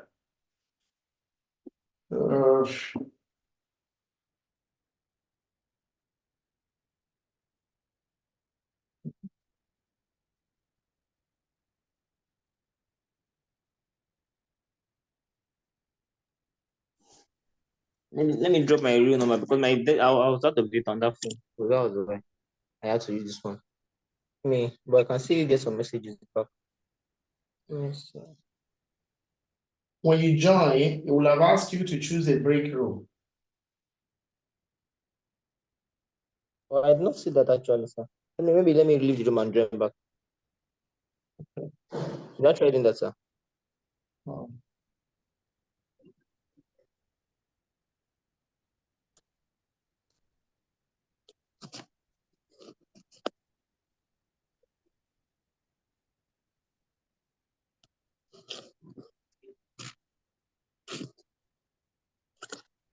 Am I to leave the room and rejoin? Because I've not seen the break. I'm not able to get the break up, sir. Sorry. Okay. I don't know why you're not there. So yeah, Omidan Taiwo, you're really given a sign. I don't know, maybe like this is not the actual my normal phone. This is not the phone I'm using normally. I just used to join the meeting, so I don't know. Maybe My UI UX, right? Yes, I'll give you a look in there. Yeah, just check in your Zoom right now. You see somewhere that's called break room. Just click on the break room. Go to the break room. Okay. Okay, sir. Thank you.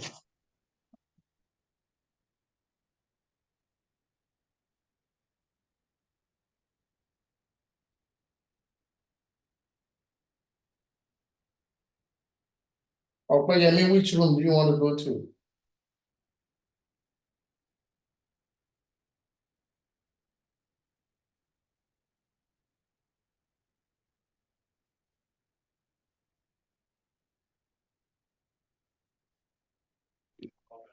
My network has been bad all day.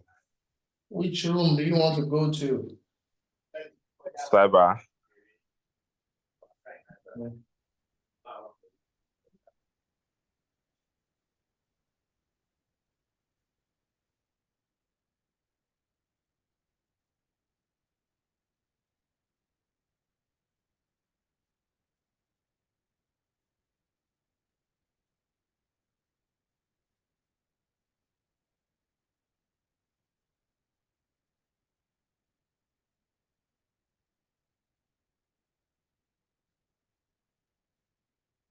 Ebenezer Ajayi. If you can hear me, what program are you in? For artificial intelligence and Machine learning. Yeah. Okay, I'm assigning you there now. Okay, thank you. There is someone here that is called Glad TV Official. What's your name? Ayobami Ogungbemi. What program are you in? Data science and machine learning. Okay.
Balumi Adebayo, can you hear me?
The person with the name Bode, can you hear me?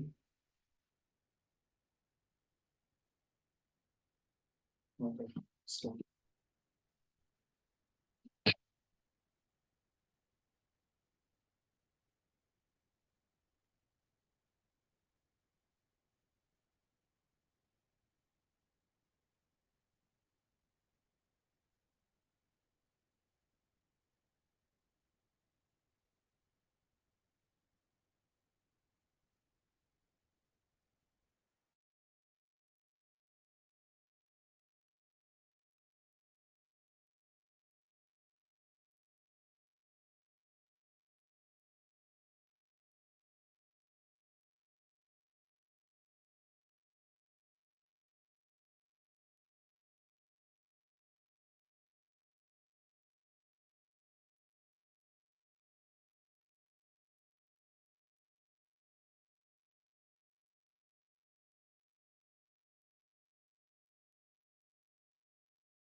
Adewale Joseph.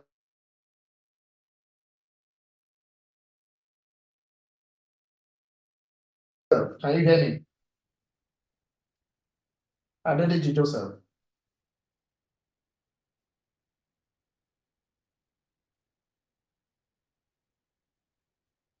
Oh, it seems there is a.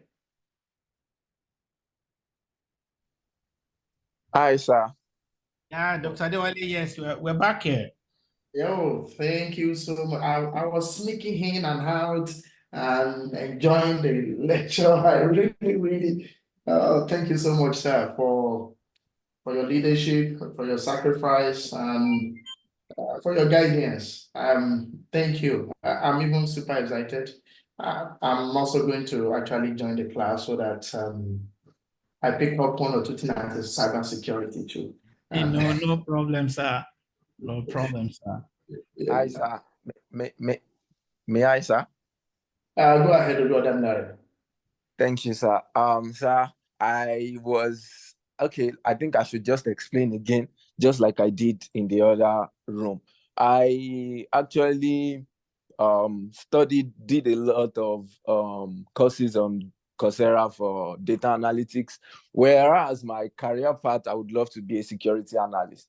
So I did data analytics, and I applied for data analytics, and I was given cybersecurity, which is also a plus for me because I think security analyst is a combination of cybersecurity and data analytics. So I have done some parts in data analytics, and I saw it as an opportunity to grasp for cybersecurity. Whereas I was given, I was offered machine learning. So I spent few minutes at the machine learning section before joining the cybersecurity, and I noticed that it is basically based on AI. It is basically based on artificial intelligence, and not more of analytics, and I felt like maybe it is going to be of great opportunity for me to use the cybersecurity. So I'm pleading and I'm please requesting for a switch of domain from machine learning to cybersecurity just because of the career path, sir.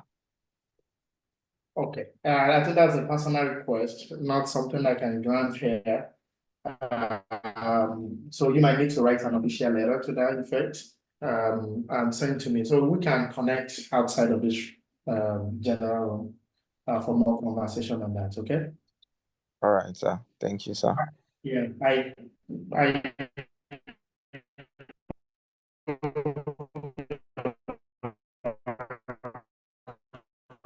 foundation thing is getting settled. People from machine learning here so that we just close. It's been a long day. So if you could just give me a minute, let me join the machine learning and tell them to close so that we just can all close together. Just a minute, sir.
Mute yourself.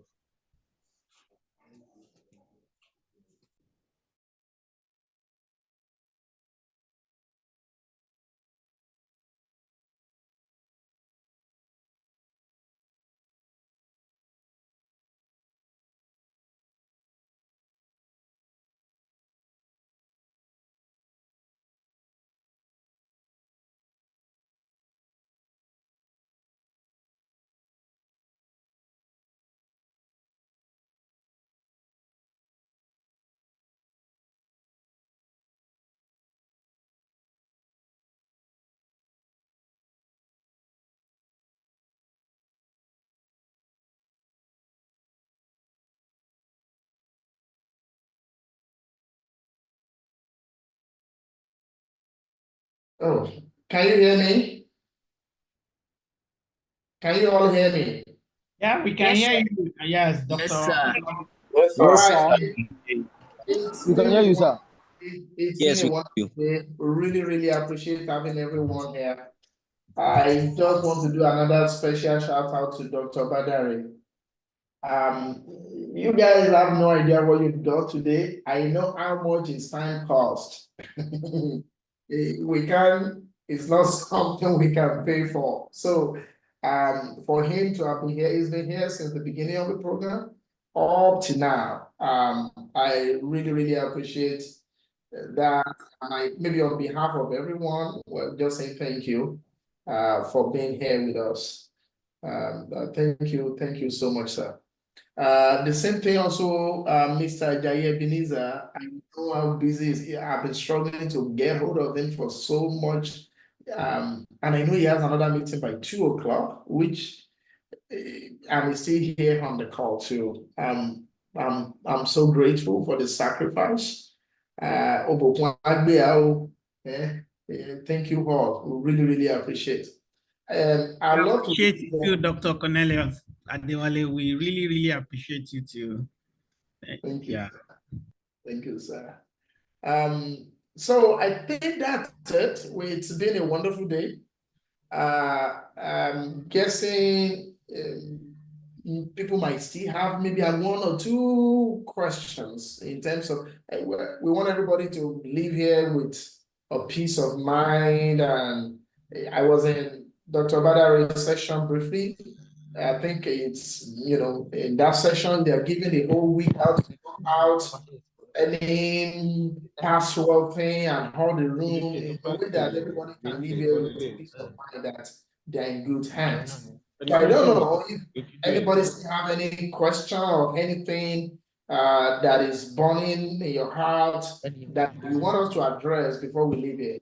Any question, anything, any concern, any comment before we leave? Yeah, where I have a question, and it's about the visitations to the hub. Yeah, okay. Would it be available to students to have access to the hub, and when can students have access to the hubs? When they are available. So the hub officially opens on Monday, this coming Monday, January 8th. The hub is open Monday to Saturday. Our resumption time is 8 o'clock. I know initially we said 9, just to give room for maybe meeting and things like that. So the hub is going to be open for all the students to be able to access. Like mentioned in the earlier conversation, in the earlier session, IGAD members invested heavily in order to create that infrastructure and make it available to all. So yeah, it's available to you. It's not just about the lecture, it's about you having a quiet, conducive place to think, to work, and also to interact with one another. It's the goal is to have it as an innovation hub whereby you can exchange, like the social intelligence that Dr. Obadare is talking about. That's all part of it. It's all part of innovation, working together with other people, listening to one another and exchanging ideas. The goal is to create that hub to achieve that. So yeah, it's open from Monday to Saturday to all admitted students. Yeah. Mr. Ademilu, you have a question? Oh, sorry. Okay. Mr. Fanijo, were you? Yeah, I'm asking that do we need any identifications, Oh yes. So by now, the security personnel already have all your details. So one of the things that will happen as time progresses as well is an ID card that would be for the Ijesha Digital Hub student or candidates. So then for now, we create like a makeshift in a way that allow you, because it's not just anyone that can enter the facility. So the security personnel they already have your database, your name for admission into the hub. Okay. Yeah, Mr. Ademilua, go ahead.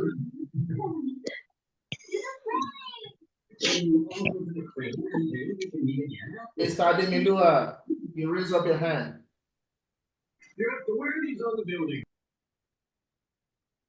Ademilua, Matthew Adeshola. Yeah, I'm with you, sir. Can you hear me, sir? Good afternoon. Good I greet the afternoon. house. Yeah. Thank you for the enlightenment so far, Doctor. I appreciate it.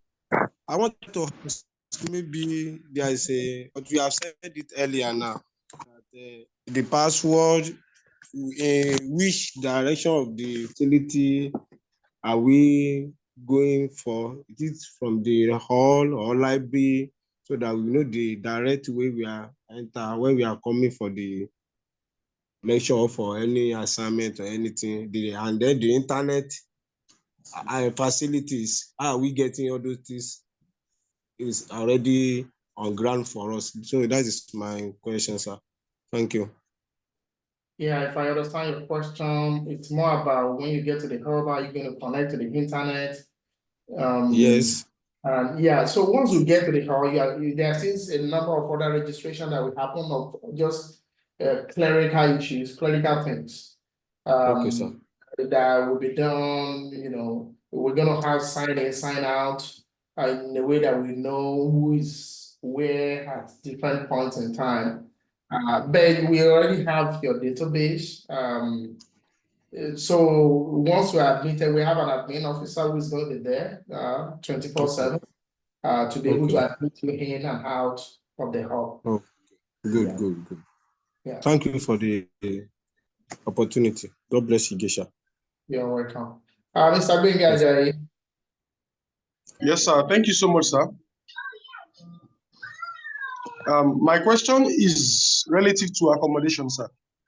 For example, I belong to the class of machine learning and artificial intelligence. I want to know if our class falls on Fridays and Saturdays. So the accommodation part of my question is it possible for me to come on Friday and sleep over until Saturday till the end of my class?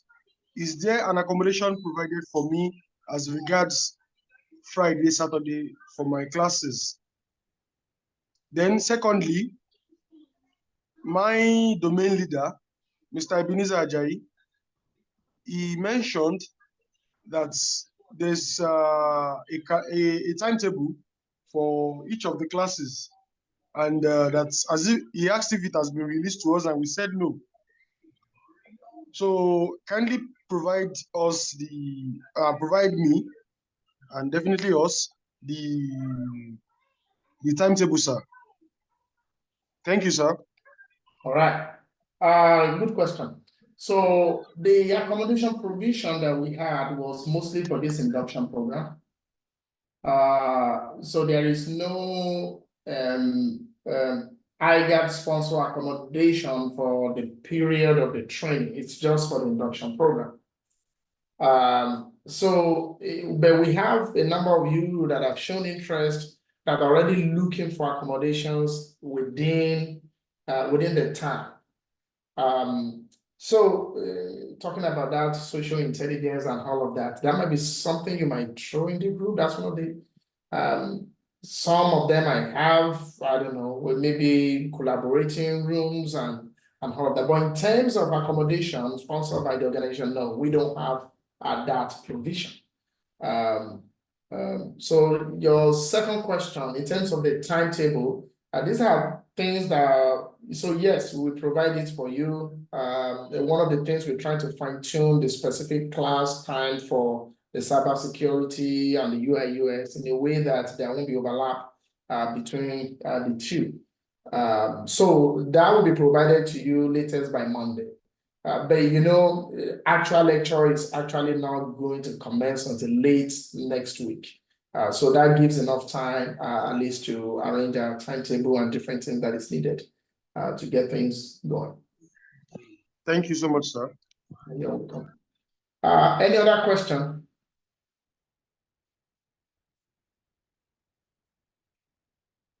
All right, I don't see any other hands. Let me check the chat box.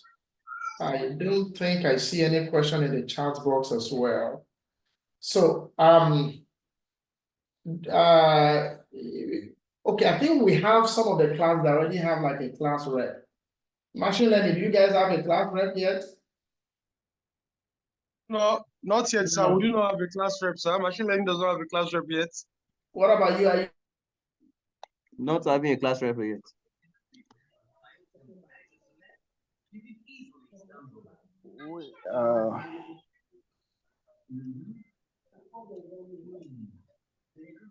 Hello? Hello, sir. Yes, sir. Machine learning does not have a class rep yet, sir. So which means, so cybersecurity. We have a class rep, sir. We have a class rep in cybersecurity. We don't have class rep in UI UX. We have a class rep in cybersecurity, sir.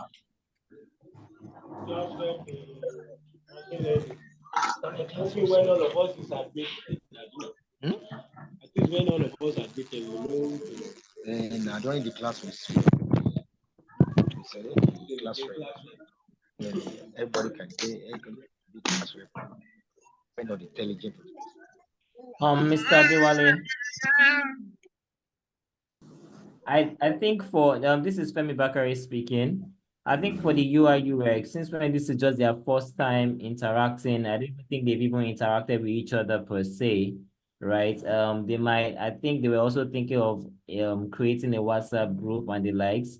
So maybe in that period they can decide to pick a class rep. Okay. The tutors will have no restriction or anything in nominating a class rep. I think that should be done for themselves or by themselves. So they should be the ones to nominate somebody as a class rep for the UI UX, okay? And they can let us know who that person is later on. So I think they can always just come up with that by themselves, maybe before the ending of Monday next week. They should have something up. Thank you.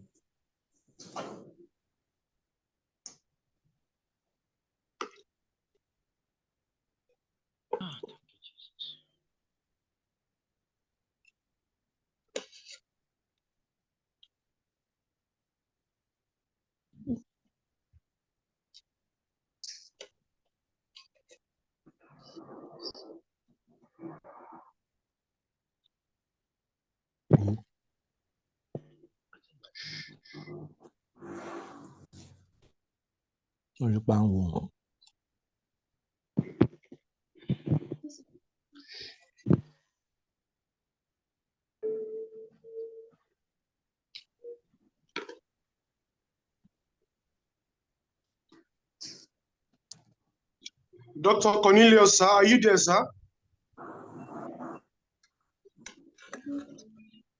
Yeah, probably is having a network issue. Let's see.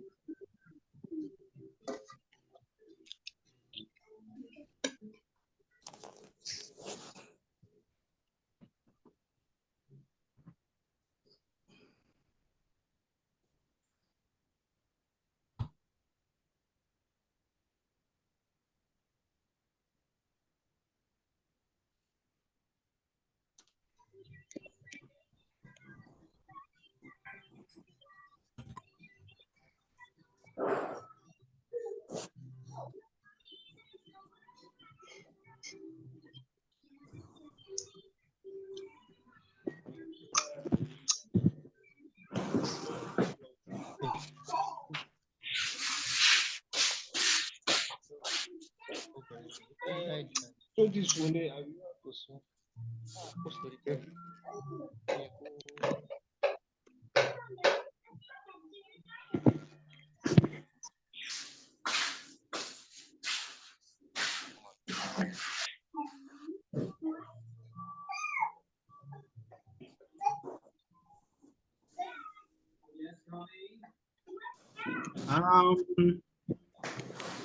Okay, I think probably Dr. Cornelius is probably having a network issue. How can we reach him? I suggest the meeting should come to an end, and we'll leave you hosts and co-hosts to reach yourselves and get back to us, sir. Well, it's well, maybe my suggestion would be, well, so if Dr. Cornelius is having, so what we're going to do, so maybe further, if you have any further every further information, right, will be sent to the Ijesha WhatsApp group. Okay, so there is a WhatsApp group which is the Ijesha Digital Hub Training Code 1. So if you have any question, any clarification, please just send it to the Ijesha Digital Hub Training Code 1 WhatsApp group. Is that okay? Noted, sir. Yeah, Mr. Bakare and That'll Mr. be okay. Ajayi. I'm fine, sir. Yeah. Yes, I think that will be perfect. I also just want to say that I am getting a whole lot of information or feedback from people who have been trying to log in to their emails and one thing or the other. I think we would need to have a session, okay, for people who fall into that bracket. So the first session will be based on those who cannot have access to their email, and then the next session will be for those who have access to their email but cannot go past the authenticator. Okay, I think those are the major two obstacles that I'm seeing. All right, so we can have a session maybe tomorrow or thereabout, because I'm sure a lot of people are fast spent. We've had these classes 10 o'clock or thereabout, or even 8:45. Yeah, so I think we might reconvene maybe on a Monday or a Sunday tomorrow, a time convenient for everyone, just for those people who fall into that bracket. All right, we'll communicate that on the platform, the cohort 1 platform, and then we'll take it from there. Yeah, I think that sounds like a very good idea. So, well, we'll probably like to call it a day, so that at least everyone can, so, but please, just like Mr. Bakare said, if you have any issue, just please send it to the Ijesha Digital Code 1 platform, please. All right, so thank you everyone for coming today. Wish you guys a glorious and interesting journey in Jesus Christ's name. Amen. Thank you, sir. Thank you, sir. Thank you so much, sir. Okay. Bye-bye. Yeah, Bye, bye. sir. Yeah, thank you. Bye.